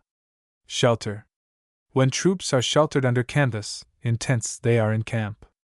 When they are resting on the ground without tents, for instance, on the firing line the night before or during a battle, they are in what is called bivouac. When they occupy buildings in towns or villages, or huts especially erected, they are in cantonment. When they are assigned to public, such as post offices, town halls, courthouses, hotels, etc., or private buildings, they are said to be billeted. Selection of a camping ground. Suppose that you were sent on ahead of troops on the march to select a campground for them. What big ideas should you bear in mind? 1. The ground should be large enough for the troops without crowding. In case of rain, it should be easily drained. And there should be no stagnant water near, say, within 300 yards. 2. There should be plenty of pure water. 3. There should be good roads around. 4. Wood, grass, forage, and supplies for the men and animals must be at hand or obtainable. Closely cropped turf with sandy or gravelly subsoil is best. Let us not forget that good old-fashioned guide, common sense. Men are as human in camp as elsewhere. In hot weather, shade trees are desirable. In cold weather, ground sloping to the south, with woods to break the winds, is fine. Avoid old campgrounds, marshy ground, and places where mosquitoes are plentiful. Advice to officers. A company of infantry is composed of 3 officers and 150 non-commissioned officers and privates. What a shame to have a private the mental and moral superior of those above him. The average American makes a first-rate soldier. He wants his officers to be efficient and high-toned leaders. It thrills him to have their actions pitched in a high key. He wants to be well instructed. He wants to be led with tact and diplomacy. He wants them to be neat, to dress immaculately, and to be military in bearing. He wants to feel that there is no favoritism, that justice prevails. Be stern in discipline. Exact nothing less than the best in a man. Tolerate no slovenliness. Deal laziness a sharp rebuke. The great majority of your men are doing their level best. Let them know that this is what you expect, but at the same time you appreciate them for it. When a thing is wrong, say so. Explain the correct method. Do so calmly and efficiently. You have made worse mistakes yourself. Your men did not want to make the mistake. They did so from ignorance. It is possible that you have not made the matter clear to them, or the fault is yours, not theirs. Don't be too intimate with your men. Experience has proven that you cannot fraternize with an enlisted man 1 minute and then punish him for misconduct the next. When you discipline a man, first make him see his error from your point of view, and then reprimand him or decide on his punishment in an absolutely impersonal manner. Grow impatient, become excited and irritable, rebuke too severely an uninstructed man who has made a small, unintentional mistake. Use any words unworthy of your position, and you demonstrate clearly to your men your unworthiness to hold your office. When there is peace and harmony and efficiency in your organization, you are responsible for it. When there are grumblings, lack of enthusiasm and esprit de corps, be honest and sensible and see if you are also not responsible for it. No matter how badly things are going at drill, never lose your temper with the company. When things are going well, let your men feel that you are proud of them. A company should be like a good football team, every man in it right behind the captain. A final word. Now it is proper to consider your relation to your immediate superiors. You have no business commanding unless you have first learned how to obey. The finer the training and caliber of an officer, the more sensitive is he to the wishes of his commanding officer, however informally they may be expressed. The ideal officer is a Christian gentleman who has no task too small to faithfully perform, whose country's welfare is above his own, ready for any sacrifice great or small, whose thoughtfulness and efficiency last 24 hours a day, whose relations with his superiors are based on modesty, cheerfulness, and loyalty. A message from the father and mother whose son is to serve under you. I want my boy to do his bit. I want him to willingly submit to all sacrifices. I don't limit them. I expect him to become efficient. I expect him to obey orders. That means all orders. Wrong orders as well as right orders. But I want him to have a fighting chance. I don't want him to serve under an inefficient officer who is playing to the galleries, who is in the habit of doing things wrong instead of right. If the worst should come, I want my boy to perish for a good cause. I don't want there to be any blunders about it. In willingly placing my boy under your orders, I charge you with a sacred task. I charge you to lead him efficiently. Supplement. Advance work. Supplement. Chapter 1. The Theory of Security. Copied from the Field Service Regulations. General Principles. Security embraces all those measures taken by a command to protect itself from observation, annoyance, or surprise by the enemy. Ordinarily, this security is provided in part by cavalry. But as a command is not always preceded by cavalry, and as this cavalry cannot always prevent sudden incursions of the enemy or discover his patrols, additional security becomes necessary. This is obtained by covering the immediate front of the command with detachments. On the march, these detachments are called advance, flank, or rear guards. In camp or bivouac, they are called outposts. The object of the former is to facilitate the movement of the main body and to protect it from surprise and observation. The object of the latter is to secure the camp or bivouac against surprise and to prevent an attack upon it before the troops can prepare to resist. On the march, these detachments facilitate the advance of the main body by promptly driving off small bodies of the enemy who seek to harass or delay it, by removing obstacles from the line of advance, by repairing roads, bridges, etc., thus enabling the main body to advance uninterruptedly in convenient marching formations. They protect the main body by preventing the enemy from firing into it when in close formation, by holding the enemy and enabling the main body to deploy before coming under effective fire, by preventing its size and condition being observed by the enemy, and in retreat, by gaining time for it to make its escape or to reorganize its forces. As the principal duty of these bodies is the same, viz., that of protecting the main body, there is a general similarity in the formations assumed by them. There is 1. The cavalry covering the front, next 2. A group or line of groups in observation, then 3. The support or line of supports, whose duty is to furnish the observation groups and check the enemy pending the arrival of reinforcements. Still farther in rear is 4. The reserve. An advance or flank guard commander marches well to the front, and from time to time, orders such additional reconnaissance, or makes such changes in his dispositions as the circumstances of the case demand. In large commands, troops from all arms are generally detailed, the proportion from each being determined by the tactical situation. But commanders detail no more troops than the situation actually requires, as an excessive amount of such duty rapidly impairs the efficiency of a command. As a general rule, troops detailed on the service of security vary in strength from 1/20th to 1/3 of the entire command, but seldom exceed the latter.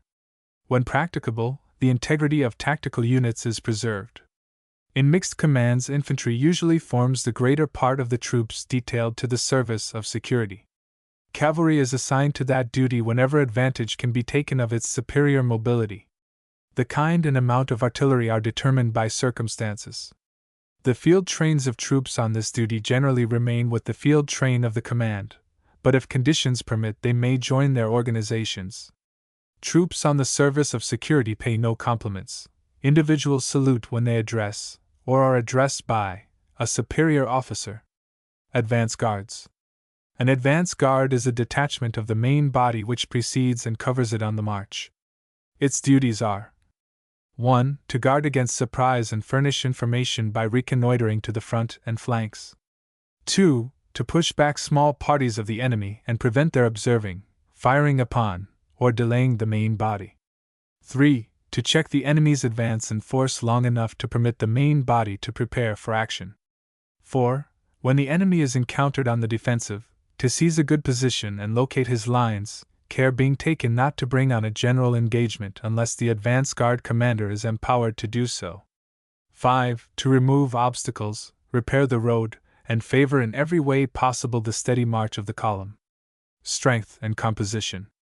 Subject to variation according to the situation, 1/20th to 1/3 of a command may be assumed as a suitable strength for the advance guard.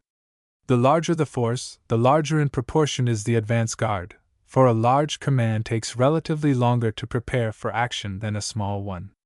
In large commands it is usually composed of all arms, the proportions depending on the nature of the work, character of the country, etc. Distance from the main body. While the distance between these two bodies should be great enough to prevent needless interruptions in the march of the main body, and to give the latter time to deploy should the enemy be encountered, it should never be so great that timely support of the advance guard becomes impracticable. As you go from the point to the main body, note that the distances are greater as the groups become larger. Larger groups require more time and space, when getting ready for action, than small groups. A very important thing to remember in connection with this plate is that you have only such groups in an advance guard as are necessary to ensure protection for the main body. /plate showing the ideas involved in an advance guard. As you go from the point to the main body, note that the distances are greater as the groups become larger.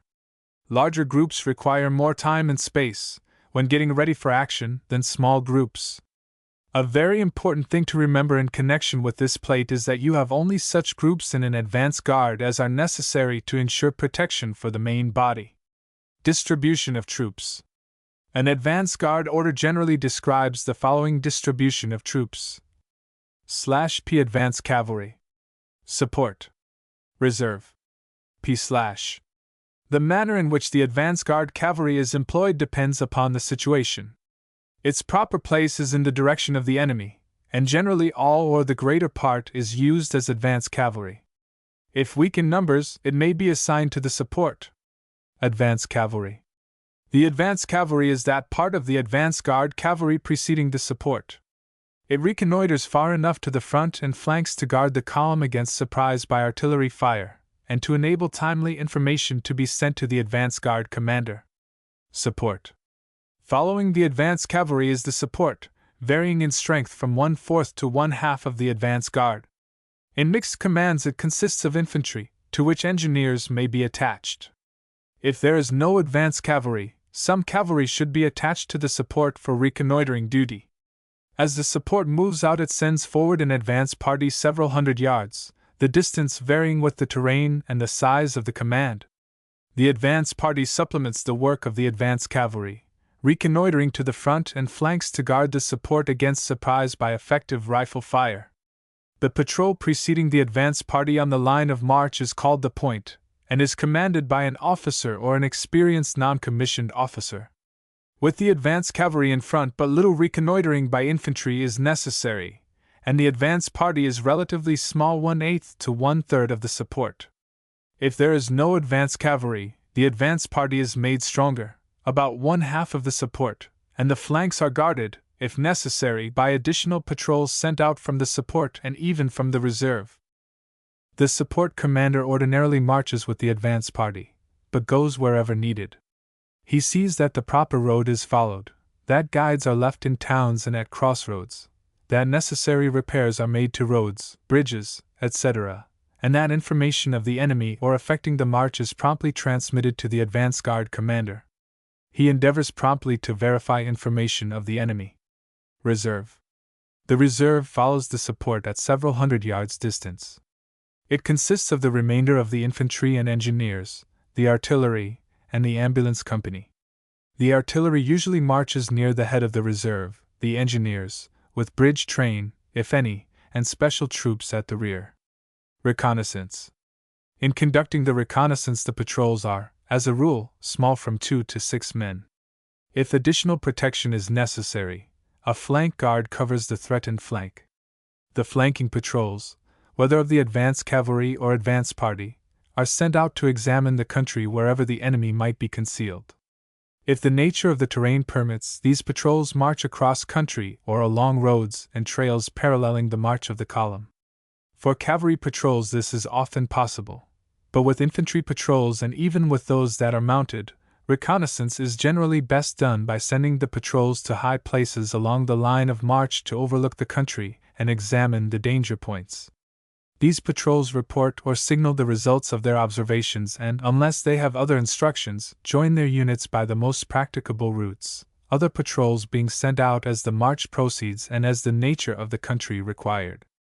Deserters, suspicious characters, and bearers of flags of truce, the latter blindfolded, are taken to the advance guard commander. Civilians are not permitted to precede the advance guard.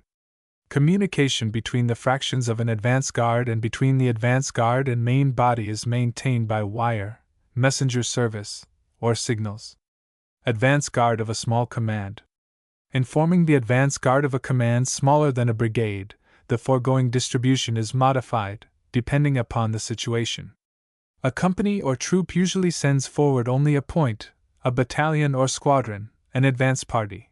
But a battalion or squadron at war strength should put a company or troop in the advance guard, and a regiment should put a battalion or squadron, if an enemy is liable to be met. Whenever the advance guard is less than a battalion, there is no reserve.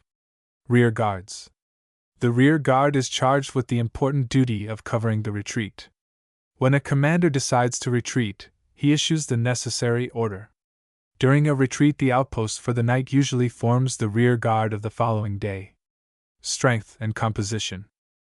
The strength of a rear guard depends upon the nature of the country and the strength and character of the pursuing force. It cannot, like the advance guard, count on the support of the main body. Machine guns are especially useful in the passage of defile and in covering the crossings of rivers. Engineers and ambulance companies are usually assigned to rear guards. The troops of a rear guard are selected from those that have had previous local successes, or have suffered little loss and are comparatively fresh. Distribution of troops. The proximity and conduct of the enemy control, to a large extent, the formation of a rear guard. When it is not necessary to withdraw in deployed lines, the greater part of the rear guard marches on the road in column of route, taking up a formation resembling that of an advance guard faced to the rear. The distribution of troops is therefore similar to that of an advance guard, namely /P reserve, support, rear cavalry, P/. The rear cavalry is that portion of the rear guard cavalry following the support. The support, as in an advance guard, is divided into two parts. That part nearest the enemy is called the rear party and marches with a rear point. Distances. The distance of the rear guard from the main body and between the fractions of the rear guard are about the same as in the case of an advance guard. If marching at night, the rear guard draws nearer the main body. Rear guard of an advancing force. If there is a possibility that the rear of the column may be attacked, a rear guard of suitable strength and composition is provided. Its conduct is practically the same as that of the rear guard of a retreating force. It generally marches in rear of the trains, those organizations following the combatant troops without distance. Outposts. The size and disposition of the outpost will depend upon many circumstances, such as the size of the whole command, the proximity of the enemy, and the situation with respect to him, the nature of the terrain, etc. A suitable strength may vary from a very small fraction to 1/3 of the whole force. For a single company in bivouac, a few sentinels and patrols will suffice. For a large command, a more elaborate outpost system must be provided. It should be no stronger than is consistent with reasonable security. The most economical protection is furnished by keeping close contact with the enemy by means of outpost patrols, in conjunction with resisting detachments on the avenues of approach. The outposts should be composed of complete organizations. The positions held by the subdivisions of the outposts should generally be prepared for defense, but conditions may render this unnecessary. Troops on outposts keep concealed as much as is consistent with the proper performance of their duties. Especially do they avoid appearing on the skyline. Composition. A mixed outpost is composed principally of infantry. The infantry is charged with the duty of local observation, especially at night, and with resisting the enemy long enough for the main body to prepare for action. The cavalry is charged with the duty of reconnaissance, and is very useful in open country during the day. If the infantry has been severely taxed by marching or fighting, a large part of the outpost may be temporarily formed of cavalry. Artillery is useful to outposts when its fire can sweep defile or large open spaces and when it commands positions that might be occupied by hostile artillery. The guns are carefully concealed or protected and are usually withdrawn at night. Machine guns are useful to command approaches and check sudden advances of the enemy. The field trains of troops on outpost duty generally join their organizations. If an engagement is probable, they may be held in rear. Distribution of outpost troops. The outpost will generally be divided into 4 parts. These, in order from the main body, are the reserve, the line of supports, the line of outguards, and the advance cavalry. The distance separating these parts, and their distance from the main body, will depend upon the object sought, the nature of the terrain, and the size of the command. There can be no uniformity in the distance between supports and reserve, nor between outguards and supports, even in the same outpost. The avenues of approach and the important features of the terrain will largely control their exact positions. The outpost of a small force should ordinarily hold the enemy beyond effective rifle range of the main body until the latter can deploy. For the same purpose, the outpost of a large force should hold the enemy beyond the artillery range. The reserve constitutes the main body of the outpost, and is held at some central point from which it can readily support the troops in front, or hold a rallying position on which they may retire. The reserve may be omitted when the outpost consists of less than 2 companies. The reserve may comprise 1/4 to 2/3 of the strength of the outpost. The supports constitute a line of resisting and supporting detachments, varying in size from a half company to a battalion. They furnish the line of outguards. The supports are numbered consecutively from right to left. They are placed at the more important points on the outpost line, usually in the line on which resistance is to be made in case of attack. As a general rule, roads exercise the greatest influence on the location of supports, and a support will generally be placed on or near a road. The section which it is to cover should be clearly defined by means of tangible lines on the ground, and should be such that the support is centrally located therein.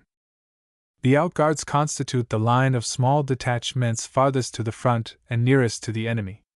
For convenience, they are classified as pickets, sentry squads, and Cossack posts. They are numbered consecutively from right to left in each support. A picket is a group consisting of 2 or more squads, ordinarily not exceeding half a company, posted in the line of outguards to cover a given sector.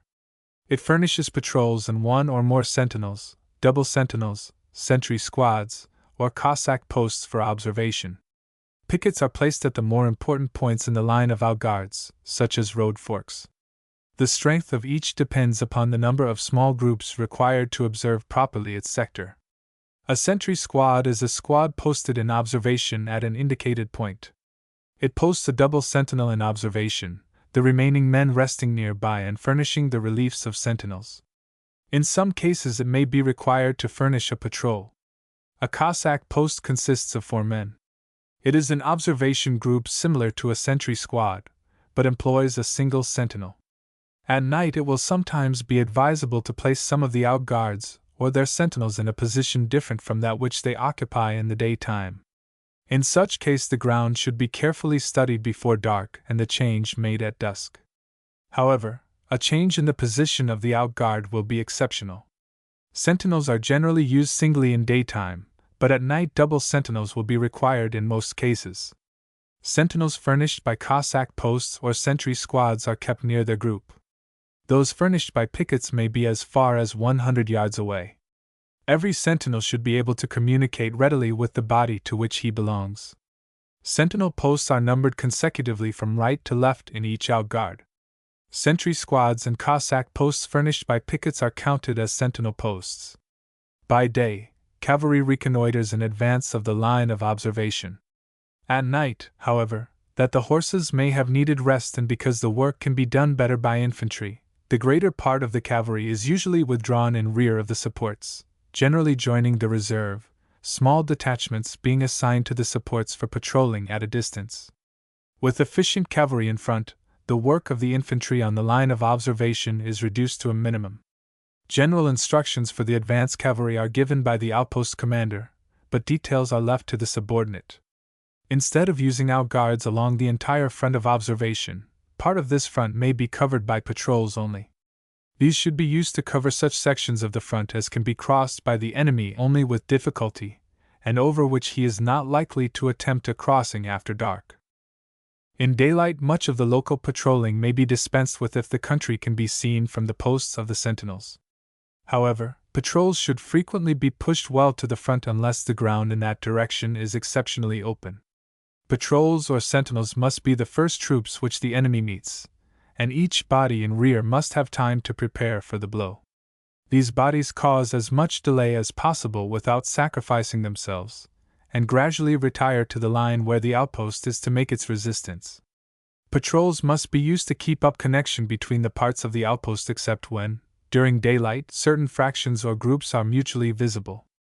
After dark, this connection must be maintained throughout the outpost except where the larger subdivisions are provided with wire communication. In addition to ordinary outguards, the outpost commander may detail from the reserve 1 or more detached posts to cover roads or areas not in the general line assigned to the supports. In like manner, the commander of the whole force may order detached posts to be sent from the main body to cover important roads or localities not included in the outpost line. The number and strength of detached posts are reduced to the absolute needs of the situation. Establishing the outpost. The outpost is posted as quickly as possible, so that the troops can the sooner obtain rest. Until the lead outpost troops are able to assume their duties, temporary protection, known as the march outpost, is furnished by the nearest available troops. The halt order of the commander, besides giving the necessary information and assigning camp sites to the parts of the command, details the troops to constitute the outpost, assigns a commander therefore, designates the general line to be occupied, and when practicable, points out the position to be held in case of attack. The outpost commander, upon receipt of this order, should issue the outpost order with the least practicable delay. In large commands it may often be necessary to give the order from the map, but usually the outpost commander will have to make some preliminary reconnaissance, unless he has an accurate and detailed map. The order gives such available information of the situation as is necessary to the complete and proper guidance of subordinates, designates the troops to constitute the supports, assigns their location and the sector each is to cover, provides for the necessary detached posts, indicates any special reconnaissance that is to be made, orders the location and disposition of the reserve, disposes of the train if same is ordered to join the outpost, and informs subordinates where information will be sent. After issuing the initial orders, the outpost commander inspects the outpost, orders the necessary changes or additions, and sends his superior a report of his dispositions. The reserve is marched to its post by its commander, who then sends out such detachments as have been ordered and places the rest in camp or bivouac, over which at least one sentinel should be posted. Connection must be maintained with the main body, the supports, and nearby detached posts. The supports march to their posts, using the necessary covering detachments when in advance of the march outpost. A support commander's order should fully explain the situation to subordinates, or to the entire command, if it be small. It should detail the troops for the different outguards and, when necessary, define the sector each is to cover. It should provide the necessary sentinels at the post of support, the patrols to be sent therefrom, and should arrange for the necessary entrenching. Connection should be maintained with the adjoining supports, and with the outguards furnished by the supports. In posting his command, the support commander must seek to cover his sector in such manner that the enemy cannot reach, in dangerous numbers and unobserved, the position of the support or pass by it within the sector entrusted to the support. On the other hand, he must economize men on observation and patrol duty, for these duties are unusually fatiguing. He must practice the greatest economy of men consistent with the requirements of practical security. As soon as the posting of the support is completed, its commander carefully inspects the dispositions and corrects defects, if any, and reports the disposition of his support, including the patrolling ordered, to the outpost commander. This report is preferably made by means of a sketch. Each outguard is marched by its commander to its assigned station, and especially in the case of a picket, is covered by the necessary patrolling to prevent surprise. Having reached the position, the commander explains the situation to his men and establishes reliefs for each sentinel, and if possible, for each patrol to be furnished. Besides these sentinels and patrols, a picket must have a sentinel at its post. The commander then posts the sentinels and points out to them the principal features, such as towns, roads, and streams, and gives their names. He gives the direction and location of the enemy, if known, and of adjoining parts of the outpost. He gives to patrols the same information and the necessary orders as to their routes and the frequency with which the same shall be covered. Each patrol should go over its route once before dark. Every picket should maintain connection by patrols with outguard on its right and left. Each commander will take precaution to conceal his outguard and will generally strengthen his position by entrenching. Relieving the outpost. Evening and shortly before dawn are hours of special danger. The enemy may attack late in the day in order to establish himself on captured ground by entrenching during the night, or he may send forward troops under cover of darkness in order to make a strong attack at early dawn. Special precaution is therefore taken at those hours by holding the outpost in readiness, and by sending patrols in advance of the line of observation. If a new outpost is to be established in the morning, it should arrive at the outpost position at daybreak, thus doubling the outpost's strength at that hour. Chapter 2. Attack and Defense. Combat is divided into two general classes, the offensive, attack, and the defensive. The theory of attack. Decisive results are obtained only by the offensive. Aggressiveness wins battles. If you want to thrash a man, go after him. Don't wait for him to come to you. When attacking, use every available man. Have every man in the proper place at the proper time and in a physical and moral condition to do his utmost. Advantages of the attack. 1. You can elect the point of attack while the defender must be prepared to resist at all points. 2. The fact that you are advancing in spite of the defender's fire stimulates you and depresses the enemy. 3. You leave your dead behind while the defender must fight among his fallen comrades, which is demoralizing. 4. You usually are conscious of the fact that you have more men on your side than the defender. You have more rifles on the line than the enemy. 5. Your fire is usually more efficacious than that of your opponent because it is usually converging while his is diverging. These advantages alone will not necessarily ensure success, but fire superiority, if gained and maintained, does ensure success. By gaining and maintaining fire superiority, you remove all doubt as to the final outcome of the attack. Different kinds of attack. The most usual kinds of attack are: frontal attack. This attack is delivered directly against the front of the enemy. It offers little opportunity to bring more rifles against the enemy than he can bring against you. Decisive results can only be expected when your force is larger than your opponent's, or when his is unduly extended. It is a dangerous and costly method of attacking. Enveloping attack. Cover the front of the enemy with sufficient force to hold his attention and, with the rest of your command, strike a flank more or less obliquely. Since your line is now longer than his, and you have more rifles in action, your fire is converging while that of your enemy is diverging. Never attempt the envelopment of both flanks unless you greatly outnumber your enemy. Cooperation between the frontal and enveloping attack is essential to success. The fraction of the command that envelopes the enemy is generally larger than that part in his front. A wide turning movement is not an enveloping movement. It is dangerous because your troops are separated and can be defeated in detail. In an enveloping movement, your line will usually be continuous. It simply overlaps and envelopes the enemy. An enveloping attack will nearly always result locally in a frontal attack, for it will meet the enemy's reserve. Let us repeat, do not attempt a wide turning movement. Your forces will be separated, they may not be able to assist each other, and can be defeated in detail. The tendency of a beginner is to attempt a wide turning movement. The error of dispersion is then committed. The actual attack. Deployment. To deploy means to extend the front. When does a column extend its front or prepare to fight? When open terrain, which will probably expose the troops to hostile artillery fire, is reached. This place may be 2 or more miles from the enemy. What is done? Strong patrols are sent out to clear the foreground of the enemy's patrol. The plan of the attack is inaugurated. Extra ammunition is issued. Each organization is assigned its task. The organizations in the firing lines are assigned objectives and move out, followed by local supports and reserves. Don't understand that they go as skirmishers. They usually march in column of squads. Strong combat patrols are sent out to protect each flank. This is very important even with small commands. Advancing the attack.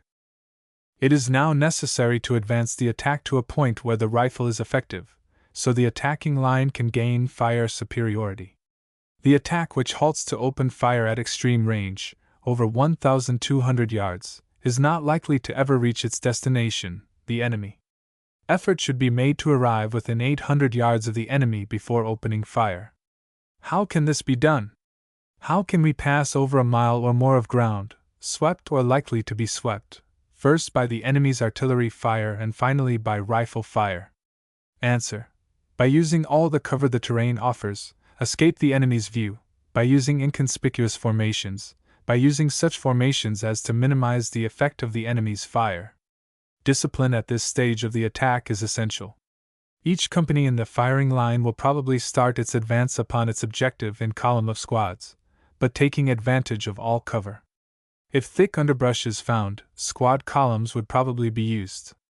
If the enemy's artillery fire becomes too effective, platoon columns or thin lines are used, dependent upon terrain, cover, and the time element. Every opportunity is taken to assemble the companies and continue the advance in column of squads when cover is available. The supports, following the firing line, adopt the same methods to advance as the firing line. In this stage of the attack, your own artillery will be assisting you by replying to the enemy's artillery and infantry fire that is directed at you. The fire attack. The fire attack commences when the infantry in the firing line first opens fire, and it usually ends with the charge. A charge is sometimes not necessary because the enemy withdraws from his position. The fire attack does not start until the firing line cannot advance without ruinous and demoralizing losses. It should not be over 1,200 yards from the enemy. At this time, fire superiority must be gained. This may necessitate a steady, accurate fire for many hours. For this purpose, the commander puts more men on the firing line than the enemy, and then some more if necessary. Local supports are used if required. Having gained fire superiority, the advance by rushes commences, but each rush must leave behind or have in front of it enough rifles to maintain fire superiority. This determines the size of the rush. You cannot lose this fire superiority and advance, and once it is lost, hours may be required to regain it. The number of men in each rush will usually decrease as the enemy's position is approached. If the firing line is stopped, if fire superiority is lost and cannot be regained, the firing line entrenches and holds on until darkness or until a favorable turn in the situation develops. It is suicidal to turn back. During the advance, supports move up as close to the firing line as cover will permit, adopting those formations best suited to keep down losses. They may be as close as 50 yards to the firing line. They should not be as far as 500 yards in rear of it. The charge. There can be no rule to tell you when to charge. It may be from 25 to 400 yards. The common sense, tactical instinct of the senior ranking officer on the firing line must tell him the psychological moment to order the charge. That moment will be when your fire has broken down the enemy's fire, broken his resistance, and destroyed his morale. The artillery increases its range. The firing line and remaining supports fix bayonets. The former increases the rate of fire, the latter rush forward under the protection of this fire, join the firing line and give it the necessary impetus. Together they rush at the enemy's position. No restraint is placed upon their ardor. Confidence in their ability to use the bayonet gives the charging troops the promise of success. If the charge is successful, the nearest formed bodies are sent instantly in pursuit, and under cover of them the commands are reorganized, order restored, and arrangements made to resist a counter-attack. If the charge is unsuccessful, the artillery or any formed troops in rear cover the withdrawal. The theory of the defensive. The defensive is divided into the purely passive defense and the active defense. The passive defense seeks merely to delay the enemy. The results can never be other than negative. It is usually for the purpose of gaining time and most are frequently used by a rear guard. Since the idea of taking up the offensive is absent, no strong reserves are held out for a counter-attack. The firing line is as strong as possible from the first. Every advantage is taken of obstacles, natural or artificial. The flanks must be made secure. The active defense seeks to attack the other side at some stage of the engagement. It seeks to win, and only the offensive wins. It is often necessary for a commander to assume the defensive, active, either voluntarily, in order to gain time, or to secure some advantage over the enemy, or involuntarily, as in a meeting engagement where the enemy gets a start in deployment for action or where the enemy's attack is impetuous and without sufficient preparation. In either case, the defensive force contents itself with parrying the blows of the enemy, while gathering and arranging its strength, looking and waiting for the right place and time to deliver a decisive blow which is called the counter-attack. Hence, a counter-attack is the offensive movement of an active defense. Its success greatly depends on being delivered with vigor and at the proper time. It may be delivered in two ways: 1. Straight to the front against a weak point in the attacking line, or 2. By launching the reserves against the enemy's flank after he is fully committed to the attack. The latter method offers the greatest chances for success and the most effective results. Advantages and disadvantages of the defensive. The defense has the following advantages over the attack. 1. Troops attacking afford a better target than the troops on the defensive. 2. A larger amount of ammunition is usually available. 3. The men can shoot better because they are not fatigued by advancing. 4. Losses will be less if good cover is secured. Disadvantages of the defense. 1. The defender surrenders the advantage of the initiative as the attacker can elect the point of attack and the defender must be prepared at all points. 2. The defender must fight amidst his dead and wounded, which is depressing. 3. The defender, seeing the enemy continually advancing, becomes conscious of his inability to stop him. This is depressing to the defender and is injurious to his morale. Requisites of a good defensive position. If you were looking for a good defensive position, what points would you have in mind, and of these points, which would be the most important? The requisites to be sought in a good defensive position are ##.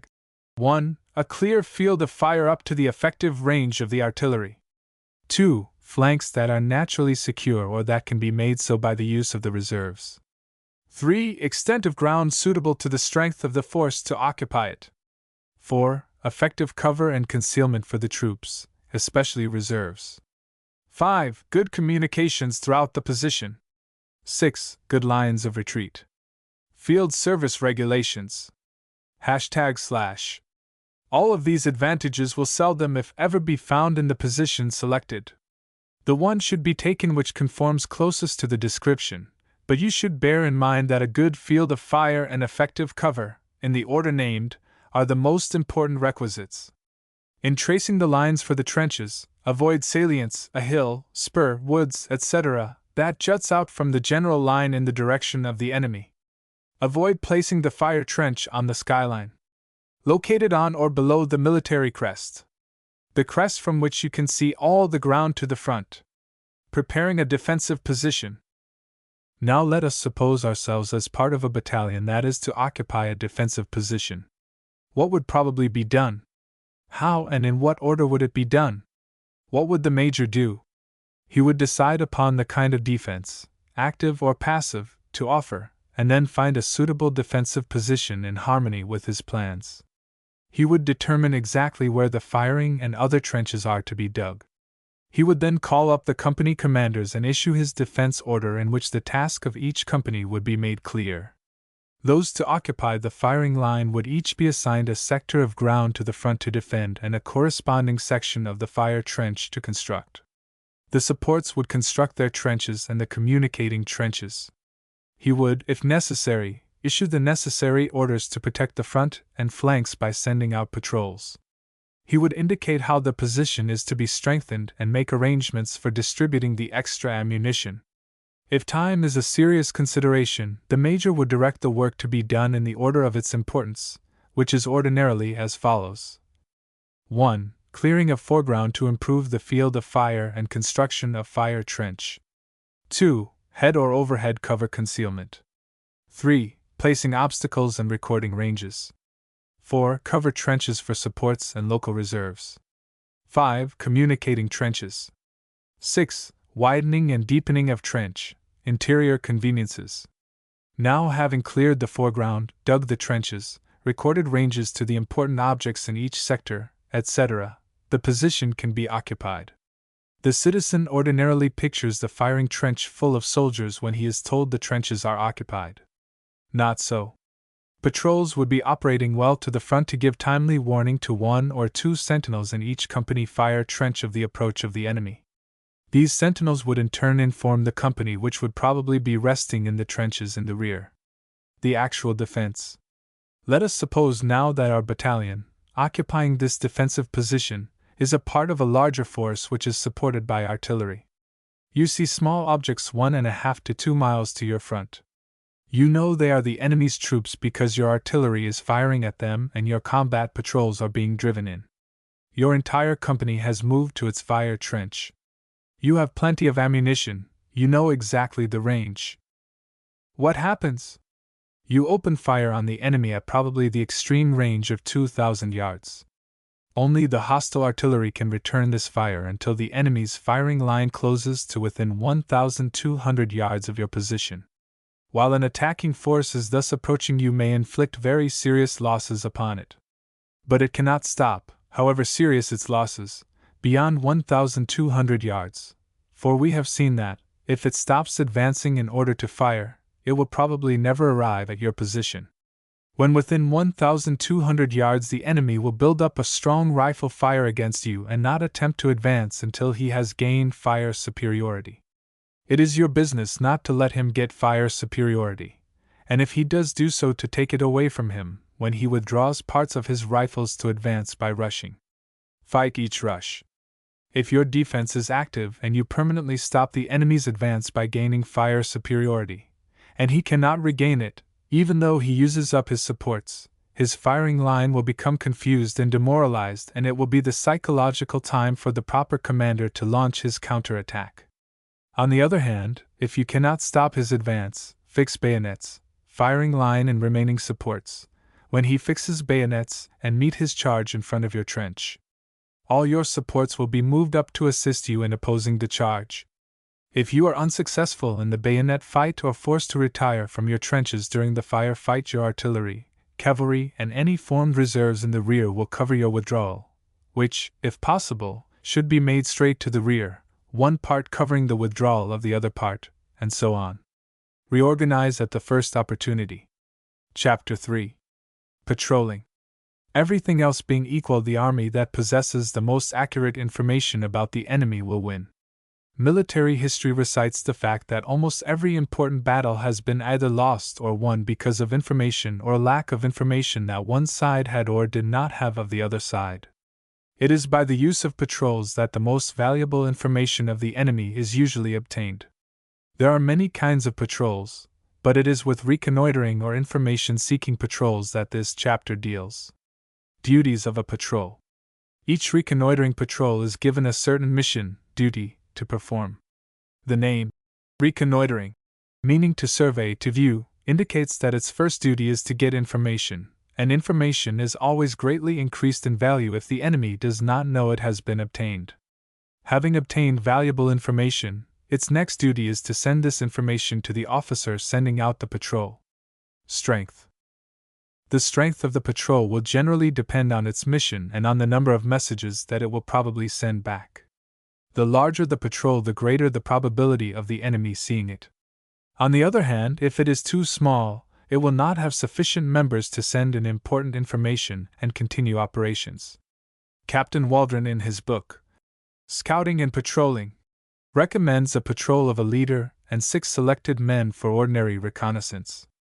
This number makes it possible for the patrol leader to place a man out on each flank, a man in advance, 2 to remain with him, and 1 to remain in the rear as the getaway man. The officer who sends out the patrol determines its strength. Commander. The leader should be an officer or a non-commissioned officer. He must have good judgment, be cool, be quick in making a decision, be strong in physique, have initiative, and be brave, but not to the extent of rashness. Besides his regular equipment, he should have a good pair of field glasses, a compass, a watch, wire cutters, pencils, a message book, and a map of the country. Instructions. The officer sending out a patrol should give it instructions on the following points. 1. Information of the enemy and of friendly supporting troops. 2. The mission of the patrol. This will include the general direction in which it is to go. 3.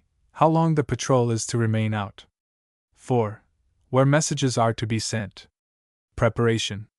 Before going out, the patrol commander will make a careful inspection of the members of his patrol in order to see 1.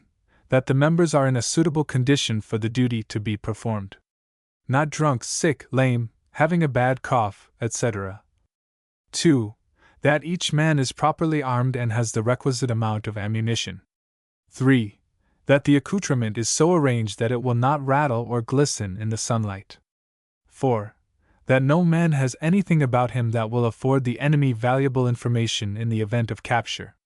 At the conclusion of this inspection, he will, in the presence of the officer sending out the patrol, go over his orders, giving his men all the information that he has of the enemy and his own troops, state the duty, mission, of the patrol so that all may know what they are going to accomplish, and he will follow this with a statement of his general plan for carrying it out. He will designate an assembly point should the patrol be dispersed. He will designate a second in command should he be disabled. Formation. It is impossible to lay down any hard and fast rule governing the formation and conduct of the operations of a patrol. Each situation will have to be worked out by itself. The patrol should assume the general formation of a column of troops on the march. That is, it will have an advance guard, a main body, flankers, and a rear guard. These several elements may each be represented by only one man. Conduct of the patrol. In communicating with each other for ordinary purposes, the members of the patrol use signals agreed upon before the start. For this purpose, each man must constantly keep within sight and hearing distance of the leader. A patrol moves cautiously, taking advantage of all available cover, seeking in every way to see without being seen. It halts frequently to listen and make careful observations of its surroundings. Except at night, a patrol should not move on roads. Villages and inhabited places should not, as a rule, be entered. During the daytime, it seeks high ground from which it can scan the country, and at night it seeks a position from which the sky line can be observed. Encountering the enemy. If a small hostile patrol is encountered, it is generally better to remain in concealment and let it pass than to attack. The noise of a fight may be heard by the enemy, the presence of the patrol therefore indicated, and the enemy will take further precautions to oppose its operations. If the patrol is suddenly attacked or surprised by a superior force, the patrol should at once scatter in all directions and the members make their way back to the last place designated as a meeting place, and then after reuniting continue the reconnaissance. When a patrol fights, it does so resolutely. Courage and coolness may bring about success when adverse conditions are encountered. Returning. A patrol can never be certain that the enemy's patrols are not operating in its rear. Hence, in returning, it is necessary to observe the usual precautions. If the patrol has eluded the enemy, it is best to return over a route other than that over which the start was made. If a patrol, after having accomplished its mission, is being pursued, it is well, especially when near its own lines, to engage the pursuing troops so as to give warning of its approach to the outpost line. Under the conditions just mentioned, except the patrol is a great distance from its outpost line, it may be necessary as a last resort to have the patrol scatter and each man return individually. Chapter 4. Target Practice. Military shooting or target practice is very different from shotgun shooting, or even the kind of shooting required of a large game hunter. Therefore, we should begin with the most elementary instruction and drills, if proficiency is to be obtained. Our Small Arms Firing Regulations says, the sole purpose of rifle training for the soldier is to make of him a good shot under war conditions. Proficient shots are made off the range and not on it. By this we mean that the preliminary instruction you will receive before you go on the range will be of more benefit to you than the actual firing for record. Indeed, firing on the range will only test your ability to put into use the many points covered by your preliminary instruction. Therefore, if you are to become a proficient shot, maintain your interest and enthusiasm at its highest pitch during the preliminary instruction. Your preliminary instructions will probably become so tedious and tiresome that you will lose sight of their objects. Each preliminary instruction has its own and different purpose, and you will not receive the maximum benefit from them unless you realize this. This chapter will first explain briefly the purpose of each preliminary drill, and then give the essential things to be remembered when actually firing on the range. Preliminary Instruction. Your preliminary instructions and their purposes are as follows. 1. Nomenclature of the rifle. The word nomenclature means the vocabulary of names or technical terms which are appropriate to any particular topic. In this case, the topic is the rifle. This instruction will be a few lectures or talks by your company officers on the rifle. You should become familiar with the parts of the rifle indicated in the following illustration. 2. Sighting drills. Purpose. A. To explain the different kinds of sight. B. To show how to align the sights properly on the bullseye. C. To discover and demonstrate errors in sighting. D. To teach uniformity in sighting. There are two kinds of sights on the rear sight leaf, the open and peep sight. The open sight is the semicircular notch ABC shown in the diagram below. The peep sight is the small hold, D, just below the open sight. A, B, C open sight. D, peep sight. The sighting drills will visually illustrate the following kinds of sights. A normal sight. This is the sight most frequently used. The following illustration is the normal sight when the open sight notch is used. When the open sight is used, the above diagram shows the correct alignments of the rear sight notch, front sight, and the bullseye. The following features should be noticed.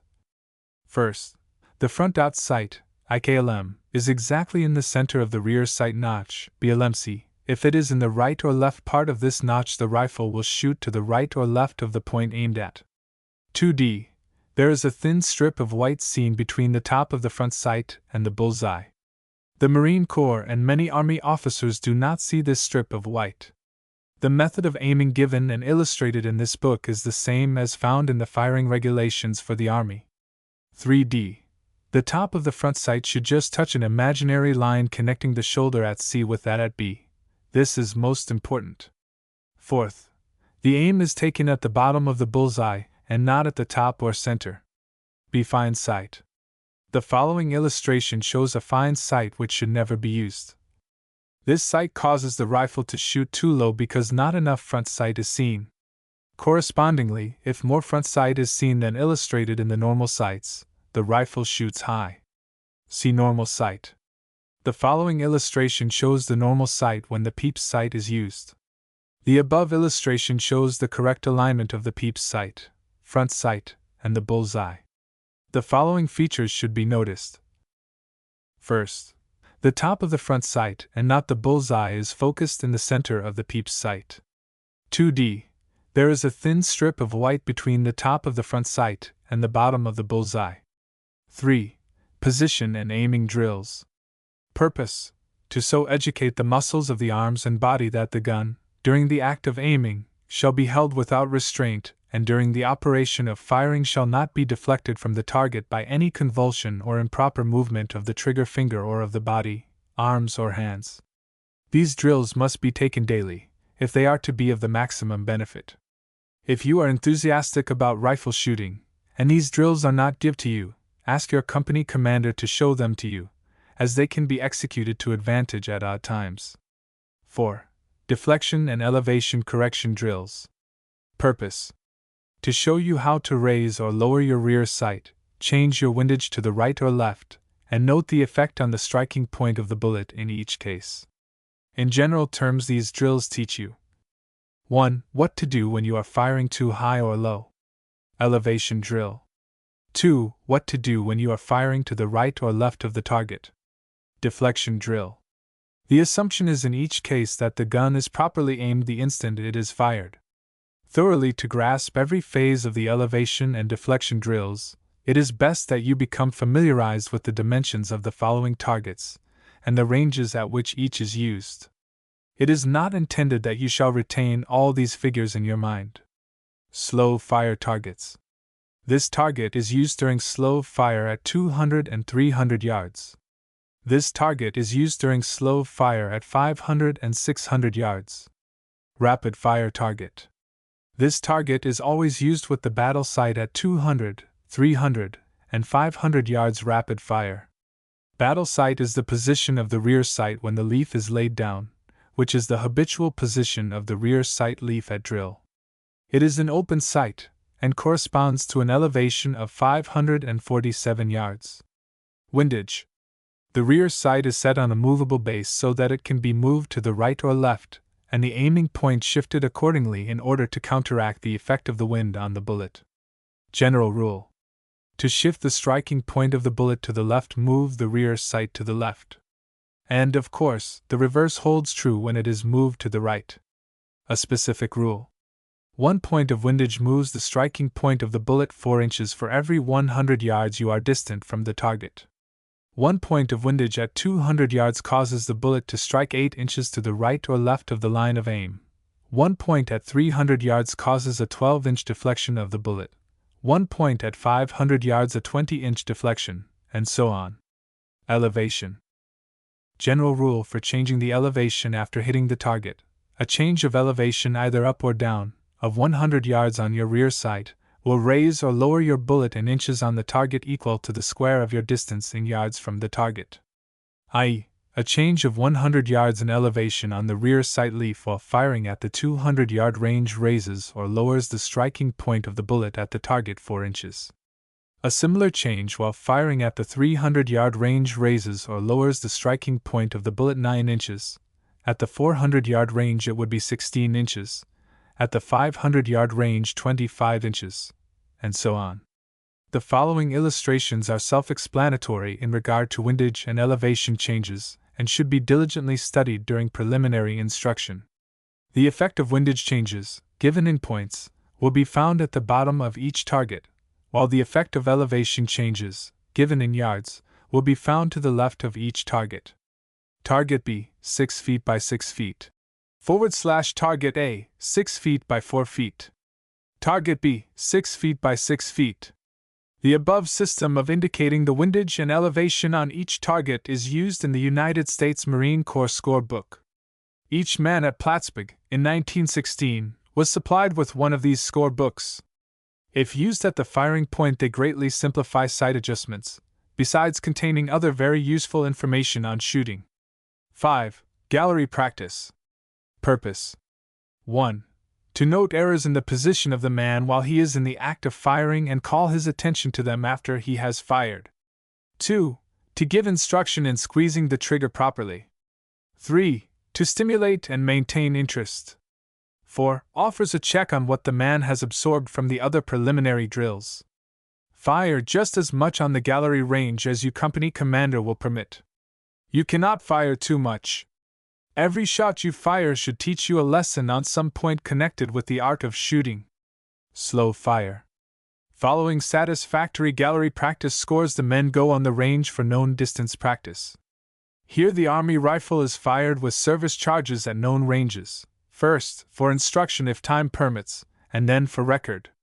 To obtain satisfactory results, the firer must perform correctly 5 essential things, namely: 1. Hold the rifle on the mark. 2. Aim properly. 3. Squeeze the trigger properly. 4. Call the shot. 5. Make the proper sight adjustment. They will be briefly and separately discussed. 1. Holding. Unless the rifle is held steadily, the bullet will not hit the desired mark. The firer must be able to hold the rifle steadily in the 3 positions: kneeling, sitting, lying down. Holding is a question of the proper body position, use of the sling, and practice. Body position. The position of the firer must be comfortable. You may, at first, feel constrained or cramped in the different positions, but by continued practice the muscles and joints will become so supple and pliable that you can easily assume the correct position. Each man who is trying for a high score should utilize all available time to this end. The following photographs illustrate the correct and incorrect positions. Correct sitting position. Number 1. Correct sitting position. Number 1. Notice the position of the elbows. They are advanced past the knees so that the flat muscles on the back of the arms, above the elbows, rest against the legs. Notice the position of the right thumb and aiming eye, also sling. To assume this position correctly, it is necessary that you lean well forward. Avoid the tendency of getting the feet too far apart. Correct sitting position. Number 2. Correct sitting position. Number 2. Notice the proper manner of working the bolt during rapid fire. Keep your gun at the shoulder while loading. Turn the gun to right and down a little. Don't make any unnecessary motions. Number 1.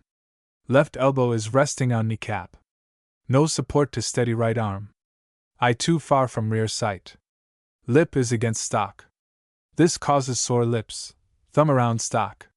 Sling on outside of arm. Number 2. This shows the common error of lowering the gun from the shoulder to load it during rapid fire. Number 1. Correct kneeling position. Notice that the back of the left arm, not elbow, is resting on knee. Notice that the firer is sitting well down on the right leg. This is essential. Number 1. Thumb is around small of stock. Eye too far from rear sight. The gun is turned, canted to the right. The sharp point of the elbow is resting on the knee, which has a tendency to make the position an unsteady one. Number 2. The improper manner of loading the gun during rapid fire. He has lowered the gun from his shoulder to load it, which is a time-killing proposition. Number 1. Notice the right eye. Notice that the left arm is well under the gun. Notice where the gun is pressed against the shoulder. Notice position of right thumb. Number 2. Notice position of left arm. Notice the pressure of the sling against the left arm. Number 3. Notice the correct position of the legs and feet. Notice that the toes are turned out. Number 1. Gun is canted to the right. Sling is on the outside of the arm. Right thumb is across small of stock, which is the cause of bruises and sore lips. Left elbow not well under. Eye too far from rear sight piece. Number 2. Legs not straight. Gun canted to right. Left elbow not well under gun. Number 3. Legs are in an improper position. Body is twisted to the left. Sling. Your ability to hold the rifle steadily in any required position will be greatly increased by the proper adjustment and use of the sling. Indeed, you cannot hope to hold the rifle steadily unless the sling is properly used. The following photographs illustrate the correct way to get into the sling. Number 1. Notice that the left arm is slipped in between the sling and the gun from the left side. It is then run through the sling from the right side of same. Notice how gun is held against leg. Notice that the muzzle of the gun is pointing up, not down. The bolt should be drawn back while you get into the sling. This is to avoid accidents. Notice that the sight leaf is down. Number 2. Notice that the sling has been slipped up and over the large muscles of the upper arm. Also, the left hand, after being run through the sling, is grasping the gun to that the sling is to the right. By turning back now to the photographs illustrating the correct body positions, you will see how the sling is used. 2. Aiming. An error of 1/100th of an inch in the amount of front sight seen, at the instant the gun is fired, will cause you to completely miss a man 500 yards away. Hence, the eye must be trained unless the firer has at all times a mental picture of how the sights and the bull's eye look when properly aligned. You should acquire this mental picture during your aiming exercises, and by the time you go on the range you should have the eye so trained that you will focus it properly on your sights and target without mental effort. 3. Trigger squeeze. If you convulsively jerk the trigger to discharge the rifle, you disturb your hold and aim and the mark is missed. This is the recruit's most common error. To properly squeeze trigger, observe the following suggestions. A. As you place your rifle to the shoulder, take up the loose play in the trigger, called the creep. B. When the gun is properly aimed, don't endeavor at that particular moment to fire it, but be content to apply additional pressure to the trigger, and then hold this pressure until the gun is again steady and properly aimed, when a little more pressure is added, and so on until the gun is discharged. By using this system, the firer does not know the exact instant the gun is to go off, and the common faults, namely, flinching and jerking the trigger, are unconsciously avoided. C. Fill lungs full, that is, take a deep breath, let a little out, and then stop breathing to fire. 4. Calling the shot. If the aiming eye is open when the gun is discharged, the firer should know at what part of the target the gun was aimed at that instant, and he should announce this fact to his coach, or in the absence of a coach, make a mental note of it. If the bullet struck the target at the point where the gun was aimed the instant of discharge, no sight correction is necessary. On the other hand, if the bullet did not strike the target at the point where the gun was aimed the instant of discharge, the sights are probably improperly adjusted and should be changed as indicated in the following paragraph on sight adjustment. 5. Sight adjustment. If, after firing 2 or more shots, you find that, in each case, there is a constant error between where the bullet hits the target and the place where you called the shot, your sights should be readjusted in accordance with your preliminary elevation and deflection drills. When you decide to change your sight adjustment, don't be timid and deal in half measures, but apply a sufficient correction so that the rifle will hit where the shot is called. The inexperienced man has a tendency to change his sights after each shot. Avoid this tendency. Rapid fire. In rapid fire, the battle sight is always used. The firing is against time and at a field target, target D, and from ranges 200, 300, and sometimes 500 yards. The battle sight corresponds to an elevation of 547 yards, which makes it necessary for the firer at the 200 and 300 yard ranges to aim at a point about 2.5 feet below the part of the target that it is desired to hit. Prior to record firing, each man should determine these aiming points by slow fire, at ranges 200 and 300 yards, using the battle sight. There is one golden rule that must be followed if you are to get a good score at rapid fire. You must use the minimum time possible in loading and the maximum time possible for aiming and squeezing the trigger. To be more specific, this means work your bolt quickly but aim and squeeze your trigger slowly. Hints on rapid fire. 1. When you go to the firing point, get 2 clips of cartridges, one to be used at the command load and the extra one is placed in the belt. 2. See that your cutoff is up. 3. When the target first appears, drop quickly into the required position for firing. A great deal of time is usually lost by the firer squirming around trying to get into a comfortable position. 4. Don't hurry your first or last shot. These are the 2 shots that are usually bad. 5. If your second clip jams or breaks, turn the cutoff up, load and fire each cartridge separately. 6. Leave the gun at your shoulder while working the bolt. 7. Be careful to fire on your own target. 8. If a cartridge fails to fire, it is very probably because the bolt is not all the way down. Therefore, recock the gun, pull the firing pin back, make certain the bolt is down, and fire again. 9. As soon as the targets disappear, cease firing, come to inspection arms, examine your rifle for unfired cartridges. General hints and cautions.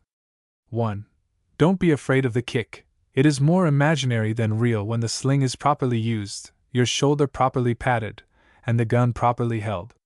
2. Rest your cheek, not your jawbone, lightly against the small of the stock. 3. Rest your right thumb along the right side of the stock and not on top of it. 4. Blacken both front and rear sights. Adjust and place your arm in the sling, and if possible set your sights while you are waiting your turn to go to the firing point. 5. Approach and leave the firing point with your bolt drawn back. This is to prevent accidents. 6. When not actually aiming, have your bolt drawn back. 7. Never attempt to force the bolt into the gun in case of a jam, but ask a coach to fix it for you. 8. Don't allow the muzzle to touch the ground. 9. Don't rub your eyes while at the firing point. 10. When not actually aiming, rest the eyes by shading them or looking at something green. 11. Clean the bore of your rifle before and after firing. After firing, it should be cleaned daily, until a rag run through it will not be soiled. 12. Clean the rifle from the breech. 13. Zero of rifle. Every rifle, owing to slight inequalities of boring, sights, and the personal errors of the firer, shoots differently. When you have ascertained its rifle and your own peculiar errors and you know where to set your sights to counteract these constant errors, you have determined what is commonly termed the zero of your rifle. To illustrate, if you were shooting on a perfectly calm day, which is essential, at the target from the 500-yard range, and you found that you required 1/2 a point left windage in order to hit the bullseye when no wind is blowing, the zero of your rifle for that range would be 1/2 a point left windage. Care of the rifle. Keep the metal part of your rifle covered with a thin coating of light oil. 3-in-1. Oil is ordinarily used. This is especially important in damp weather. Always clean the bore from the breech. This avoids injuring the muzzle. The pull-through, a string found in the oiler and thong case, is only used in the field. After the rifle is fired, the bore is covered with an acid which, if left in the bore, will eat into the metal and pit it. To avoid this, swab out the barrel as soon as possible after firing with Hoppus powder solvent No. 9, which can be purchased at the camp stores. If this powder solvent is not available, dissolve some soda in water and use it. When the barrel is clean, dry it out thoroughly by running several dry rags through it. Next, run several rags, saturated in oil, through the barrel, this for the purpose of oiling the bore and preventing rust. This process of cleaning should be repeated for at least 3 successive days following the firing of the rifle. The metal fouling, caused by the peeling off in the bore of the jacket of the bullet, can only be removed by an application of an ammonia solution which should not be used by an inexperienced man. Miscellaneous information. The bayonet.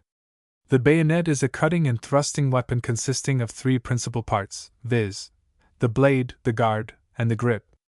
The weight of a bayonet is 1 pound. Captain B. A.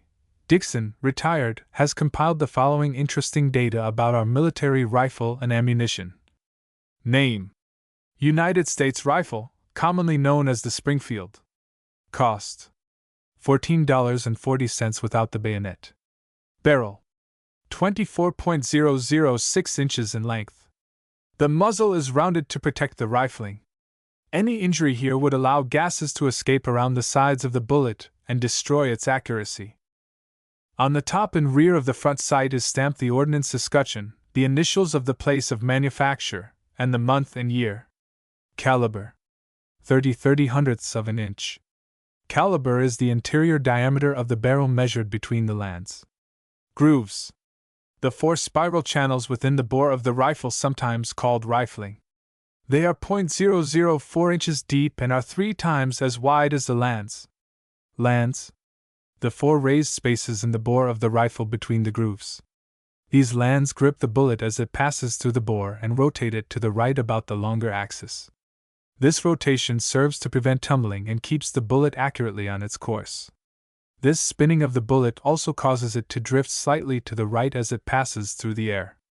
The same effect is produced by throwing a baseball with a twist. Twist: the spiral formed by the grooves in the barrel of the piece. The twist is uniform and to the right, 1 turn in 10 inches. Length: the rifle without bayonet is 43.212 inches long.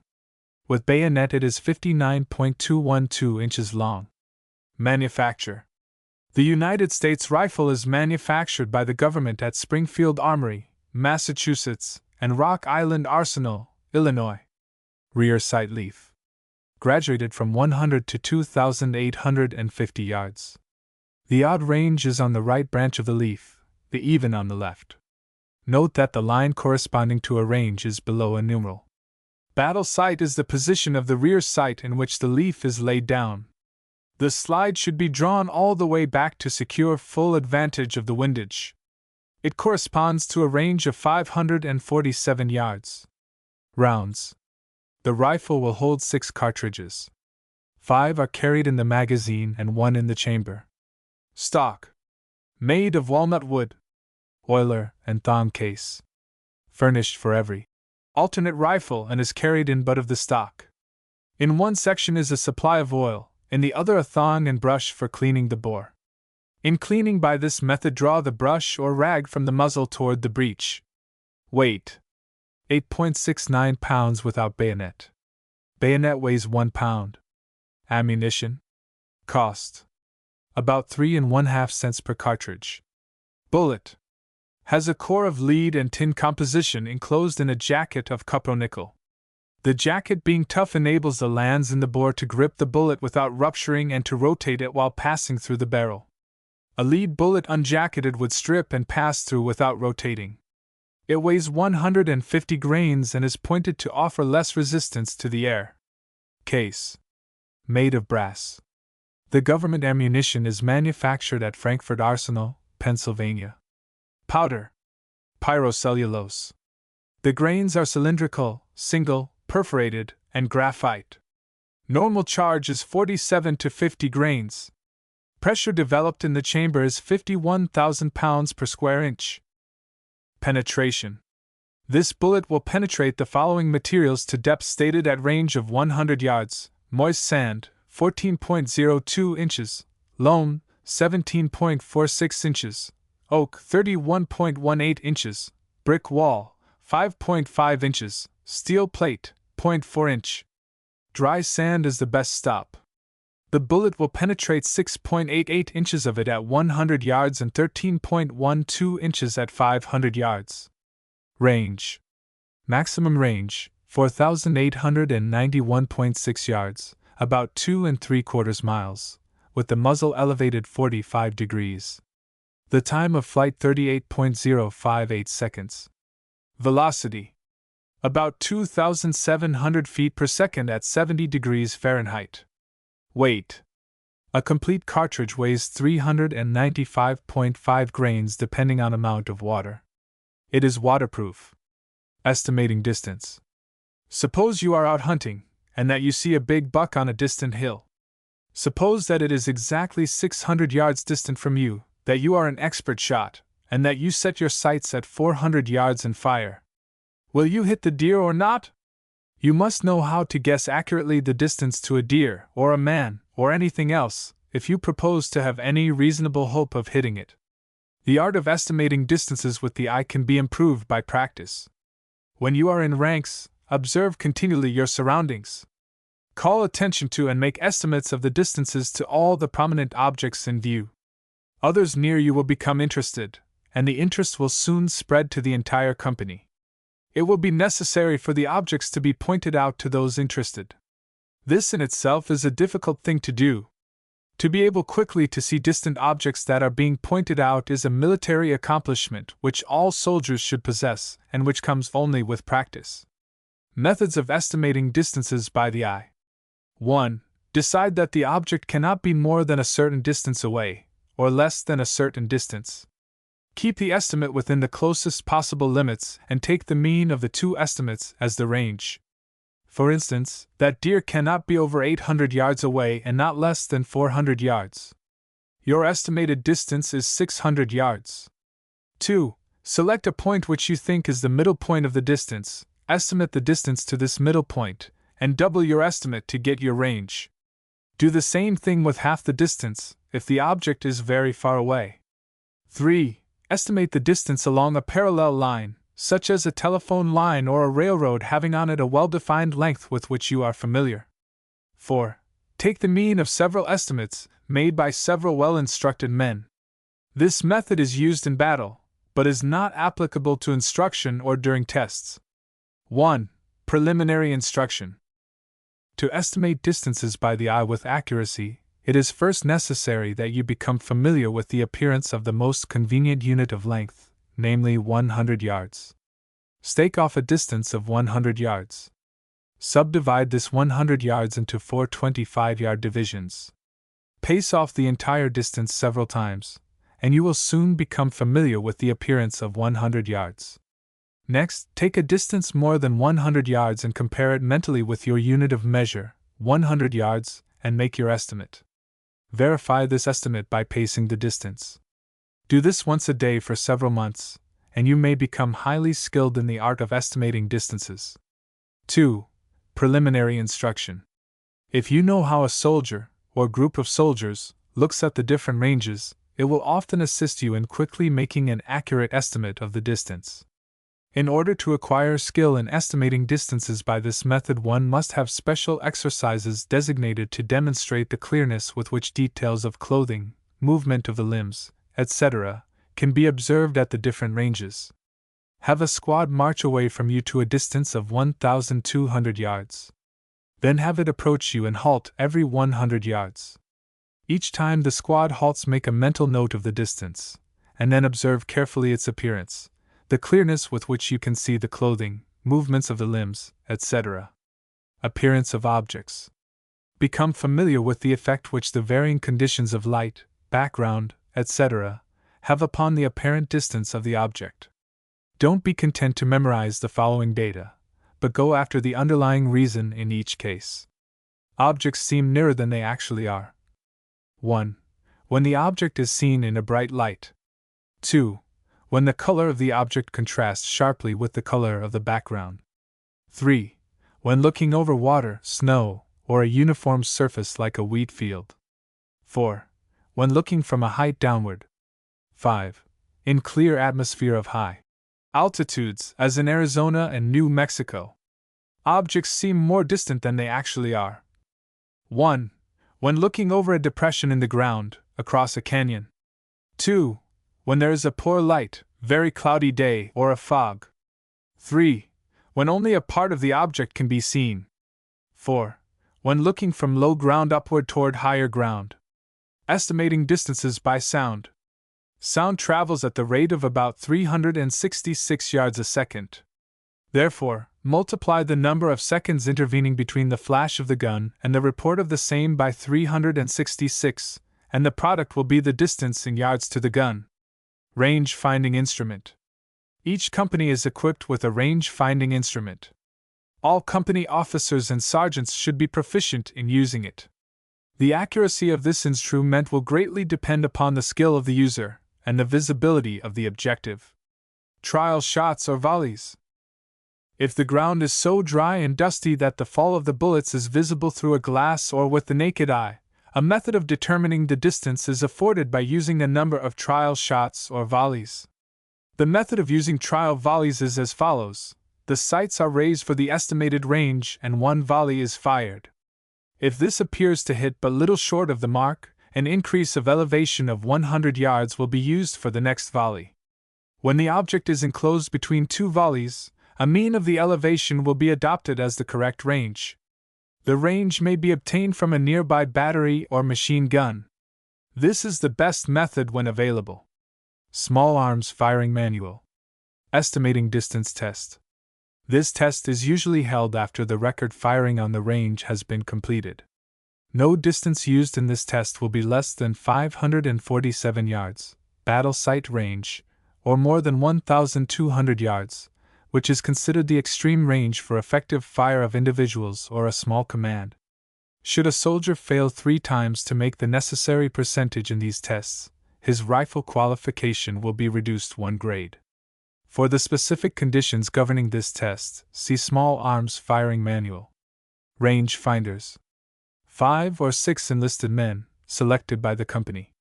This shows the path of the bullet, line of trajectory, of the 1917 rifle, Enfield. The line of aim, we see, connects the eye, the rear sight, the front sight, and the bottom part of the target. It is a straight line. We see that the line of trajectory crosses the line of aim at 2 points. The distance between these points is 452 yards. Therefore, 452 yards is the battle sight range for the 1917 rifle. To hit the target squarely when it is 200 yards away, the line of aim must be under it, as shown in the diagram. Commander from those most skilled will be designated as range finders. These men are practiced in estimating distance throughout the year. Their practice will be on varied ground and at distances up to 2,000 yards. These men assist the company commander when the company is on the defensive, in estimating the distances to the prominent objects in view before the action commences, and at other times when the company commander needs their assistance. Chapter 5. Tent pitching. On the hike, the camp will be laid out daily in advance by a staff officer. The company being halted and in line, the company commander gives the order, form for shelter tents. The first sergeant and right guide fall in on the right of the company. The blank files in the squads have to be filled by men from the file closers, and the remaining guides and file closers form on the left flank or at such places as may be designated by the company commander. The company commander next gives the order 1. Take interval, 2. To the left, 3. March, 4. Company 5. Halt. At the second command to the left, the rear rank men march backward 4 steps of 15 inches each and then halt. At the command march, all face to the left and the leading man of each rank steps off. The remaining men step off in succession, each following the preceding man at 4 paces. The rear rank men march abreast of their file leaders. The company commander gives the command halt when all have gained their intervals. At this command all halt and face to the front, dressing to the right. The more quickly you dress and establish the line of tents, the more quickly you will be relieved of those heavy packs. This is the time to brace up and give the company commander your support by giving him your attention. If you cover and file accurately as you take interval, you will often be accurately aligned upon halting. The next command is pitch tents. At this command each man steps off obliquely to the right with the right foot, about 30 inches, and lays his rifle on the ground, but to the rear and near the toe of the right foot, muzzle to the front, barrel to the left. He then steps back to his original position. During this process of grounding the rifle, the front rank man must keep his left foot strictly in its position. Each front rank man then draws his bayonet from the scabbard and sticks it in the ground by the outside of his right heel. Now, in order to ensure the bayonet being properly aligned, thus producing a straight line of tents, the company officers, first and second lieutenants, sometimes are required to align the line of bayonets while the men are unslinging and opening their equipment. The equipment is then unslung and laid on the ground. The packs are opened and the shelter half and pins removed therefrom. Each man spreads his shelter half, small triangle to the rear, on the ground that the tent is to occupy, the rear rank man's shelter half being on the right. Then the front and rear rank men button the halves together, the rear rank man's half on top. The guy loops at each end of the lower half are then passed through the buttonholes provided in the lower and upper halves. Next, the whipped end of the guy rope is passed through both guy loops and secured. This is done at both ends of the tent, the rear rank man working at the rear and the front rank man at the front. Each front rank man then inserts the muzzle of his rifle under the front end of the tent and holds the rifle upright, sling to the front, heel of the butt on the ground beside the bayonet. The rear rank man comes to the front of the tent and pins down the two front corners on the line of bayonets, stretching the sides of the tent taut. He then inserts a pin in the loop of the front guy rope and drives it in the ground at such a distance in front of the rifle as to hold the rope taut. Then both men proceeding to the rear of the tent, each pins down a corner, stretching the sides and rear of the tent taut before driving the pin in. The rear rank man next inserts an entrenching tool or a bayonet in its scabbard under the rear end of the tent, the front rank man pegging down the end of the guy rope. The rest of the pins are then driven by both men, the rear rank man working on the right. The front flaps of the tent are not fastened down, but thrown back on the tent. In pitching the tent, it is absolutely necessary that the front and rear rank men work together. Teamwork is essential. When the campsite is small, it is necessary that each elevation / arrangement of field equipment in shelter tent. Elevation. Company pitch its tents in two lines facing each other. The following illustration shows the arrangement of the articles of the equipment when they are laid out for inspection. During the inspection, each man stands at attention in front of the corner pin of his own shelter half on a line with the front guy rope pin, unless ordered to the contrary. Chapter 6. Signals and Codes. 1. General Service Code. International Morse Code. Used for visual, except semaphore, and sound signaling, radio telegraphy, on cables using siphon recorders, in communication with the Navy, and in intra-field artillery buzzer communication. A, B, C, D, E, F, G, H, I, J, K, L, M, N, O, P, Q, R, S, T, U, V, W, X, Y, Z. Numerals 1, 2, 3, 4, 5, 6, 7, 8, 9, 0. Punctuation. Period. Comma. Interrogation. Hyphen or dash. Parentheses before and after the words. Quotation mark, beginning and ending. Exclamation. Apostrophe. Semicolon. Colon. Bar indicating fraction. Underline before and after the word or words it is wished to underline. Double dash between preamble and address, between address and body of message, between body of message and signature, and immediately before a fraction. Cross. Note: numerals and punctuations must be spelled out in the ardois, as they require more than 4 elements, which is the limit of the ardois keyboard. The position is with the flag or other appliance held vertically, the signalman directly facing station with which it is desired to communicate. The dot is to the right of sender, embracing an arc of 90 degrees starting with the vertical and returning to it. The dash is a similar motion to left. Front is downward directly in front and instantly returned to vertical. It indicates a pause or conclusion. For communication between the firing line and the reserve or commander in rear, the subjoined signals, signal corps codes, are prescribed and should be memorized. In transmission, their concealment from the enemy's view should be ensured. In the absence of signal flags, the head dress or other substitute may be used. Letter of alphabet. If signaled from the rear to the firing line.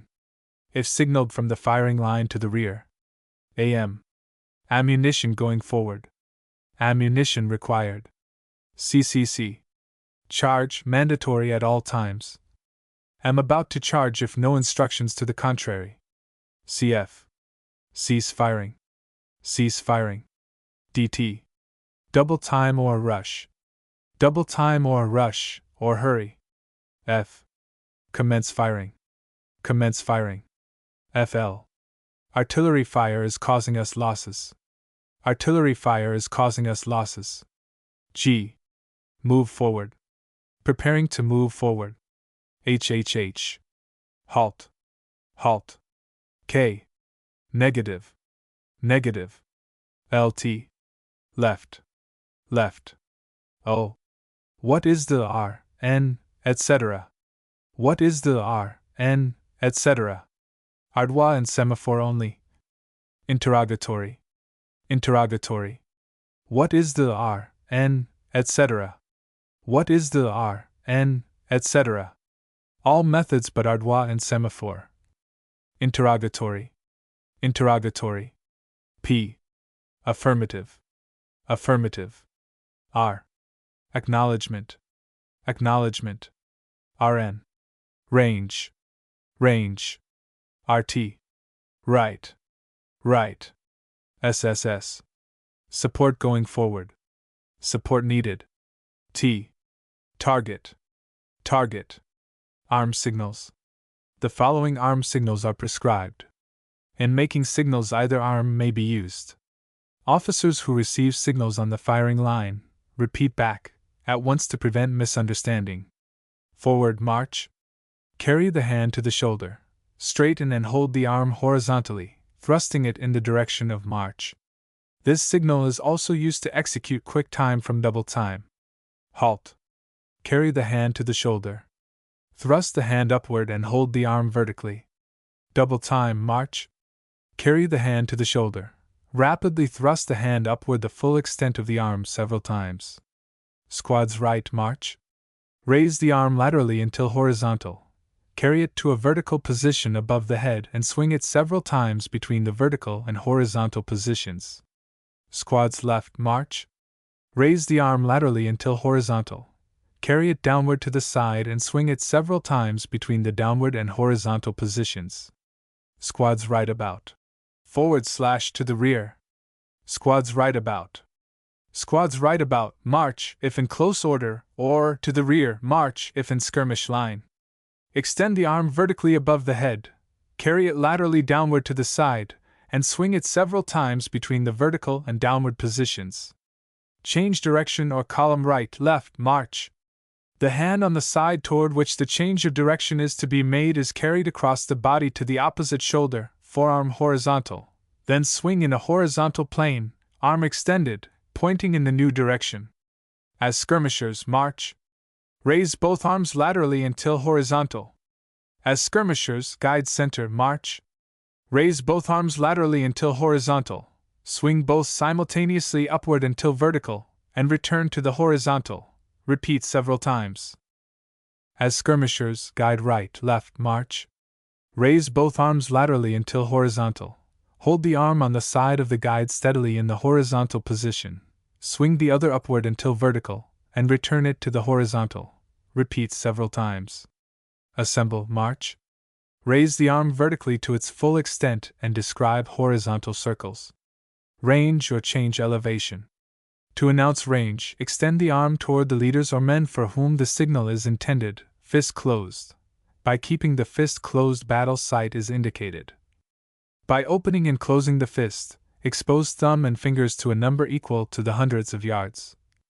To add 50 yards, describe a short horizontal line with forefinger. To change elevation, indicate the amount of increase or decrease by fingers as above. Point upward to indicate increase and downward to indicate decrease. What range are you using? Or what is the range? Extend the arms toward the person addressed, one hand open, palm to the front, resting on the other hand, fist closed. Are you ready? Or I am ready. Raise the hand, fingers extended and joined, palm toward the person addressed. Commence firing. Move the arm extended in full length, hand palm down, several times through a horizontal arc in front of the body. Fire faster. Execute rapidly the signal. Commence firing. Fire slower. Execute slowly the signal. Commence firing. Swing the cone of fire to the right or left. Extend the arm in full length to the front, palm to the right, left. Swing the arm to right, left, and point in the direction of the new target. Fix bayonet. Simulate the movement of the right hand in. Fix bayonet. Suspend firing. Raise and hold the forearm steadily in a horizontal position in front of the forehead, palm of the hand to the front. Cease firing. Raise the forearm as in suspend firing and swing it up and down several times in front of the face. Platoon. Extend the arm horizontally toward the platoon leader. Describe small circles with the hand. Squad. Extend the arm horizontally toward the platoon leader. Swing the hand up and down from the wrist. Rush. Same as double time. Use of the platoon and squad signals. The signals platoon and squad are intended primarily for communication between the captain and his platoon leaders. The signal platoon or squad indicates that the platoon commander is to cause the signal which follows to be executed by platoon or squad. You will observe that in no case is the right hand or the left hand specified. The officer may either face the company or have his back toward it. Chapter 7. First Aid to the Injured. In the Army, as in civilian life, you are very often your brother's keeper, as well as your own. Doctors cannot accompany a scout, a patrol, or the firing line. They are seldom present when a man falls overboard. When a soldier on the firing line is wounded, he may remain for several hours where he falls. He, or his comrade, bandages the wound. Suppose you are wounded, bitten by a snake, etc., what would you do? You may have to give a practical answer to these questions at some time during your life. This chapter tells you what to do and what not to do in case of the most frequent disabling accidents that may befall a soldier or a civilian. Ask your mother, father, older brothers, and sisters to read it. Part of it is for them. First aid packet. Each soldier carries on his belt a first aid packet. This packet contains 2 perfectly pure bandages and a couple of safety pins. It should be airtight. Examine yours every week, and if the seal is defective, ask your captain for a new packet. Cautions. 1. Act quickly but quietly. Be calm and quiet. Don't lose your head. 2. Make the injured party sit or lie down. 3. See the injury clearly before treating it. Send for a doctor if the wound is serious. 4. Do not remove more clothing than is necessary to examine the injury. Always rip, or if you cannot rip, cut the clothes from the injured part. Don't pull the clothes off. 5. Give alcoholic stimulants cautiously and slowly, and only when the patient feels weak or drowsy. Hot coffee or tea will often suffice when obtainable. 6. Keep from the patient all persons not actually needed to assist you. 7. Do not touch a wound with your fingers. If the wound is dirty, remove the dirt as well as possible, with the first aid bandage. 8. Don't pour into the wound any water from your canteen for the purpose of washing it out, or washing the blood from around the wound. Water often contains germs and the skin around the wound may be dirty. If water is poured into the wound, it carries or washes into the same these germs and dirt, and the wound will become infected. 9. Heat and moisture increases the activity of the germ of infection. Therefore keep the wound cool and dry. 10. If the blood is scarlet in color and appears in spurts, send at once for a doctor and then take the necessary measures. Apply a tourniquet to stop the flow of blood. 11. If the patient loses consciousness, it will probably be because insufficient blood is reaching the brain. Lower your patient's head and give all your attention to stopping the bleeding. Bullet wound. If you receive a bullet wound, don't get excited or lose your head. A bullet wound in the muscle or soft parts of the body causes little pain and, if properly dressed, heals in about 2 to 3 weeks. Protect the openings where the bullet entered and came out with the bandages found in the first aid packet. Don't touch the wound with your fingers. Remove sufficient clothing to see the wounds. Then, and not before, open the first aid packet and carefully unfold open the compress pad found in the middle of each bandage, and place it over the wound and wrap the ends of the bandage fairly tight around the limb and fasten with the safety pin. If one compress is not large enough to cover the entire wound, use the second bandage. This bandaging will stop ordinary bleeding. Such a dressing may be all that is needed for several days. It is better to leave a wound undressed than to dress it carelessly or ignorantly, so that the dressing must be removed. Stopping bleeding. If the blood is dark blue and the stream is continuous, a vein has been punctured which, in itself, is not ordinarily dangerous. The bandaging of such a wound will usually stop the flow of blood. Bandage firmly. Remember, all wounds bleed a little, but that, as a rule, this bleeding will stop in a few minutes if the patient remains quiet. If the blood is bright red and appears in spurts, an artery has been punctured, and the flow of blood must be stopped or the patient will bleed to death. To do this, apply a pressure to the artery at some point between the wound and the heart. Press the artery against the bone. This can usually be done for a short time with the fingers. However, it will usually be necessary to use an improvised tourniquet. Tie the bandage of the first aid packet around the limb so that the compress pad will press the artery against the bone. Slip under the compress and over the artery a small stone. Pass a stick under the bandage and turn the stick around slowly until the slack is taken up and the bleeding stops. Then tie the stick as shown in the illustration. After the tourniquet has been in place for an hour, loosen it, and if no blood flows, allow it to remain loose. If it again bleeds, tighten it quickly and loosen again at the end of an hour. The following illustrations show the usual places where tourniquets are applied or where pressure can be applied to the arteries with the thumb. Broken bone fracture. The next injury you must know is a broken bone. You will usually know when an arm or leg is broken by the way the arm or leg is held, for the wounded man loses control over the limb. Suppose your comrade breaks his leg or arm. What would you do? Straighten the limb gently, pulling upon the end of it quietly and firmly so that the two ends of the broken bone will not overlap. Next, retain the limb in its straightened position by such splints and other material as the boot of a carbine, a piece of board, a piece of tin gutter. Pad the material you use. Tie it to the broken limb as shown in the following illustrations. Never place a bandage over the fracture. See illustration. Drowning. Being under water for over 4 or 5 minutes is generally fatal, but, unless you know the body has been submerged a long time, make an attempt to restore life.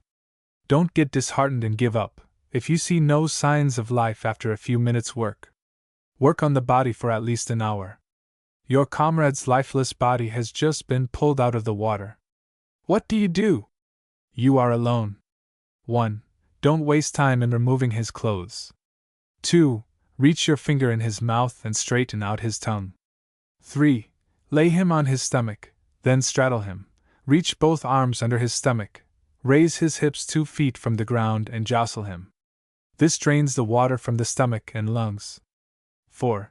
Lay him on his stomach. Turn his head to one side so his nose and mouth do not touch the ground. Extend his arms beyond his head. See illustration. Locate his lowest, 12th, rib.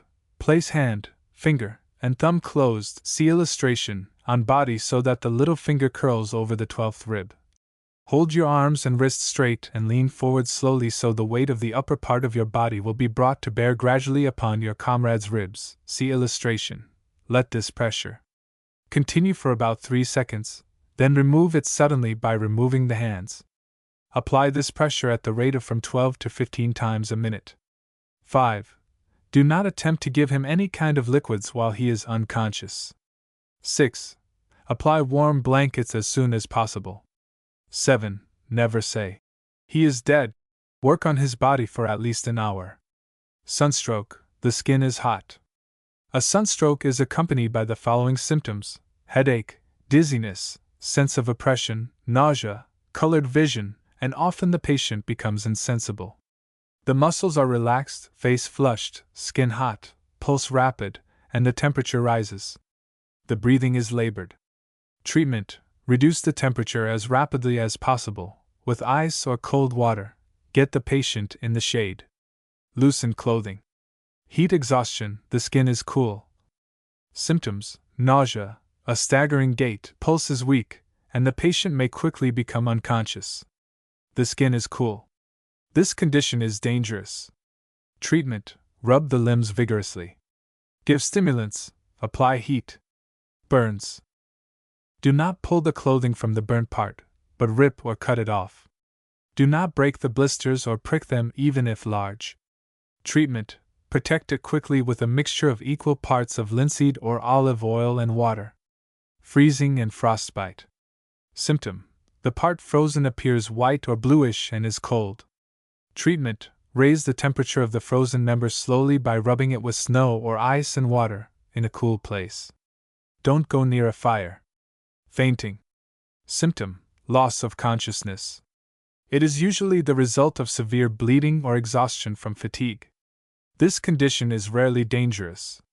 Treatment: lay the patient on his back, head a little lower than rest of body, arms by side, feet extended. Rub the limbs. Sprinkle water on the face and give stimulants if necessary. Poisoning. Treatment: send for a doctor at once. Empty the stomach and bowels.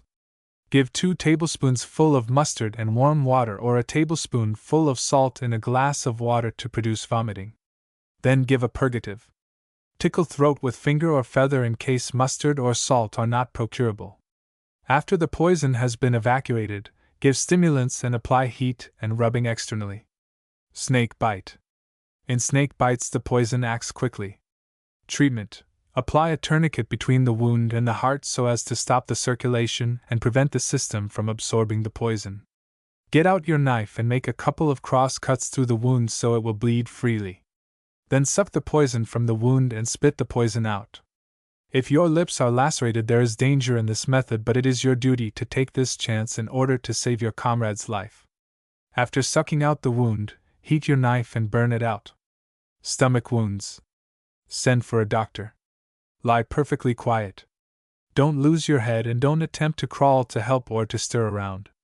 Place a clean piece of cloth over the wound and keep it constantly wet with a solution of salt water. If the wound is in the stomach, it is better to lie perfectly quiet on the battlefield for a day or 2 until found than to crawl to assistance. Chafing. Treatment: keep parts dry, use talcum powders and keep parts separated by a layer of absorbent cotton. Extinguishing burning clothes. Treatment: lie down on the floor and roll up as tightly as possible in a rug, blanket, etc., leaving only the head out.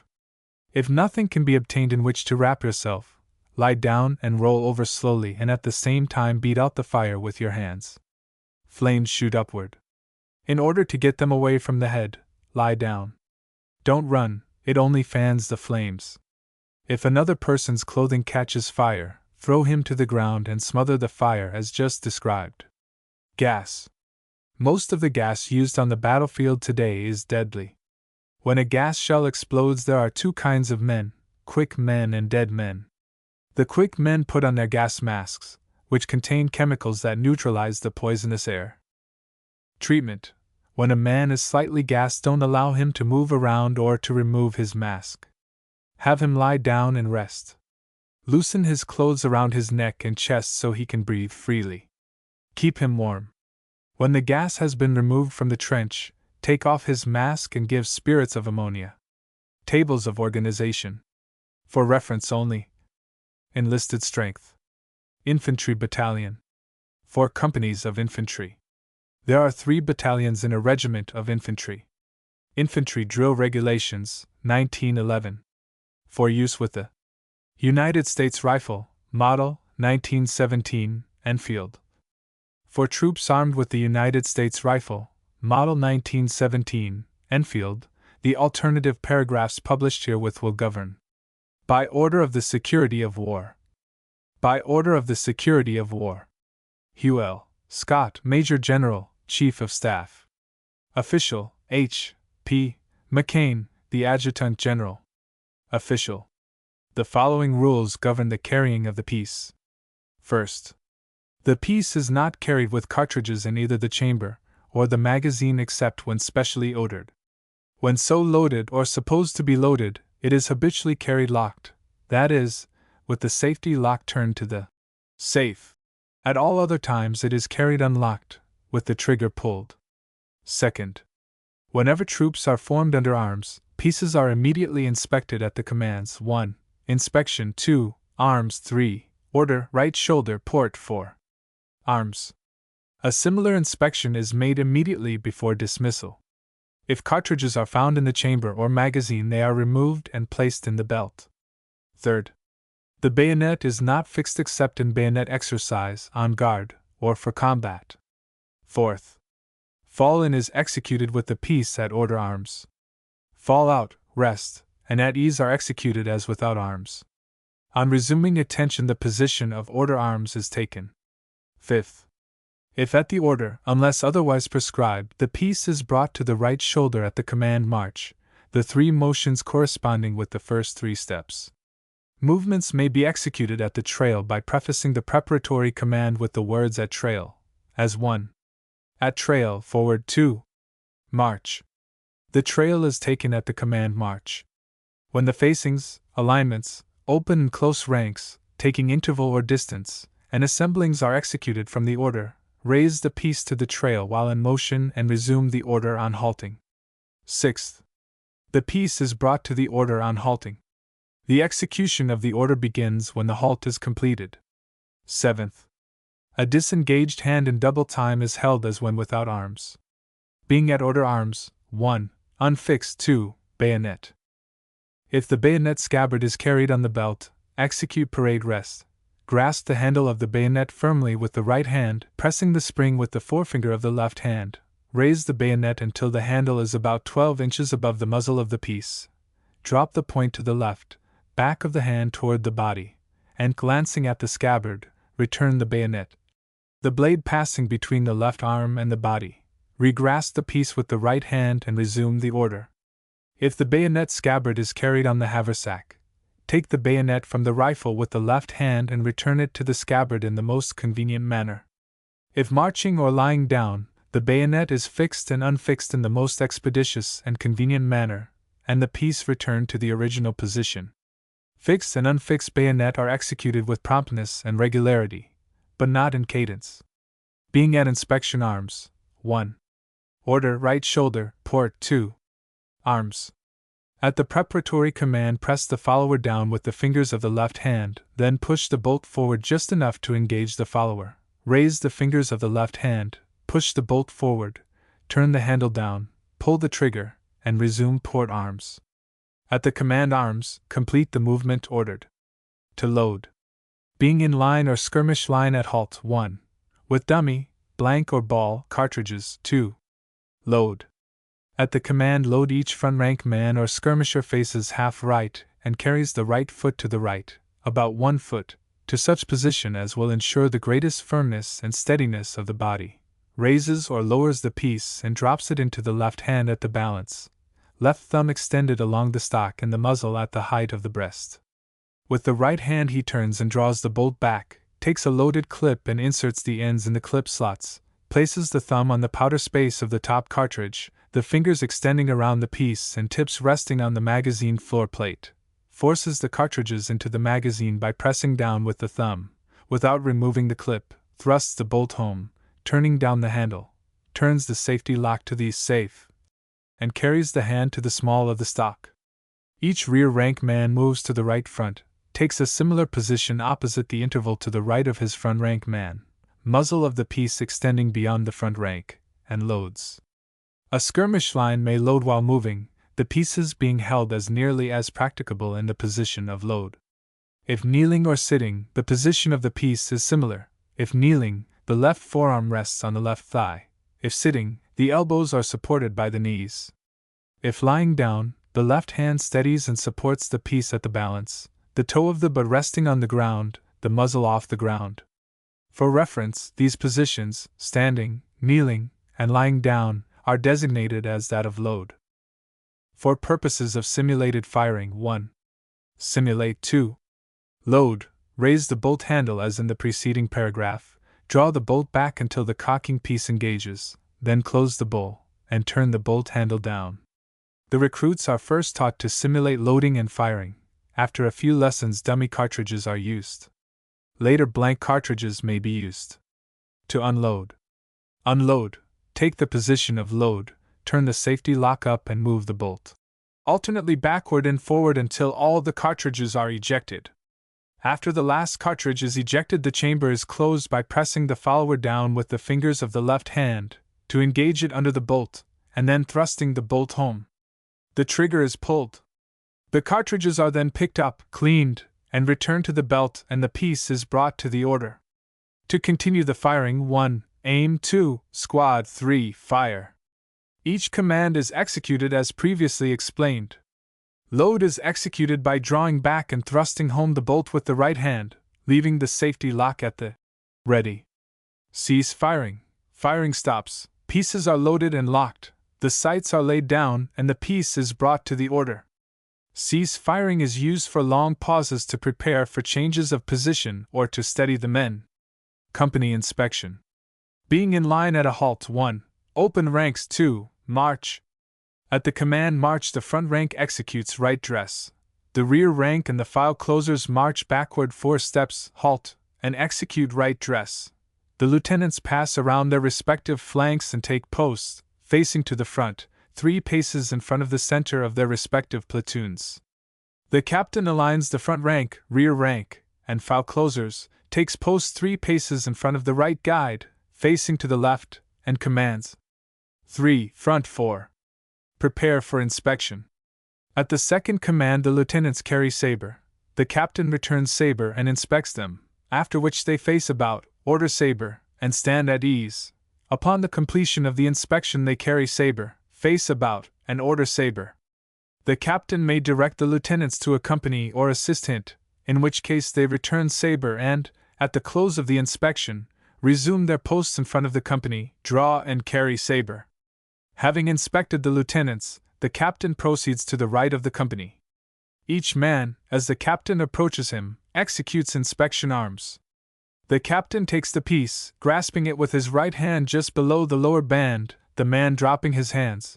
The captain inspects the piece, and with the hand and piece in the same position as in receiving it, hands it back to the man, who takes it with the left hand at the balance and executes order arms. As the captain returns the piece, the next man executes inspection arms, and so on through the company. Should the piece be inspected without handling, each man executes order arms as soon as the captain passes to the next man. The inspection is from right to left in front, and from left to right in rear of each rank and of the line of file closers. When approached by the captain, the first sergeant executes inspection saber. Enlisted men armed with the pistol execute inspection pistol by drawing the pistol from the holster and holding it diagonally across the body, barrel up, and 6 inches in front of the neck, muzzle pointing up and to the left. The pistol is returned to the holster as soon as the captain passes. Upon completion of the inspection, the captain takes post facing to the left in front of the right guide and on line with the lieutenants and commands: 1. Close ranks. 2. March. At the command march, the lieutenants resume their posts in line. The rear rank closes to 40 inches, each man covering his file leader. The file closers close to 2 paces from the rear rank. Information for schools and colleges armed with rifles, Model 1898. War Department, Office of the Chief of Staff, Washington, December 2, 1911. War Department, Office of the Chief of Staff. The Infantry Drill Regulations, 1911, have been prepared for the use of troops armed with the United States Magazine Rifle, Model 1903. For the guidance of organizations armed with the United States Magazine Rifle, Model 1898, the following alternative paragraphs are published and will be considered as substitute paragraphs for the corresponding paragraphs in the text. By order of the Secretary of War. Leonard Wood, Major General, Chief of Staff. Leonard Wood. Rules governing the carrying of the piece. 3rd. The cutoff is kept turned down, except when using the magazine. Being at order arms: 1. Unfix bayonet. If the bayonet scabbard is carried on the belt, take the position of parade rest, grasp the handle of the bayonet firmly with the right hand, press the spring with the forefinger of the left hand, raise the bayonet until the handle is about 6 inches above the muzzle of the piece, drop the point to the left, back of hand toward the body, and glancing at the scabbard, return the bayonet. The blade passing between the left arm and body, regrasp the piece with the right hand and resume the order. If the bayonet scabbard is carried on the haversack, take the bayonet from the rifle with the left hand and return it to the scabbard in the most convenient manner. If marching or lying down, the bayonet is fixed and unfixed in the most expeditious and convenient manner, and the piece returned to the original position. Fixed and unfixed bayonet are executed with promptness and regularity, but not in cadence. Being at order arms, 1. Inspection 2. Arms. At the second command, take the position of port arms 2. With the right hand open the magazine gate, turn the bolt handle up, draw the bolt back and glance at the magazine and chamber. Having found them empty, or having emptied them, raise the head and eyes to the front. Being at inspection arms, 1. Order right shoulder, port 2. Arms. At the preparatory command, push the bolt forward, turn the handle down, close the magazine gate, pull the trigger, and resume port arms. At the command arms, complete the movement ordered. Pieces being loaded and in the position of load, to execute other movements with the pieces loaded, 1. Lock 2. Pieces. At the command pieces, turn the safety lock fully to the right. The safety lock is said to be at the ready, when turned to the left, and at the safe, when turned to the right. The cutoff is said to be on when turned up and off when turned down. Being in line or skirmish line at halt 1. With dummy, blank or ball cartridges 2. Load. At the command load, each front rank man or skirmisher faces half right and carries the right foot to the right, about 1 foot, to such position as will ensure the greatest firmness and steadiness of the body, raises or lowers the piece and drops it into the left hand at the balance, left thumb extended along the stock, muzzle at the height of the breast. With the right hand he turns and draws the bolt back, takes a cartridge between the thumb and first 2 fingers and places it in the receiver, places palm of the hand against the back of the bolt handle, thrusts the bolt home with a quick motion, turning down the handle, and carries the hand to the small of the stock. Each rear rank man moves to the right front, takes a similar position opposite the interval to the right of his front rank man, muzzle of the piece extending beyond the front rank, and loads. A skirmish line may load while moving, the pieces being held as nearly as practicable in the position of load. If kneeling or sitting, the position of the piece is similar. If kneeling, the left forearm rests on the left thigh. If sitting, the elbows are supported by the knees. If lying down, the left hand steadies and supports the piece at the balance, the toe of the butt resting on the ground, the muzzle off the ground. For reference, these positions, standing, kneeling, and lying down, are designated as that of load. Fill magazine. Take the position of load, if not already there, open the gate of the magazine with the right thumb, take 5 cartridges from the box or belt, and place them, with the bullets to the front, in the magazine, turning the barrel slightly to the left to facilitate the insertion of the cartridges. Close the gate, and carry the right hand to the small of the stock. To load from the magazine, the command from magazine will be given preceding that of load. The cutoff will be turned up on coming to the position of load. To resume loading from the belt, the command from belt will be given preceding the command load. The cutoff will be turned down on coming to the position of load. The commands from magazine and from belt, indicating the change in the manner of loading, will not be repeated in subsequent commands. The words from belt apply to cartridge box as well as belt. In loading from the magazine, care should be taken to push the bolt fully forward and turn the handle down before drawing the bolt back, as otherwise the extractor will not catch the cartridge in the chamber, and jamming will occur with the cartridge following.